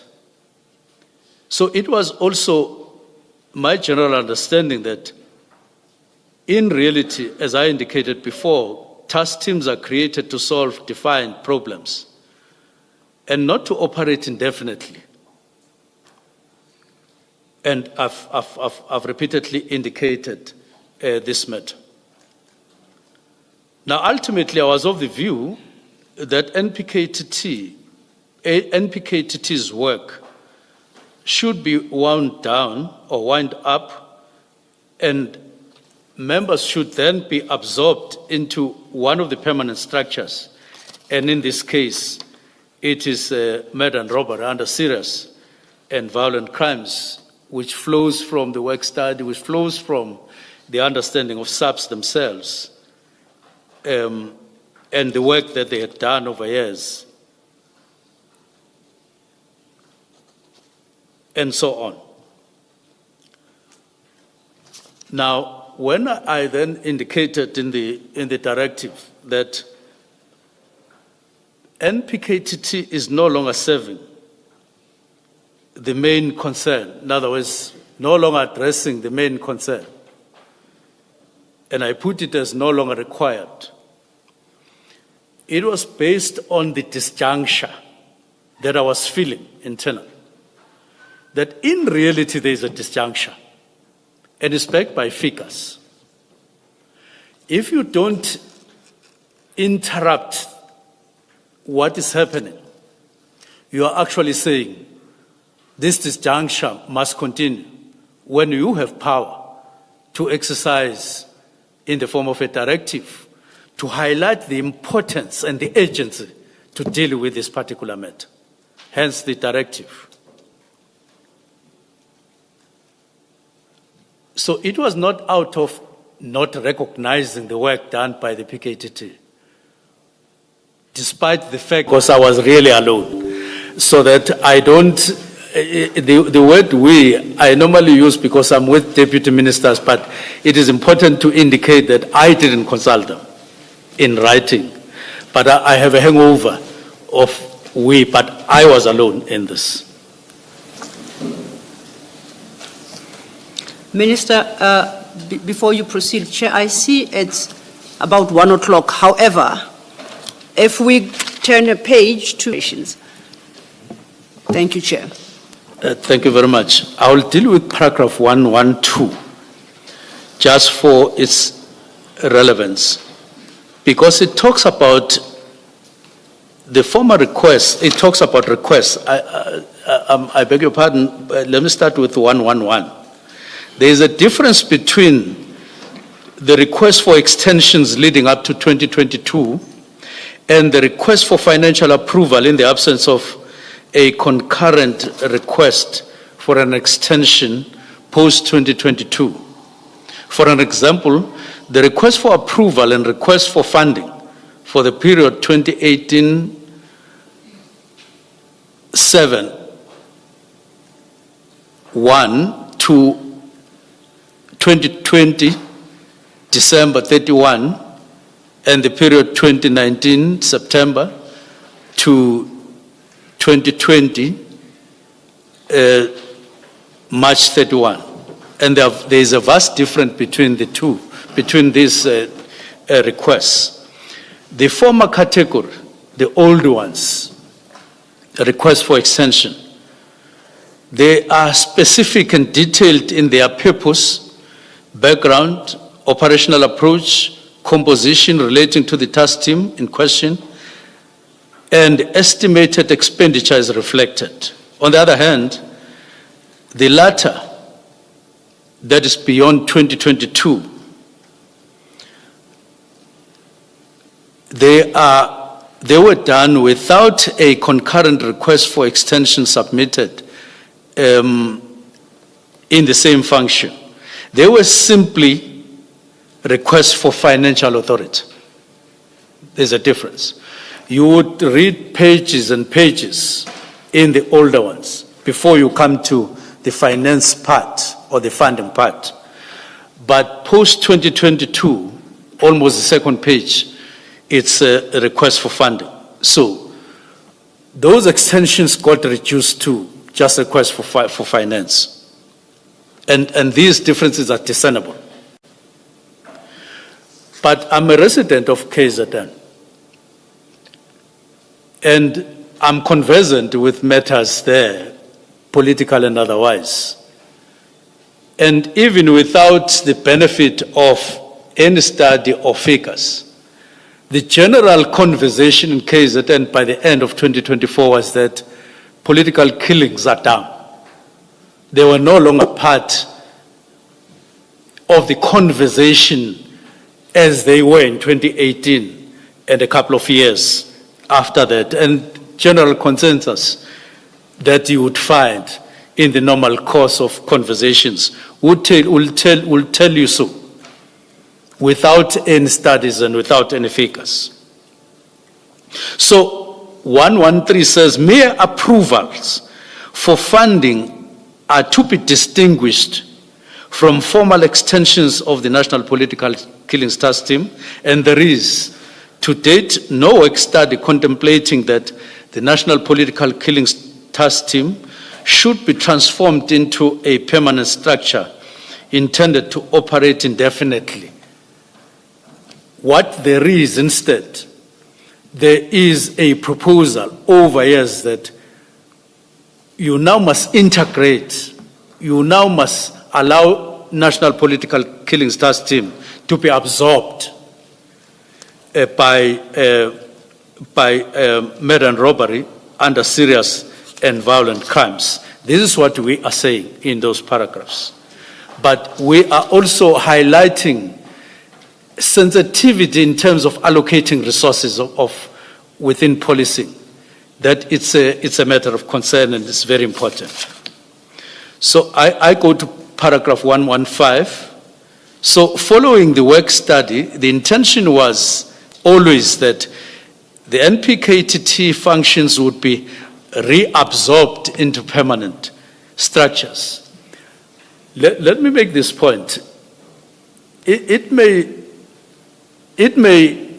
have been conveyed and received as disbandment and consumed as such, but the intention is similar to that one of 115, absorbed into these permanent structures as demonstrated in terms of what SAPS were saying in various memos over time. It was to absorb, it was to integrate, it was to do just that.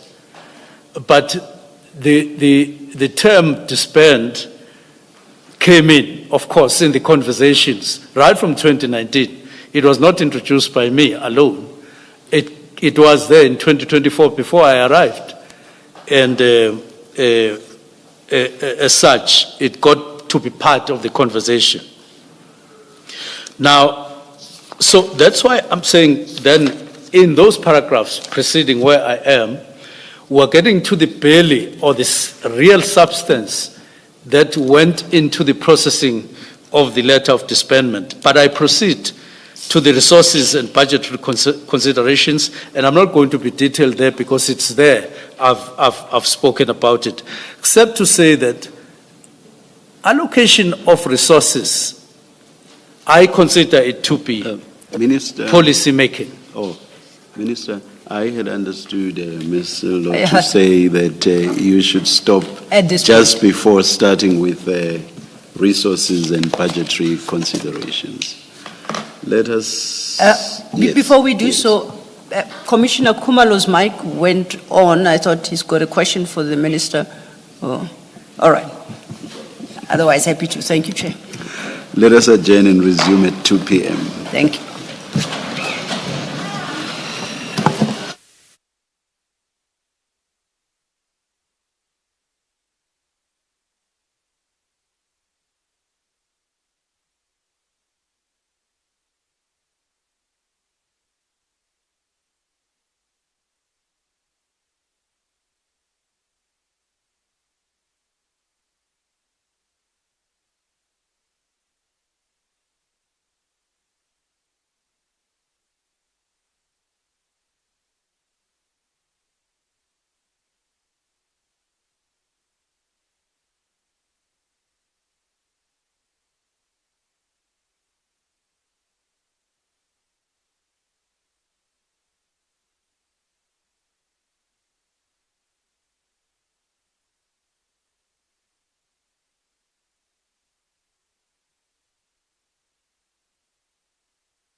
have considered the question of the brown envelope.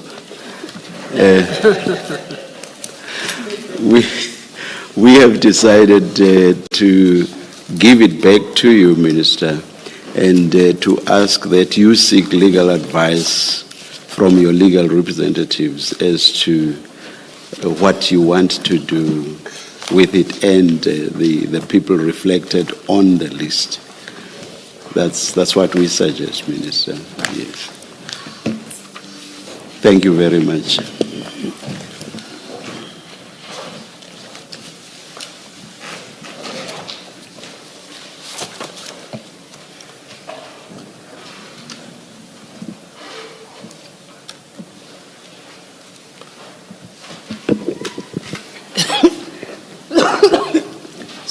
Thank you, Chair.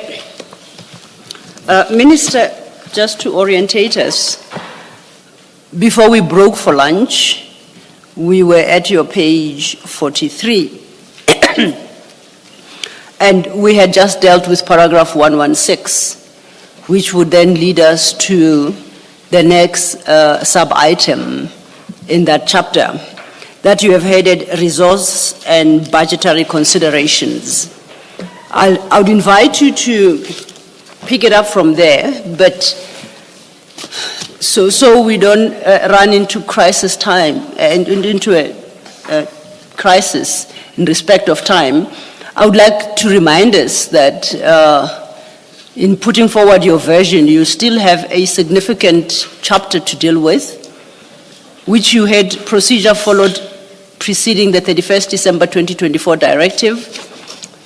The reasons for the 31st December 24 directive and the post-directive implementation. So those are the three main topics left. And just to remind ourselves, that's where we intend to stop, both with you putting forward your version and the engagement we are going to have with you, because it's those topics that speak specifically to the issues of PKTT. As previously placed on record, all other issues that you have addressed in your statement shall be for the second session of the Commission in the new year. The Chair will determine when that takes place. Your statement is extensive, and it will not be possible to deal with everything with appropriate and required depth if we were trying to cram it all in this 1.5 days. So I just want to remind ourselves what awaits us, and if you could structure, therefore, your summaries accordingly to fit in with your and my agreement as to how much time you need for that purpose. Thank you so much. I then invite you to consider from paragraph 117 and deal with that sub-item, resource and budgetary constraints. Thank you. Thank you very much, Commissioners. 117 taken together with 118 seeks to indicate that the issue of resources is of primary importance in a department like police, whether NPKTT is funded from the National Operational Center, which would affect the combat units within SAPS, or is taken from any other source, especially detectives. The principle is one, that we shouldn't use the budget for what it is not allocated for and start picking up from different programs, because that is not allowed by Treasury. Then it affects performance levels of where money is taken from.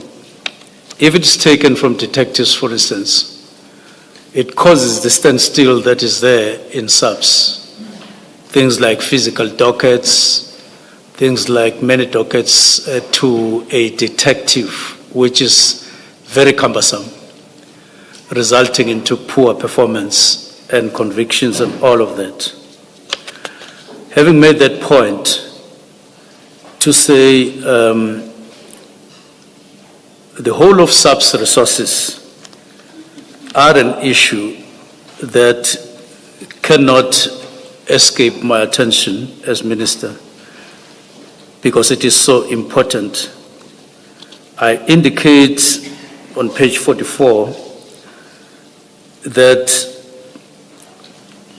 if we continue funding national political killings trust team the way it is happening, we are being insensitive to discuss resources that we have for making sure that the whole of SAPS is as effective as it should be.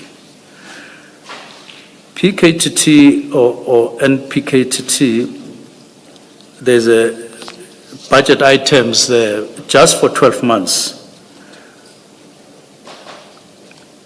requiring that amount of money. Just for S&T and accommodation, 40 million, 883,000, food and beverages, 15,193,000, incidental costs, 6 million, laundry, 1.2 million, overtime, 30 million, cell phone, 440,000. Now, this kind of expenditure concentrated in just one team, which is temporal, is unjustifiable. The budget for SAPS has been reduced by 11% over the last few years, and therefore it's something that should talk to the way resources are allocated. If I come to this year, for instance, I do want to display, I want to come to just one small or one page presentation which I asked for, just to show. Minister, is that from your statement? Or is that a separate document you would like projected?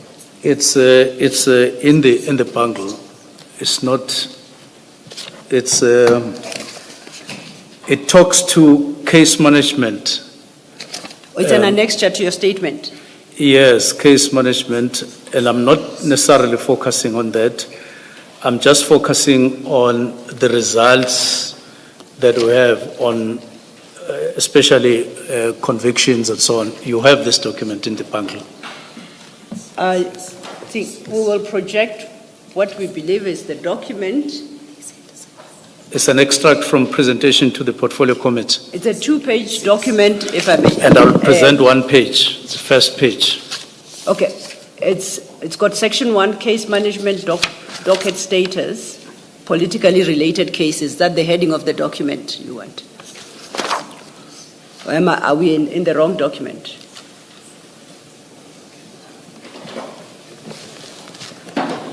Perhaps let your attorney direct us if it is a specific annexure, and we will try and pull it up. SMP? 26. Oh. SMP.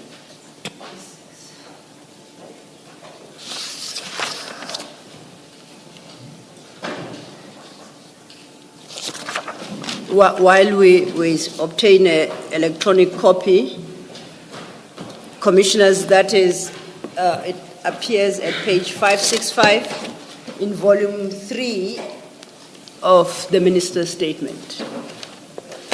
Looks like this.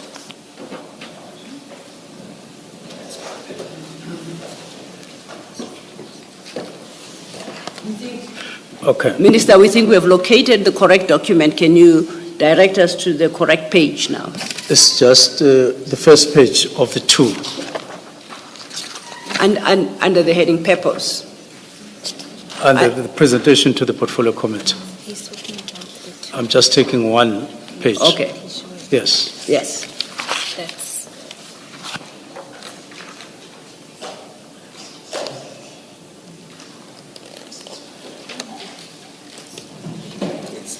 That's Minister, we are going to project and then you'll tell us if we are at the right place. Yes, thank you.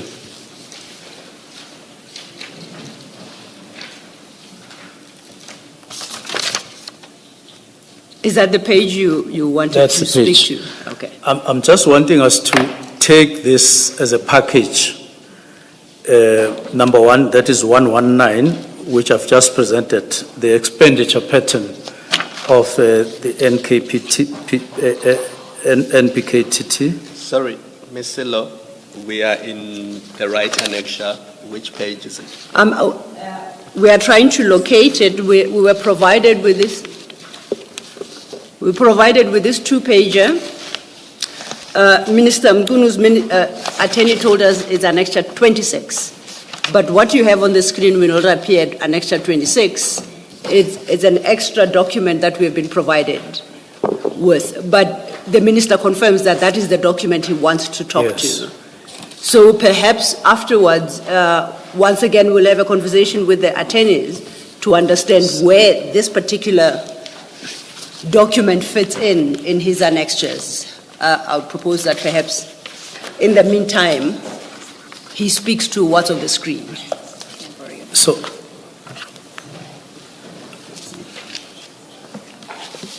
So commissioners, I'm saying if we take 119, which is the expenditure pattern for 12 months for PKTT, you combine it with the point that I've just made of 11% reduction of the operational budget of subs, and add this slide, you'll see what's happening, or contextualize, or use this slide to contextualize what we are saying. You will see that in a context, what's happening with the budget of subs is that it is nominally increasing, but in real terms it is getting down as a result of demands of policing and the population. So if you look at this slide, you will see that when you look at work done, you look at the slide from the perspective of work done.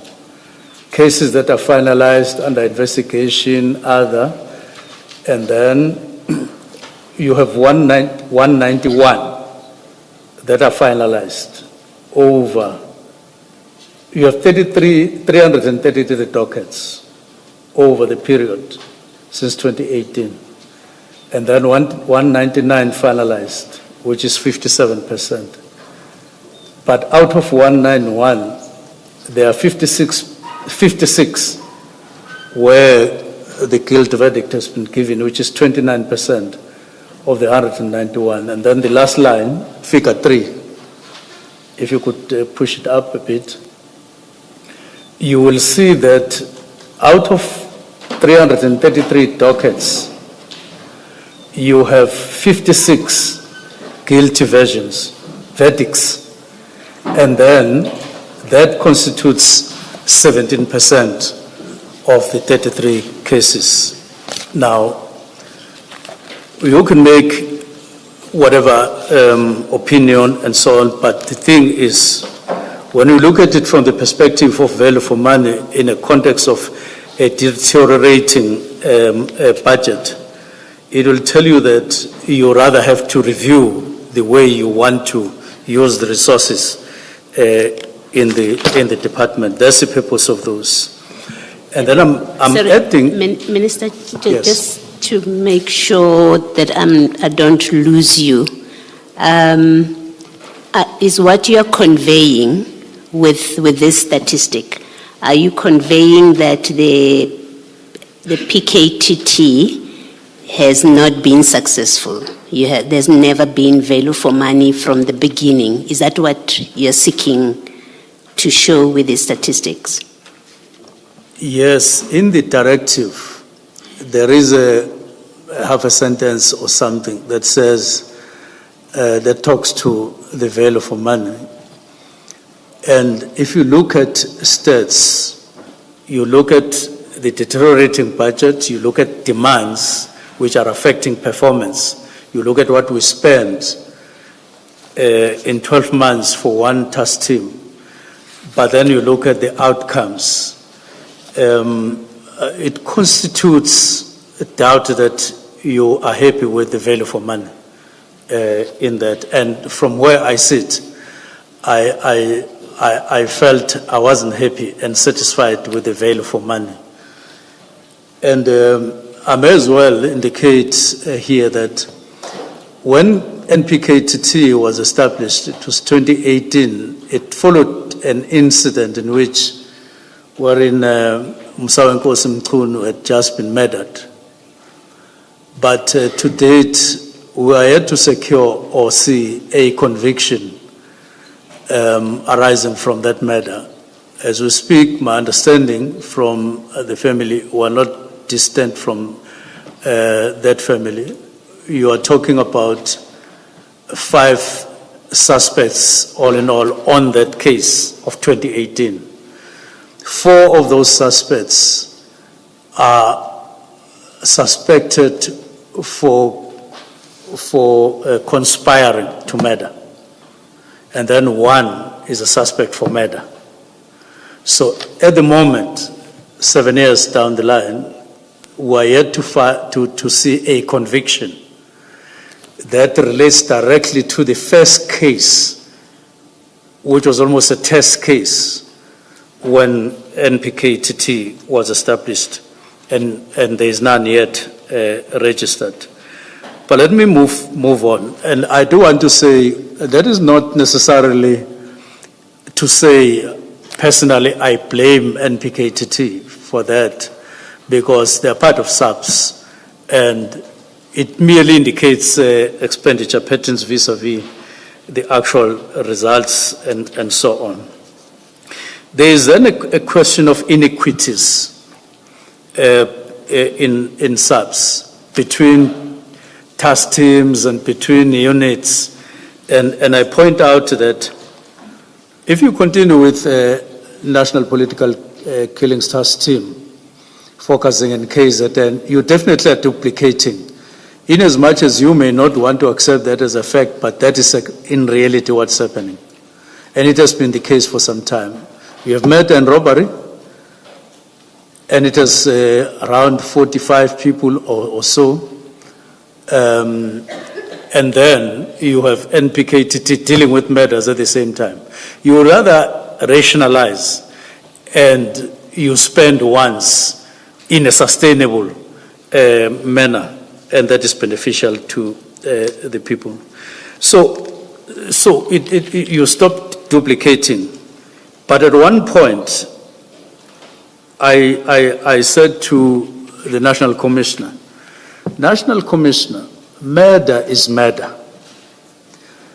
Let's not create a false hierarchy in murders in South Africa as South African police. Now, I listened to the National Commissioner speaking here at the Commission and to Lieutenant General Kumalo. And as I listened, I got more and more squeezed internally when they repeatedly used the word traditional, that NPKTT doesn't use traditional methods when investigating. They don't use normal methods. They are using what has been put into NPKTT to make sure that they are as effective as all of us would be. Now, but they are doing that in a small scale, as I'm saying, dealing with small figures. And then the rest of the people with high figures, you subject them to normal investigation, traditional investigations. Even when you take blood samples, what do? They said it's 3 days for a political murder case, whereas it is 30 days for a normal murder. And look, I'm not going to be minister forever. At one point, I will go home. And if I come across murder, I'll be one of those whose investigation will be deemed as normal, as traditional, because it won't fall within this category. And the point is, are we on the right track? Is that justifiable, morally and ethical? And from where I stand, it is not, and not in line with the Constitution of the Republic. So the issue is, when you are in the space, normal space, listening to successes, listening to this, it is nice to consume that. But when you are alone as minister, thinking things through, you in terms of principles, looking at things in a principled way, you come out empty in the sense that you are not able to respond ethically and morally to the question, why do you differentiate between murders? What justifies that? And therefore, murder is murder. There is no hierarchy. And subs must then subject themselves to that. So no 30 days for the rest of the people when you do samples, and then 3 days for politically motive, because... Minister, just so I understand you, are you suggesting that a new method of conducting investigations cannot be piloted on a small scale before it is rolled out nationally? Because surely you must first test a new method's success on a small scale. And then if you deem it successful, then you roll it out across.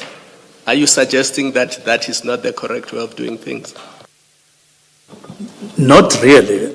I'm saying it is a correct way of doing things, but we should and could have done that some time ago. And at some point we should say, do it, because you have already created or established your murder and robbery, and long ago, but you keep on delaying. You must immediately do it, and there's no justification for you to postpone. There have been implementation letters, 2 of them, 2 assessments, but still not implemented. So it has been an experiment gone too long, and not in compliance with the imperatives that we are facing now. So there's nothing, it's like going out there building a hospital, and then you put in surgeons and all the specialists and so on, and then the hospital all of a sudden does very well in terms of patients coming in and so on. But then you leave the rest of the population outside and you subject them to normal, and then you say to the public, I'm pleased that we are making progress and there's no other team or hospital like this one. But you know that all the other hospitals are not like that. I'm just making an example. And I'm saying that morally and ethically, it can't stand the test. And the longer we keep it, the more unjustifiable it is. And the experiment has been there for quite a long time. Now, I then move to 136. Those were the directives, 3 of them.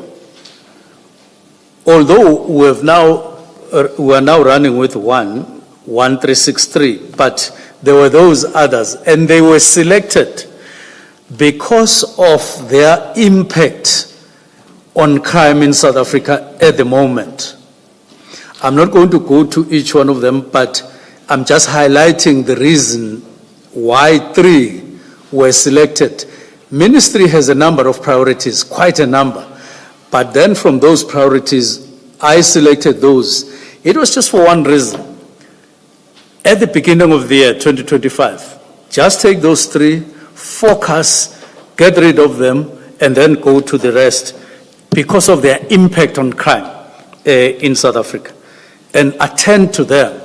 And I'm glad that 1361, 1362 were attended as directives And we worked together and we moved on, and we made substantial progress on both.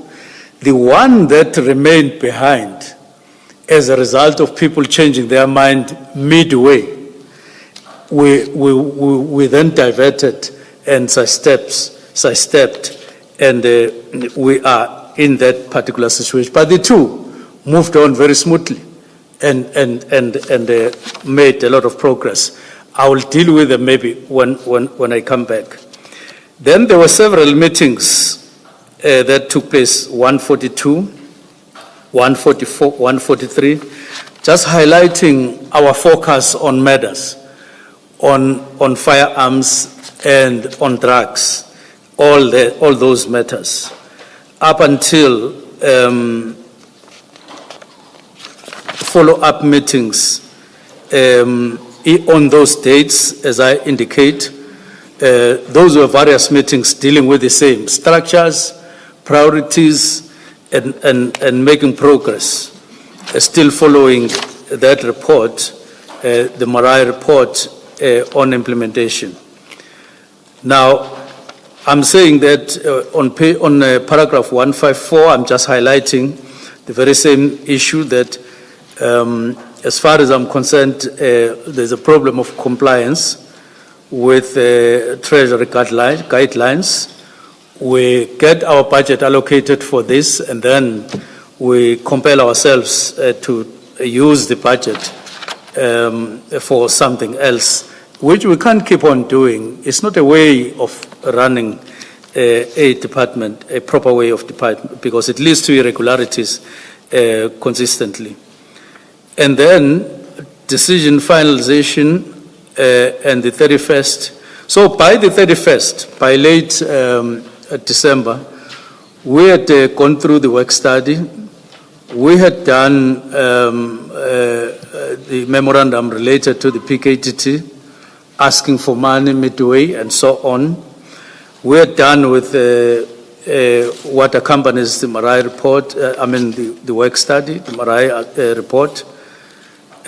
We had done those meetings on the 1st, on the 21st, on the 22nd, listening to what PKTT, and even spoke, especially in the meeting on the 21 and the 22nd, on the 1st and the 22nd, where I indicated clearly the need to urgently review the status quo in relation to NPKTT from the macro point of view. And National Commissioner indicating that in any case, that was never a permanent structure. It was meant to be temporal, and that we should go that route.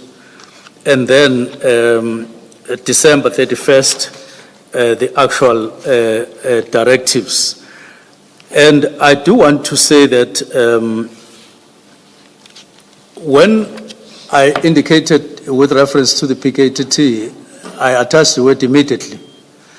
Just to clarify what, in my understanding as I was sitting on the desk writing, and I would want to indicate to commissioners that I wrote this, although it's not the subject for today, but I wrote the directives, and I take full responsibility for them, all three of them. I was not influenced by anyone, anywhere, not by phone, not by anything. I just had said for 3 days, 29, 30, 31, and asked myself, what changes, what impact have I made on subs?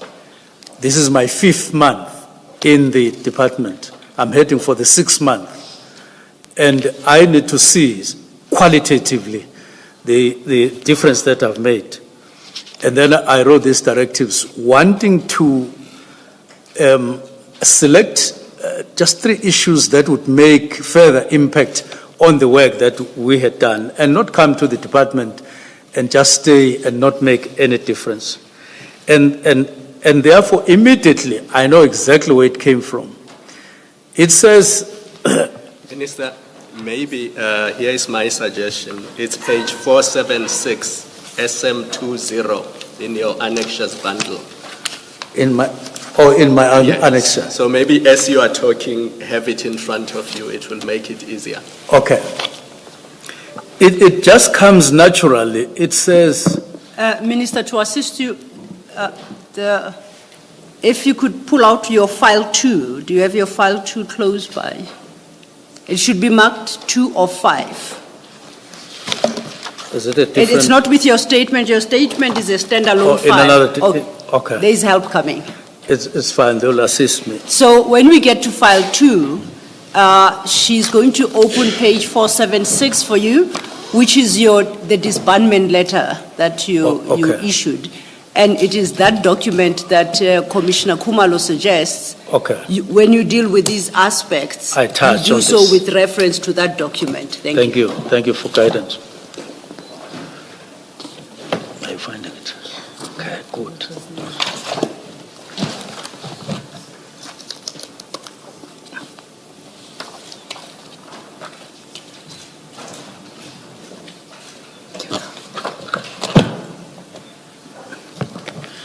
Yes, thank you. So I won't go to, oh yes, this is the directives themselves. Oh, I see, thank you. The meaning in this context of immediately is not as that of switching the light, switch off that light immediately, and you go to the wall, you do so.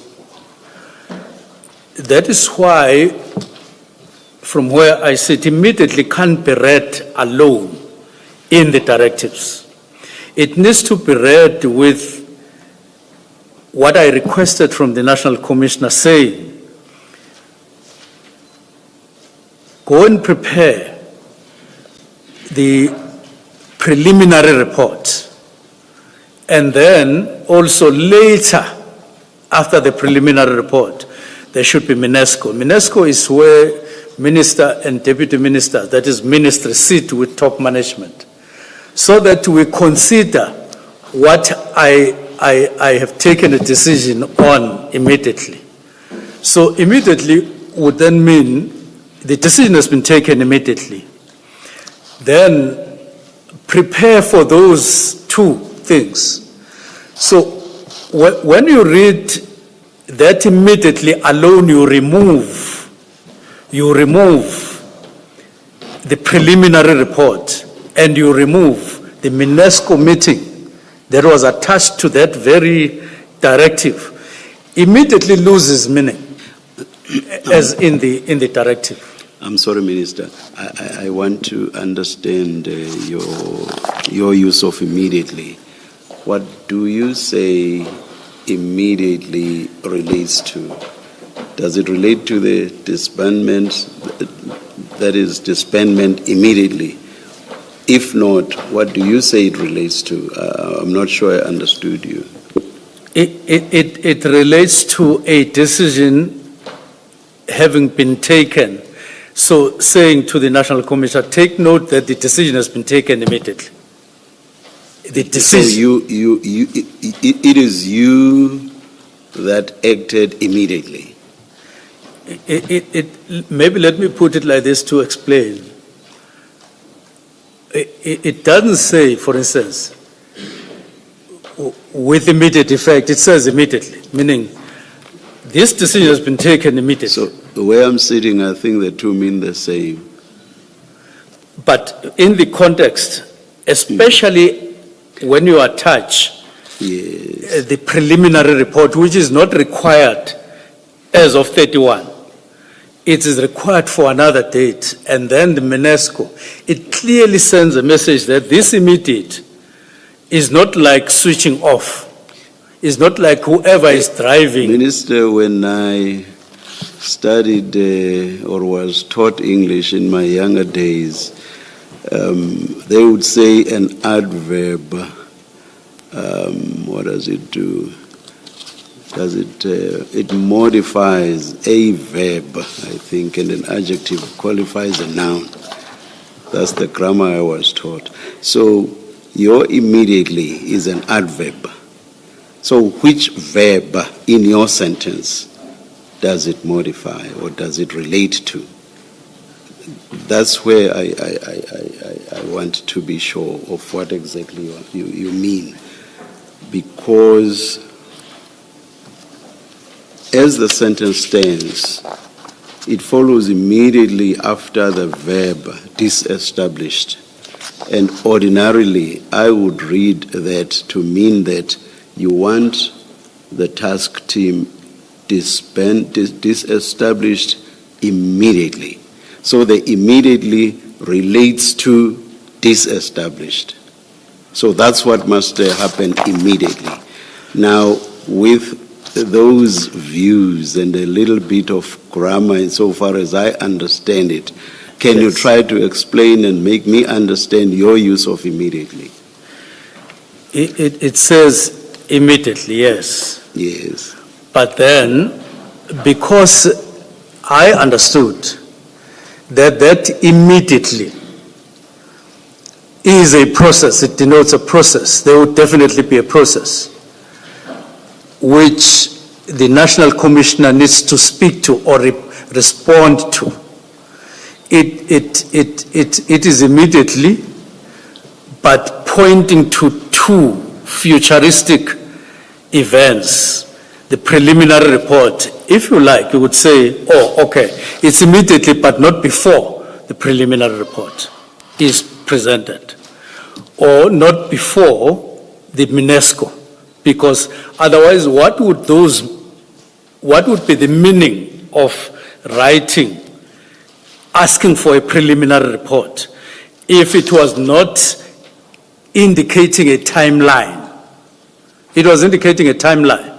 Immediately the decision is taken. The decision has been taken immediately. But then the process itself will be as indicated in the letter. Otherwise, I could have written this and stopped it immediately, and it would have given a different meaning. And anyone who says, yeah, what is any other meaning here except exactly what it says, immediately disband now and everything.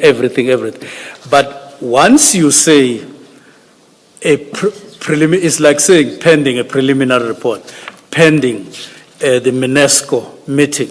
But of course, that is immediately. And in the context of government processes, you use these words, but it can't come to a screeching halt, as it were. It will have to.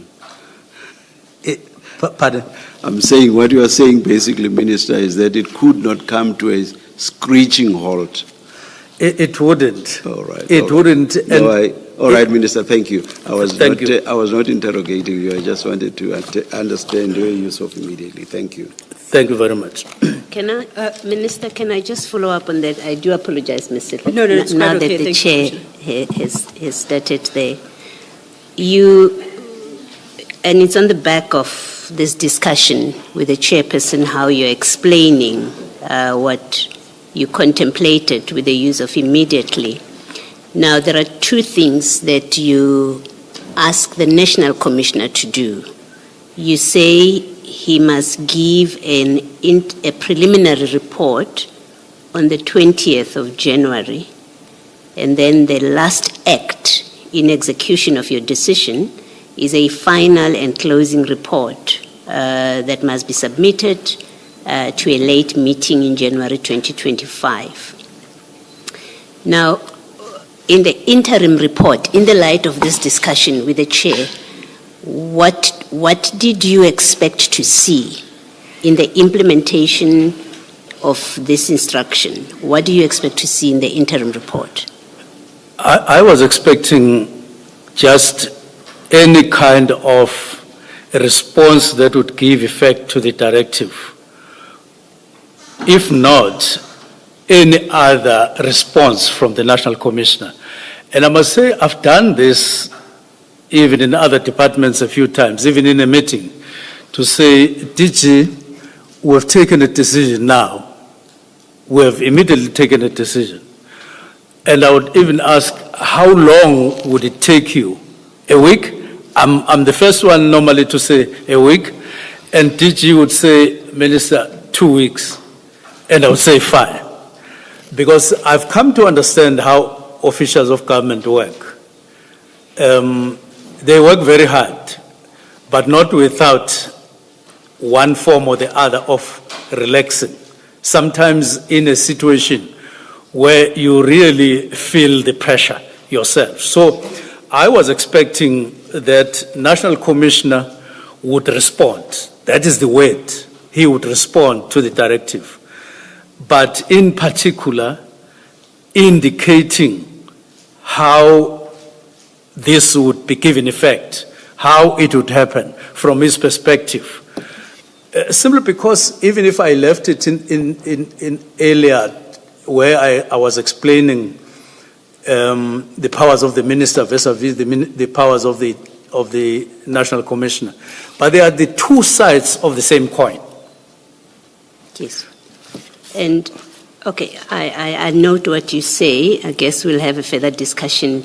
And then you've told us what you would expect, you were expecting to see in the interim, in the preliminary report. And then in the final report, which must come in January still, it's a Yes. close-up report. What do you expect to see there? I was expecting to see, first get the outcome of the preliminary report. Depending on the preliminary report, then we'll move to the final.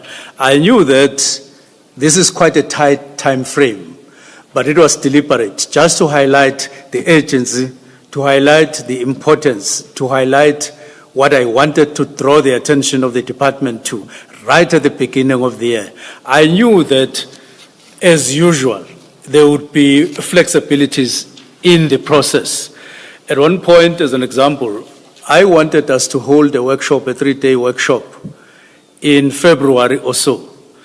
But as time went on preparing, they then said, management said, no, Minister, let's hold this workshop in March or something like that. Even the summit, police summit, we didn't hold it at the time that I had indicated first, or we had indicated first as minister.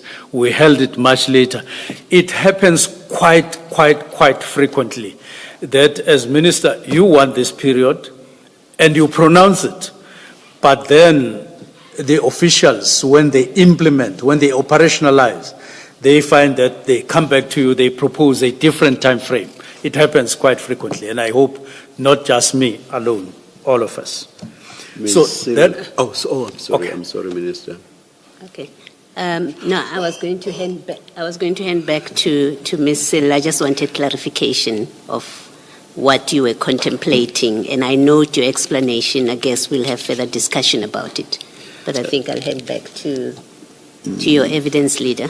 Ms. Sillo, just to say, this does not mean that we have started engaging. Indeed. Just a sort clarity. No. And In my colleague Commissioner Kumalo says that he too wants something clarified.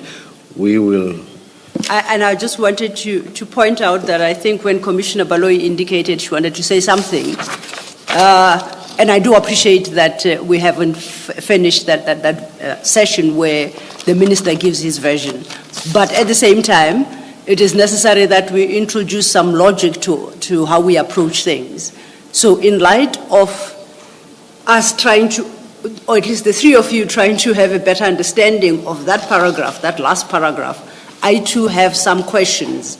And I wanted to say, when I put them to the minister, it's all clarity-seeking questions, not so much that we have started to engage, but I'll do so after Commissioner Kumalo. Thank you. Good afternoon again, Minister. Again, still only seeking clarity. I have difficulty with your explanation that immediately refers to you having made a decision immediately. Because I'm going to read that sentence. This is what it says. I therefore direct that the political killings task team be disestablished immediately. So my reading of it is that you were directing that something be done immediately, not that you were saying you have made an immediate decision that something must happen in the future. So if you can just...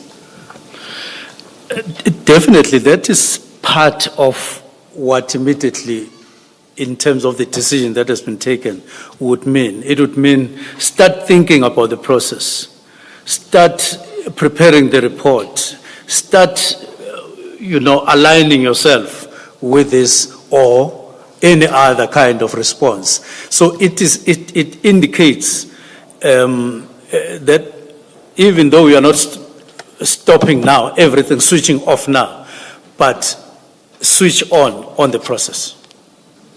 Does it also mean if you have different views, then engage me on those views? Obviously, it will mean that exactly because in any decision that the ministry would take, you open it up for engagement with the management. That's why the second meeting after the preliminary report would entail UNESCO, so that we have engagements on the matter to assess whatever would have come up from the preliminary report. We will come back to the directive, but for now, I'll give back to Advocate Silva. Thank you, Commissioner Khumalo. And by way of clarity, still on the same paragraph, my one question has in part been asked by Commissioner Khumalo. My second question, still on that paragraph, and I refer you to the sentence relating to the filing of the preliminary report. That sentence starts with a word further. You state further that a preliminary report in this regard be submitted. Now, in the context of trying to understand what immediately means, I would like some clarity as to further to what must a preliminary report be filed.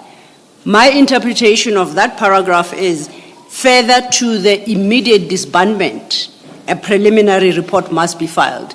I want to test my understanding with you. Would that be a correct understanding, or do you think I am completely misreading that? Precisely because you say further. It doesn't say to be disestablished immediately and that a preliminary report be filed. It says further, comma, so that has to imply it is further to something. And going back into the paragraph, I am trying to determine further to what. And the only thing that my logic tells me is further to the immediate disestablishment. So I just want to test my understanding with you. I want to see this sentence. It starts, let's start. Observation. Oh, yes, I see. Yes. I see the sentence. Further, so I therefore direct that the political killing system be disestablished immediately. Yeah, correct. Meaning decision taken and then processes, but further to that, going forward, or no, in other words, then prepare preliminary report. Oh, so what would precede the filing of a preliminary report is the immediate disestablishment, which, as you say, means that to start the process of disestablishment. Only. Only. Other than switching off. Okay. I'm clarified about the meaning you attach, as I guess as the Commissioner pointed out, Commissioner Khumalo. Perhaps we shall revert to this paragraph over the course of today and tomorrow. But in the meantime, I am aware that you have not completed your version, putting forward your version, and I'm not laying the blame at your doorstep, Minister. I accept that perhaps an engagement started earlier than you had anticipated to finish that exercise. So would it be fair to grant you perhaps 5 more minutes to wrap up to enable the process to move forward? Thank you. Let me try that. On reasons, therefore, on page 56, I think I'll leave it as it is. And page 57, I've touched on budgetary matters to then go to what is what I consider to be important, paragraph 114.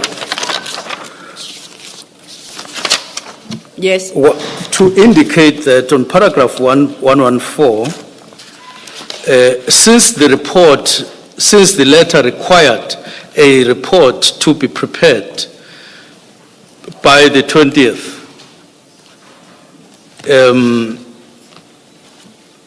and given that I would be on leave, this is a direct quote, because I'm now indicating what happened after.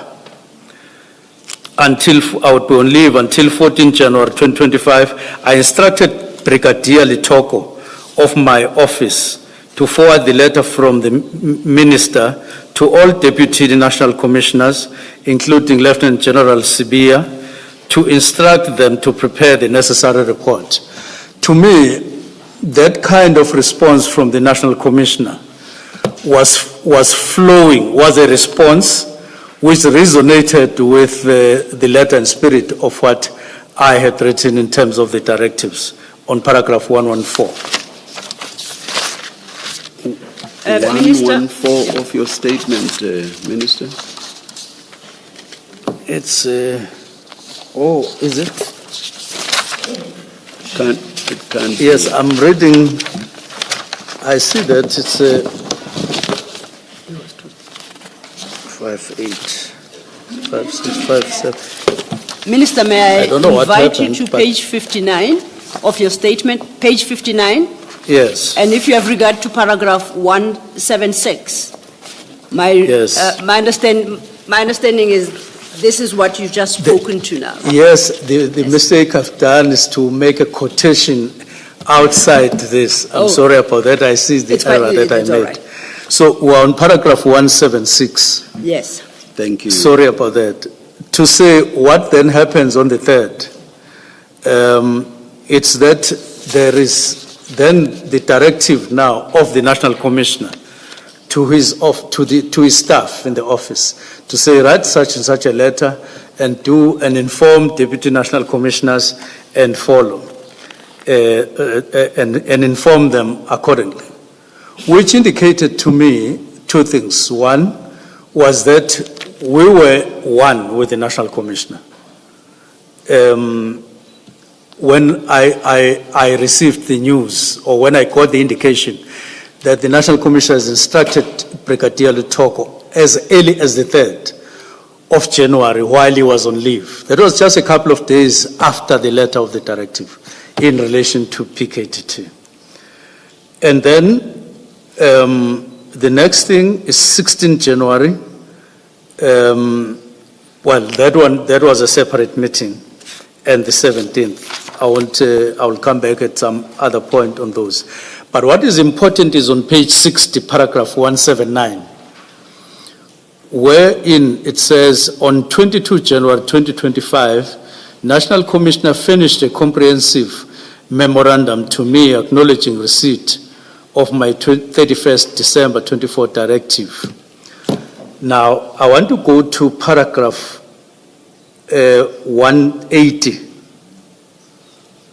And then I took that directly from the report, preliminary report of the 22nd, where the National Commissioner says the following, I quote, "In conclusion, the task team has undeniably achieved and far exceeded the purpose for which it was established. No other task team in South Africa has achieved the success nor has been able to investigate and ensure the successful prosecution of perpetrators of politically motivated murders. The directive by the Minister of Police to disband the national task team has been noted. The initial objective and the directive by the President has been achieved, with a noticeable decrease of political-related killings in KwaZulu-Natal as a result of the National Task Team's intervention and relentless pursuit of its mandate. The South African Police Service remains responsible for the finalization of those dockets in possession of the task team, as well as the finalization of the dockets which are currently before court. The following steps are being taken to wind down the task team without compromising pending investigations or court processes. The 128 dockets which are under investigation and allocated to the National Task Team will be retained by the task team, and investigations will be finalized, and audit will be done of those dockets still under investigation in order to establish which dockets can be returned to the station of origin or allocated to other investigation units within SAPS. The current capacity of the National Task Team will be gradually scaled down. The only personnel who are required to finalize the dockets retained by the national team. The scaling down of the team will depend on the 115 dockets that are currently pending in courts, with most of the court dates in the year 2025. It is anticipated that the team will complete the work before the end of 2025. However, seriousness of the cases and processes of court will indicate the course of action. So the 3rd and then now the 22nd of January, this is the response of the National Commissioner. And this is what I would have expected, and or any other kind of response. So what is evident here is from the disbandment report is that General Masimula indicates clearly in black and white that the objective has been achieved and what would then happen. But in particular, there was never an objection to the directive. So the letter as a whole, the preliminary report as a whole, doesn't indicate any objection whatsoever. He supported the directive in full. So on 5 March, we go together to the portfolio committee, we make a presentation on the directive. It is accepted by the portfolio committee, and on the 6th of March, we sit together, we discuss in more detail the presentation of the wounding up or wounding down of the National Political Killings Task Team and so on, which is now operationalizing the directive. All of that indicated that we were together, even on the meeting of the 7th, even though there was the additional docket, which was no longer in line with what we had agreed on the 6th. But the principle remained, it was never reversed, that what the National Commissioner indicated is being followed by all of us. But it was to say, don't add any other, because it will be counterproductive. We're winding down this side, we're adding cases through another door, and so on. But the principle remained so that it could be operationalized going forward. Now, I am now exactly where I'm supposed to stop, and I want to then close by saying, in the whole of this, the message that I was convinced with as we went towards December, and the lesson that I learned and the principle that I adopted and would want to stand by is that matter is matter. And that the shift from ordinary people on the ground, wherein we are seen to be servicing them, instead of being seen to be servicing people up the hierarchy at their expense, or be seen to believing them is exactly what we are all complaining about, that we are creating an element of elitism in government, and we are creating distance, those of us who happen to be in government for that time being. We cut ourselves out of the people. The figures indicate who is dying, who is suffering, who is actually a victim of murders in South Africa, is the majority of people. And therefore, don't drive resources away from the problem, because that's the core of the problem. Don't drive this service, don't drive this objective of stopping what is happening in the interest of a few people who, by the way, matter, but not more than the majority of people in South Africa. That is a principle that drove me and I embodied when I was writing this letter. And I sought to make a difference in the portfolio by following that particular principle, even if it would sort of be seen to be swimming against the tide in terms of the sentiment, the general sentiment. And I said, I shouldn't be taken away from a principle in favor of a sentiment that would subject the majority of people and would make me ask a question that I couldn't answer. I thank you very much, Commissioners. Thank you, Minister. Minister, did you ever hold a meeting and have a discussion with the National Commissioner of Police and possibly other senior SAPS members with the agenda item being the disbandment of the PKTT? It doesn't matter if there were possibly other agenda items, but the disbandment of the PKTT being a focal point. Did you ever have such a meeting? On the 1st of November, we discussed this matter, and I think there are attachments that point to the content of our discussion on the day. But it was not disbandment; it was review of the PKTT. And on the 22nd, it was the same, because at that time. Apologies, Minister.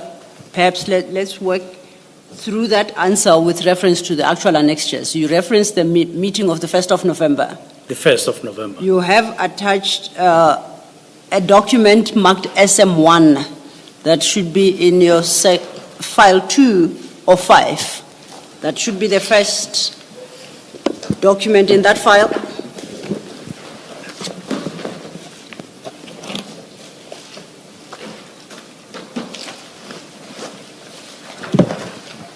And it should read draft minutes dated 1 November 2024. Please, excuse me. I don't see that file.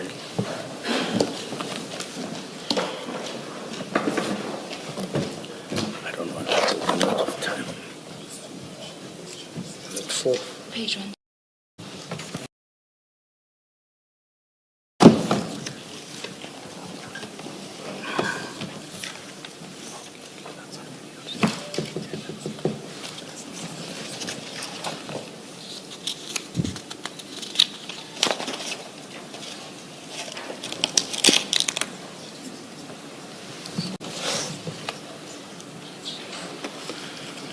Yes, I'm back. Yeah, I was just drawing your attention. In response to the chair's question, you started with a meeting of the 1st of November. And I was pointing out that your annexure SM1 states that it's a draft minute of the meeting of the 1st of November. I Mr. Lo, maybe check that the minister's got the right file. It looks like he's got the wrong document in front of him. It should be 2 of 5. The minister's annexures, 2 of 5. And in fact, you should have a tab marked SM1. I don't see SM1. That's it. Oh, yeah. Thank you, Commissioner Balo. Page? The actual minute starts at page 96. Okay. And you Yes. see it's, Yes, okay. I see. So- I see those paragraphs. Thank you, Minister. Yes, I understood your answer. You'll correct me if I'm wrong. yes. Your answer to my question whether you ever had a meeting, an agenda item of which was specifically the disbandment of the PKTT. I understood your answer to be that there never was such a meeting, but that at the meeting of 1 November 2024, what was discussed was the review of, amongst others, the PKTT. Did I understand you correctly? Correct. Yes. Indeed, let me take you to page 99 of the document you've just been referred to. I want to show that what is in there actually accords with your answer. I'll read the second paragraph after the bullet. So at the top you have the bullet point, Yes. and then you have the paragraph that follows. I'm going to read the next paragraph. It says, the minister further indicated that there must be reconsideration and review of certain capabilities, such as the political killings task team, which are primarily about address serious crimes. There's something wrong there. He stated that SAPS should guard against creating structures/units based on specific category, whilst these duplicate the existing capabilities, bracket, e.g. text killings, political killing, all being about murders, close quote. So I'm saying that this actually accords with your answer. Now, let's move on.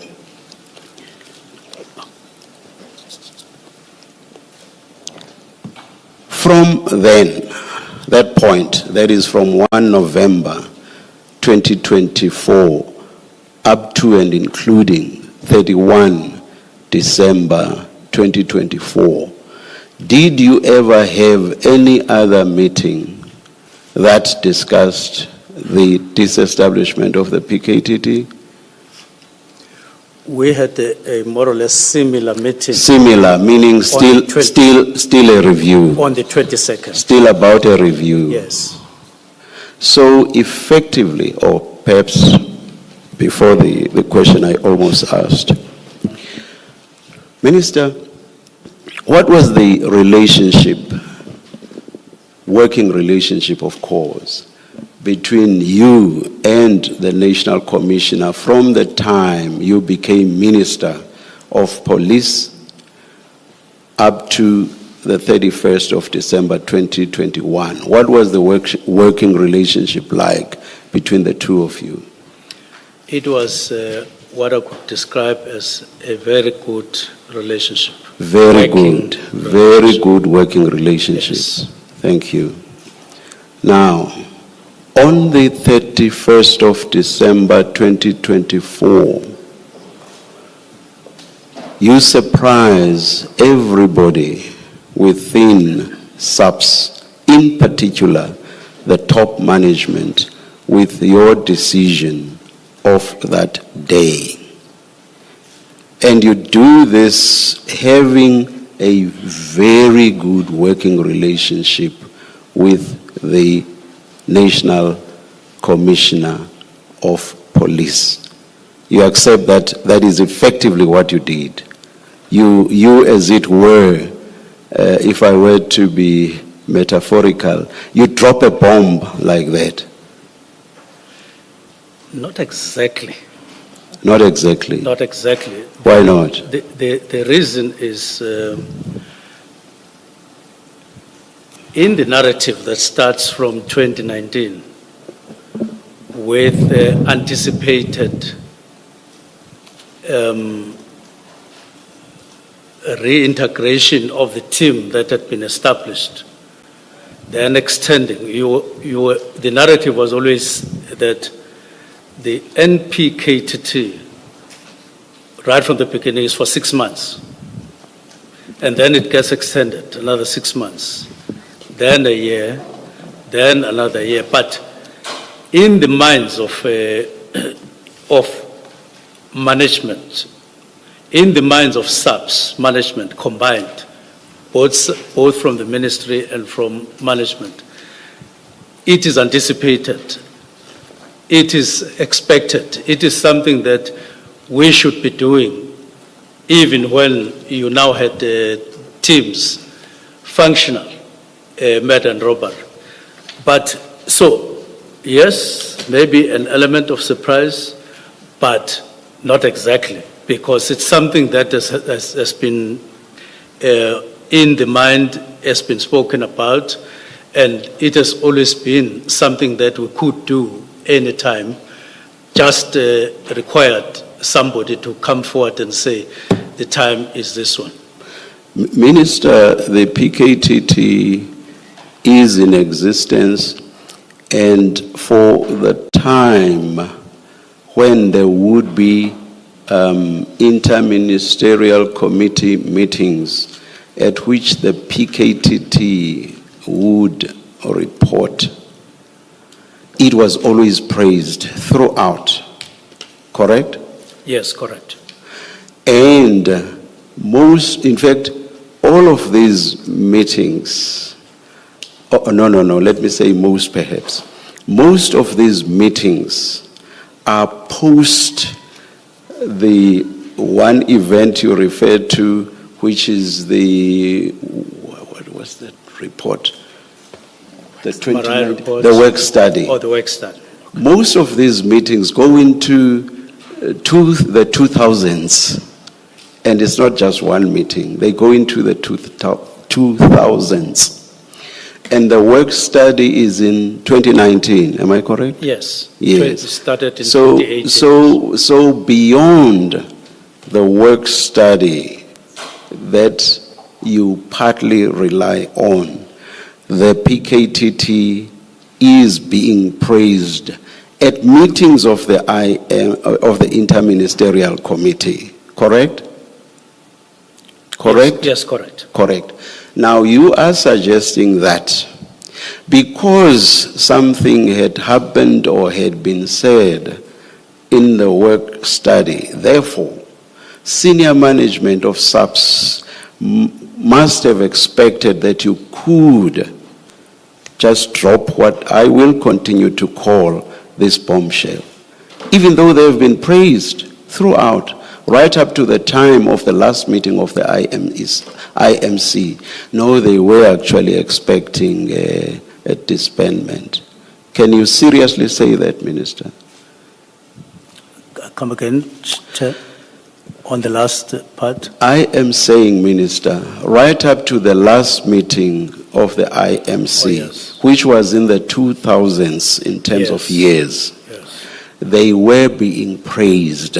Yes. And this is way after the work study report.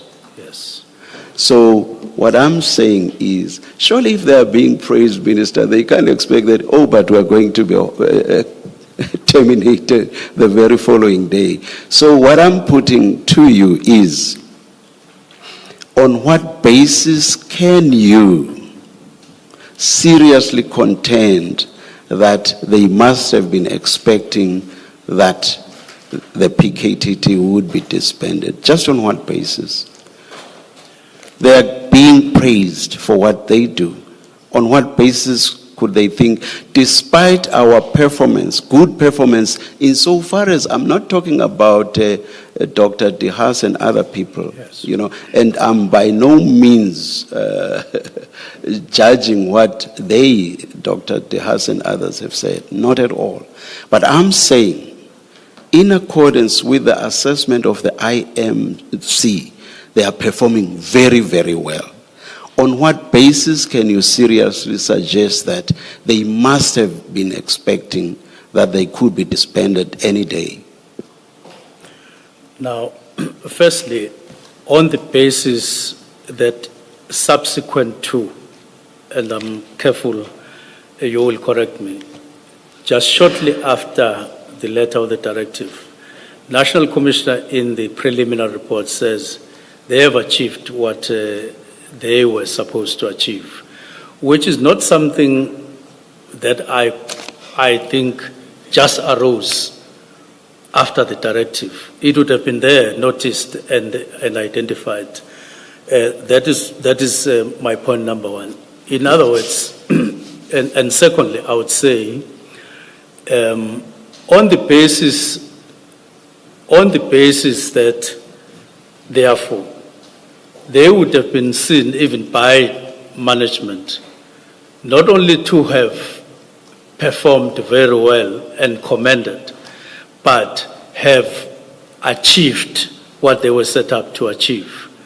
And this is backed by stats, the deterioration, the decrease, substantive decrease, especially in 2023, of political matters, indicated by stats, down to 11, and 2024 down to 7 matters. So, and though on the basis, sheer basis of the problem or the challenge for which they were established, and then discussions in the meetings in November, there would have been that kind of understanding that they have achieved their role. Minister, I have a serious difficulty with that answer. You see, if you were giving us that answer having consulted with them and they had said this before you took the decision, your answer would make sense. Your answer does not make sense because it's something that you get to know after you had taken that decision. So on that basis, I say, or I suggest to you, Minister, that your answer does not make sense. Would you accept that? You knew nothing about what General Masemula would say after you had taken that decision. So that means nothing insofar as your decision is concerned. Do you accept that? But if you refer to the meetings of November 1 and 22 November, I wouldn't necessarily agree with you that it was a surprise and given all the background, because we're already now in November. Minister, please, I don't interrupt lightly. Okay. But I'm not talking about what had happened before now. I am asking a question that relates to what you say happened after you had taken your decision. So I do not see how you now go back. I'm saying, your answer that General Masemula says, what the PKTT was set up to achieve had been achieved, sort of aligns with your decision. So I'm saying that answer to my question does not make sense, because what General Masemula says post the taking of your decision could not have been a factor in your mind or could not in any way have informed your decision, because you get to hear of it after you had taken your decision. So I suggest to you that the answer to my question does not make sense. Do you get me now? Do you get me? I get you very clearly. Do you agree with my suggestion to you? I would say the answer to your question lies not necessarily on the meeting, on the preliminary preliminary report on the 22nd January. It lies in the meetings in November, before I wrote the directive of the 1st of November, the 22nd of November, even though it was not directly a disbandment, but the answer lies there, that there is this review, there is this discussion, there is this anticipation. Was a point, Minister, ever reached at the November meetings? Pardon? Was a point ever reached at the November meetings? November meetings which were about a review. Was a point ever reached at those meetings or at any other meeting before 31 December 2024 that there should be disbandment? Was such a point ever reached? My argument, sorry. Was such a, please, not an argument, just a response to that question, and it's a very simple one. And a yes or no could do, unless you must explain. Was such a point ever reached, Minister, that there should be disbandment? I would say many times, Commissioner. Before 31 December 2024? In the sense that... When you are the minister, I'm talking about when you are the minister, let's forget about the work study. Okay. And I don't even agree that there was anything that there should be a disbandment even there.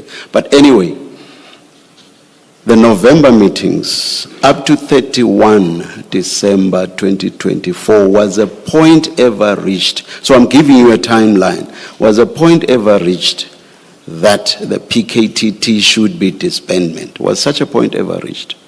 No, it was not.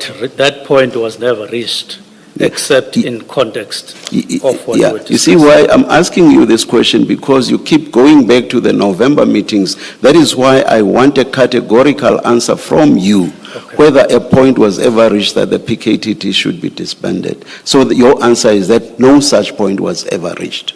No such point was ever reached directly, as you ask. Well, thank you. Now, my next point. You have a very good working relationship. I'm using your exact words. Who, with the National Commissioner, Minister, who do you think was best placed to brief you, to brief you on whether or not the PKTT should be disbanded? Now, that... Bear in mind that you have a very good working relationship with the National Commissioner of Police, our entire police service, the South African Police Service. You have a very good working relationship with the person who heads it. Who do you think was best placed to brief you on whether the PKTT should be disbanded? It would be, I would be informed by discussions, I would be informed by conclusions on those discussions, not necessarily to say, come and brief me on the disbandment, but if I needed a briefing. But I took it that the discussions that we had by that time informed all of us that that is the imperative that we are getting to. Looking at organizational structures, looking at where we were going, somebody needed to take a decision, and I took the decision at the end of the year. Minister, I'm not sure that answers my question. I want a clear indication on a particular warm body or particular warm bodies. And I try to assist you by making a specific reference to the person that heads the police, of which you are the minister. I'm asking for a warm body or warm bodies that were best placed to advise / brief you on whether the PKTT should be disbanded? Or does the long explanation you give suggest that as you sit there, you take the view that there is not a single person that you thought would be best placed to brief you on whether the PKTT, a task team of the South African Police Service that the National Commissioner has, should brief you?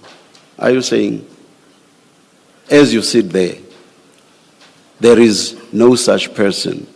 You were entitled to just take the decision without at all being briefed by a particular person that should have been best placed to brief you? Commissioner, I would So the question is two-pronged, as it were. I've not dropped the first part, which is, who do you think was best placed to brief you? And then there's the second prong, which is, as you sit there, are you suggesting that there's no such person?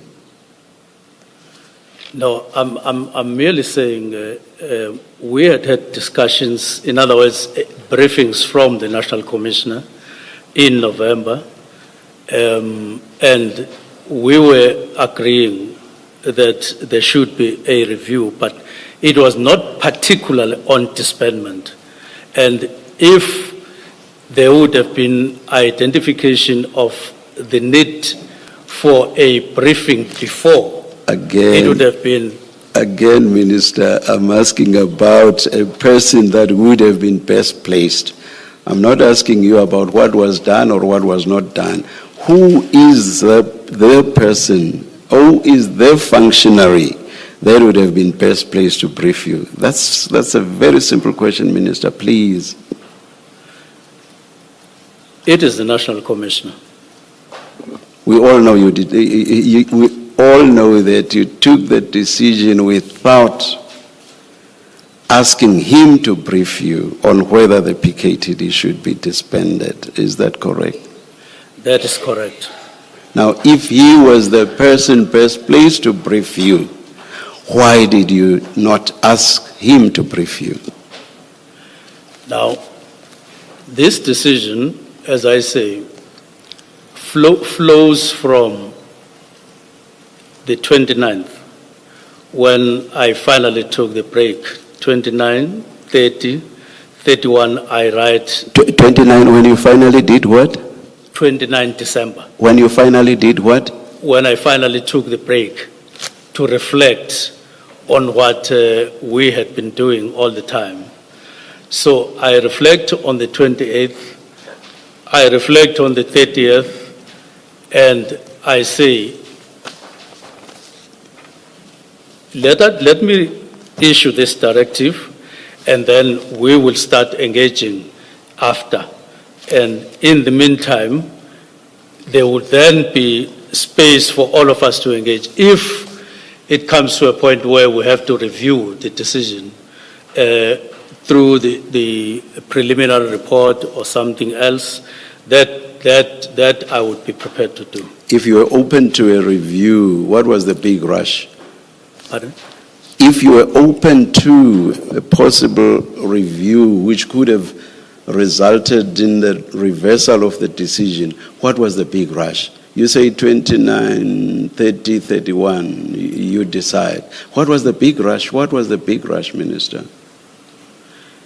The rush, yes, if I could use your words, Commissioner, was to give an indication that what was supposed to have happened before and the wrongs that were going on in terms of budgeting and so on, let us discuss those at the beginning of the year, but the decision is being taken that we disband, and so that we now focus on the decision, whether we agree, all of us, on this, or we don't agree, it would be fine. I was flexible and I was open to that decision, but don't postpone taking a decision at the time that you think you need to take a decision.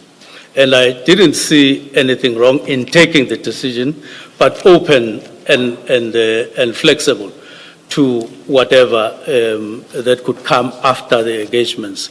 There are decisions that, there are instances where decisions have been taken and you say this decision needs to be taken in the interest of the public, and then we will consult. There are such instances that have happened in government. Minister, I still don't understand that explains the big rush, especially if you say that you were open to being convinced that the decision ought not to have been taken. Why start with a decision and await a possible reversal if you are convinced? It just gives me the sense that you were in a terrible rush. So my question stands, why the big rush? Why this terrible rush? I wouldn't... I don't understand. Yeah, I wouldn't necessarily say it was a big rush. It merely was an exercise of the power to issue a directive which I could use and then have a discussion. I didn't see anything wrong with a decision and then we discuss. Minister, you ministers don't issue directives for directives' sake. Why could you not rather say to the National Commissioner, National Commissioner, I am minded to disband the PKTT. Please tell me why I should not do so, and only disband the PKTT if you were not satisfied with the reasons that he gave you. Why did you not do it that way? I just don't understand this inverted decision, as it were. Decision, but I may be convinced to reverse it. That doesn't make sense to me. Why did you not say to General Masemula, General, I'm minded to disband the PKTT. Give me reasons why I should not do so. Well, I didn't think that particular way, commissioners. I thought that I would give the directive and we would sit down and have a discussion as indicated in my letter. And I didn't think that was constituting any offense or that it was in breach of any law, as it were, or in breach of the Constitution. Minister, did you not realize that the disbandment of the PKTT would have serious implications, both in terms of the work that it performed, in terms of all the dockets that it handled, at all of the various stages at which they were? Did you not realize that? Well, I didn't write anything about dockets. This was not a decision like, let us buy a generator for the department, you know. It was not that, yes, that too has financial implications, but I think the implications of disbanding the PKTT would be far-reaching. Do you accept that that is so? I didn't indicate anything about dockets because I understood that when I issued the directive, it doesn't have immediate implications on what was happening in relation to dockets, and it wouldn't have, because that would be a subject of discussion in the preliminary report and subsequent meetings that would take place. This was a mere decision to say, let's start the process of engagement, in other words. So far as you were concerned, the effect of your decision would be down the line, as it were. That the effect of my decision would be assessed properly, engaged on, after the decision So, in the preliminary If it report. were to take effect, and I'm saying if it were to take effect because you say there could have been the possibility of a reversal. So if it were to take effect, it would take effect down the line. Do you accept that? If there would be, If your decision were to take effect, it would take effect down the line. Do you accept that? yes, I accept that. Yes. This takes me back to my question as to, it's not as if once you said disbanded immediately, your decision would take effect immediately. So if that were the case, I go back to my question, why did you rush and say disbanded immediately? Why did you not invite input on whether there should be a disbandment at all? Commissioners, the letter itself, as I've indicated, clearly got written with a fair space for engagement. As I said before, it was not to say stop everything as of now, minding that it was 31st of December, and it says let's engage through the preliminary report. Exactly my point. Yes. Exactly my point. Why not engage before? Why rush to the decision to disband immediately? Exactly my point, Minister. But I will move on.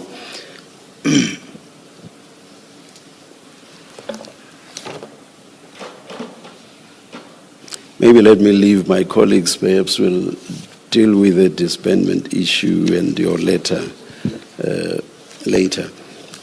I have a few other questions which may not be few because of necessary follow-up questions. General Sintumule told us that there are more than 10 task teams nationally. Do you accept that this is indeed so, Minister? Agreed. Thank you. Is there any other task team that you have disbanded? There is a unit, not a task team, that we disbanded, the police inspectorate. I'm talking about a task team, Minister. Is there any other task team that you have disbanded? There is no other task team that we disbanded because the only one that we could talk about was MPKTT because the other ones were established by National Commissioner and they fell within his purview. I'm not sure I understand that answer. I read your statement, Minister, to say that you can operate even in the, or put it this way, you say that this idea that you cannot play a role on operational matters is incorrect. You say so in your statement. Yes. And some of the operational matters would be matters that concern the purview of function, obviously, of the commissioner, and indeed anything that relates to whatever the national commissioner may have done. Would that not be correct? To the extent that you say that constitutionally, because you say that you can act even operationally, you say that comes from the Constitution. So constitutionally you say you may engage in operational matters, correct? That's in your statement. That is not to say practically go and constitute, decide who must get into the team, who must go and be based where. That is away from No, Minister, no, please. I'm just saying, you say in your statement that the Constitution empowers you to play a role even in operational matters. Does your statement not say so? It says so, but in italics. Sorry? It says so in italics, and I want to emphasize that it meant that you... So you mean, oh, all right, let me listen, yes. Let me listen, Minister, yes. Yes. It was to say that while you have your constitutional duties and as identified by the Constitution, and the National Commissioner has his duties, but you don't operate with the Chinese wall between yourselves. It is the two sides of the same coin, as I indicated.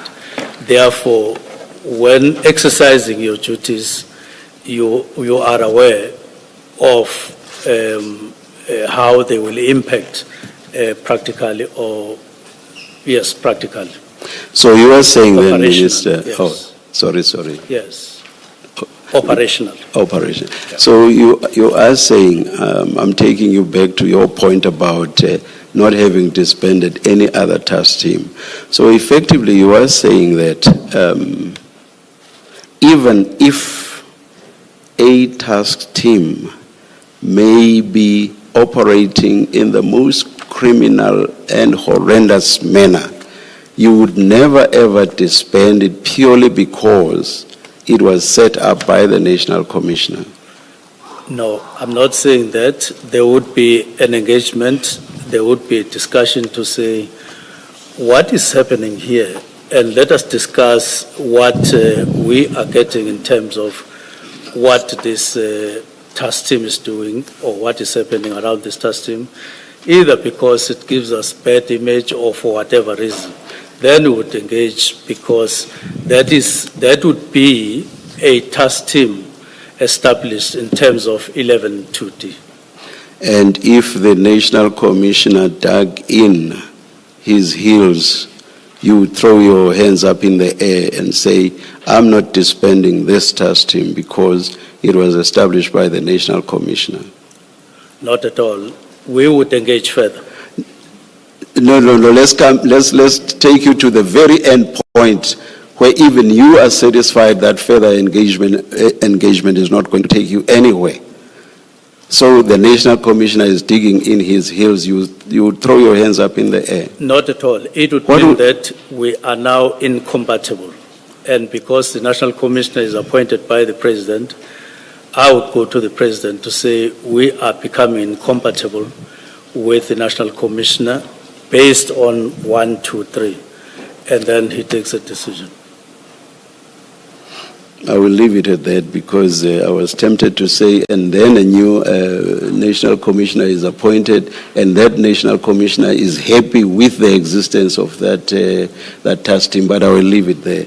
Because I just want to test this idea that you can only disband task teams that have been created by whom, by the way? Yes, you can only... Task teams created by whom? Yes, you can only disband the task team as minister.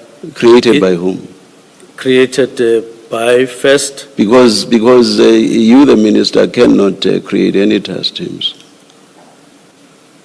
No, I'm saying this one, as I say, was not created by the National Commissioner.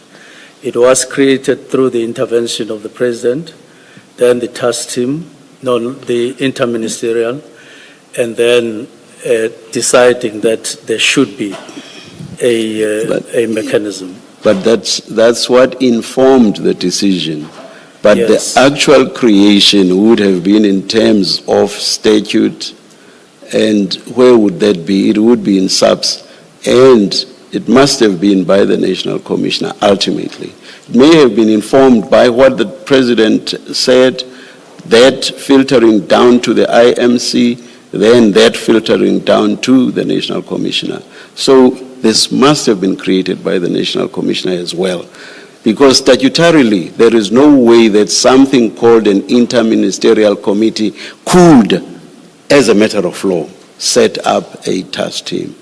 That is not possible. They took a decision, commissioners, that there should be a mechanism in the form of a But task the team. actual creation in Operation, law, the yes. actual creation in law would have been by the National Commissioner. Operationally. He would be operationalized. But in law, Minister, it would have been created by the National Commissioner, in law. Yes, it would have, the creation would have been informed by the IMC decision, but in law, the actual creation would have been by the National Commissioner. I see You see, what I'm testing here is this idea that in law, there are some task teams that are created by I don't know whom, and others that are created by the National Commissioner, and that those that are created by whomsoever, you are entitled to disband. But those that are created by the National Commissioner, you cannot disband. I don't understand that as a matter of law. Anyway, let me move on, Minister. But I want to put just one point, that this one, NPKTT, the decision was through a directive of the executive side of government, and then it was operationalized. These other ones, National Commissioner can take a decision to establish and to disestablish. It has nothing to do with the directive of the executive. I'll move on, Minister. You say the PKTT expenditure could not be justified. Did you compare it with the expenditure of other task teams? No, we were dealing with the overall allocation of the budget, and I only complained about the management, the way we were managing the budget and allocating it. I did talk about less expenditure on detectives, less expenditure on other enablers. So it was not necessarily to be confined to a particular task team. It was spread in the whole organization to say we are not allocating the resources correctly here and here. Minister, you have said the expenditure of the PKTT was not justified. I'm asking you a simple question. Did you compare that expenditure with the expenditure of other task teams? It's a simple question. Did you or did you not? No, I didn't compare it with other task teams, but I do want to say the reason to remove the police inspectorate was exactly the same as that of the task team, the National Political Killings Task Team. So, Minister, for all you know, the expenditure of other task teams could well have been significantly higher than that of the PKTT. Come again? For all you know, the expenditure of the other task teams could well have been significantly higher than that of the PKTT. Or could be less. But could be significantly higher also. And could be significantly. No. Do you accept the possibility I'm positing to you, Okay. Minister? Do you? Yes. Thank you.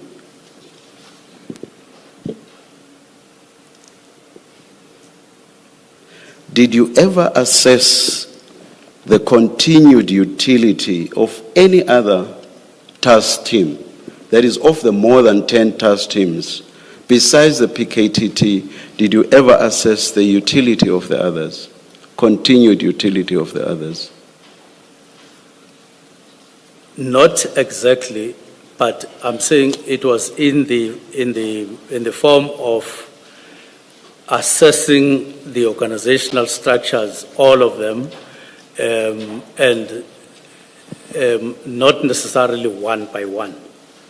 Because even the PKTT, we didn't necessarily approach it as an individual team. We were approaching or defining the problem as that of, from the macro point of view, to say, what is it that we need to do with the structure? What do we need to do with the systems and so on? And as things came, we were then taking decisions as we reflected on what we saw as we were looking at the organization. That is how the inspectorate came in the form of discussion. It was not because we had an agenda item on any day saying, police inspectorate, we are going to be discussing it. It arose in our assessment as we were doing our work, and it came to our attention that there is police inspectorate. And by the way, what is it in the context of optimizing our budget? And later, by the way, what does NPKTT mean in the process of optimizing? And I'm sure there would have been any other that would have come as we process our thinking in terms of optimizing our budget. Last question, Minister. I'm not altogether sure that the last answer answered my question, but I will not press. Last question. Why was the PKTT the first task team to be disbanded? In fact, first and only to be disbanded. But my focus is more on first. Why was it the first task team to be disbanded? Now, I've indicated, Commissioner, that the first to be disbanded was not even a task team. It was a unit. No, I said earlier, let's forget about the inspectorate, which you have said was a unit. I'm talking task teams, Minister. Yes. Why did you pick on the PKTT to be the first and only thus far, actually, victim of disbandment? Now, we have stated the reasons that in our discussion, our assessment,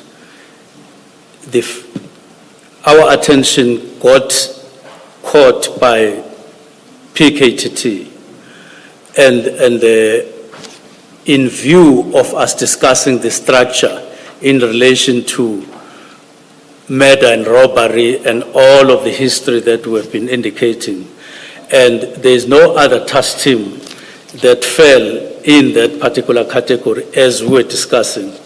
PKTT had been almost 7 years and there was impact on the budget and other related matters. So it came. If there was any other task team that came, and I'm sure there would have been another that would have come later on, but it was this one that caught our attention, and we then discussed it. Minister, when did, I know I said last question, Yes. I hope this will be the last. Okay. When did the thought that I must disband the PKTT first strike you? It was 29, 30, 31. On those days when I was no longer moving up and down, I was just sitting and reflecting on what we had been doing in the last 5 months. And I picked up what I thought were the most important things, especially by the end of the 6 months, and things that would have needed to focus on at the beginning of the year, and which had a lot of impact on crime. And we then said, I identified those 3. But it was just a process that came when I sat down, 29, 30, 31. Minister, why I'm asking you that is because the very day before, the first one of the 3 days that you mentioned, the 29th. So the very day before, the 28th of November 2024, December 2024, you were at a funeral, I think it was in Mpangen, together with the National Commissioner of Police. And after the funeral, you wished each other well for the end of the year and so on. And you do not for a minute say to the National Commissioner, I am thinking of, in fact, I have decided to disband the PKTT. And starting tomorrow, I'm actually going to work on my document in that regard.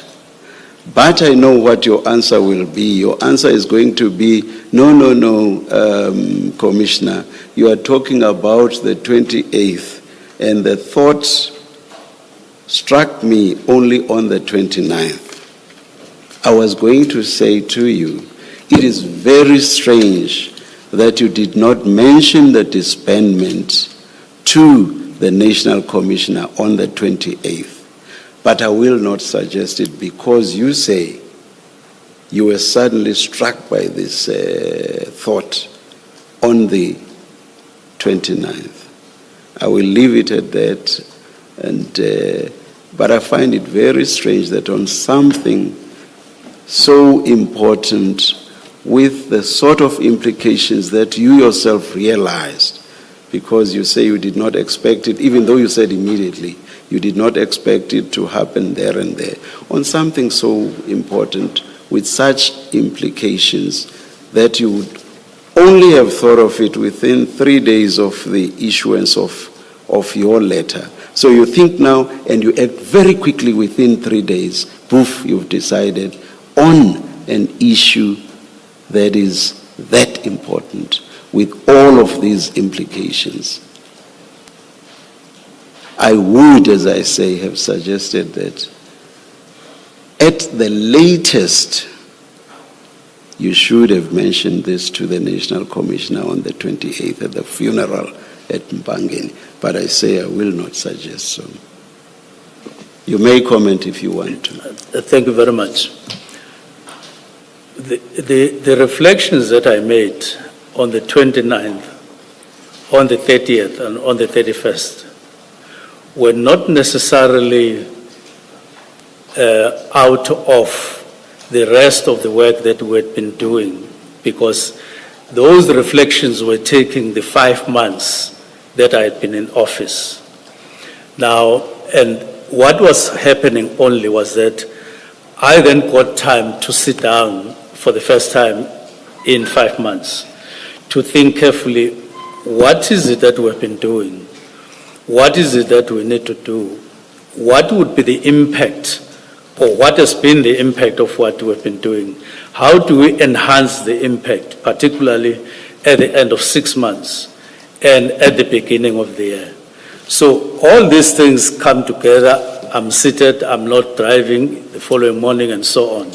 And then it comes to me that there are 3 things that I need to isolate and highlight that would make an impact in the first 6 months. It is these 3 that I ended up writing in the directive. And so it was not necessarily although on the 28th, as I say, I had no solid, or I had not settled on any particular course of action, if any, until I then said, but whatever I did on the 29th, on the 28th, on the 30th, and on the 31st was merely summarizing what we had been doing in the past 5 months. And then I then isolated these 3 directives and I wrote them. Thank you, Minister.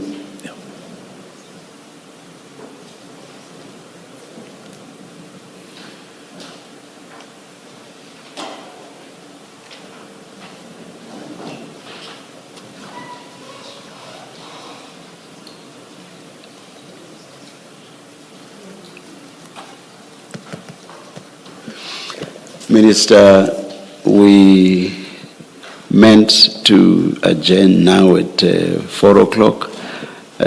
We've not changed our minds on that. And even though there's a couple of minutes to spare, we think it makes sense to adjourn at this stage. Ms. Senzo, is that in order? It is in order, Chair. And we have decided to again start at 8:30 tomorrow morning. That's correct, Chair. Let's adjourn and resume at 8:30 tomorrow. Thank you.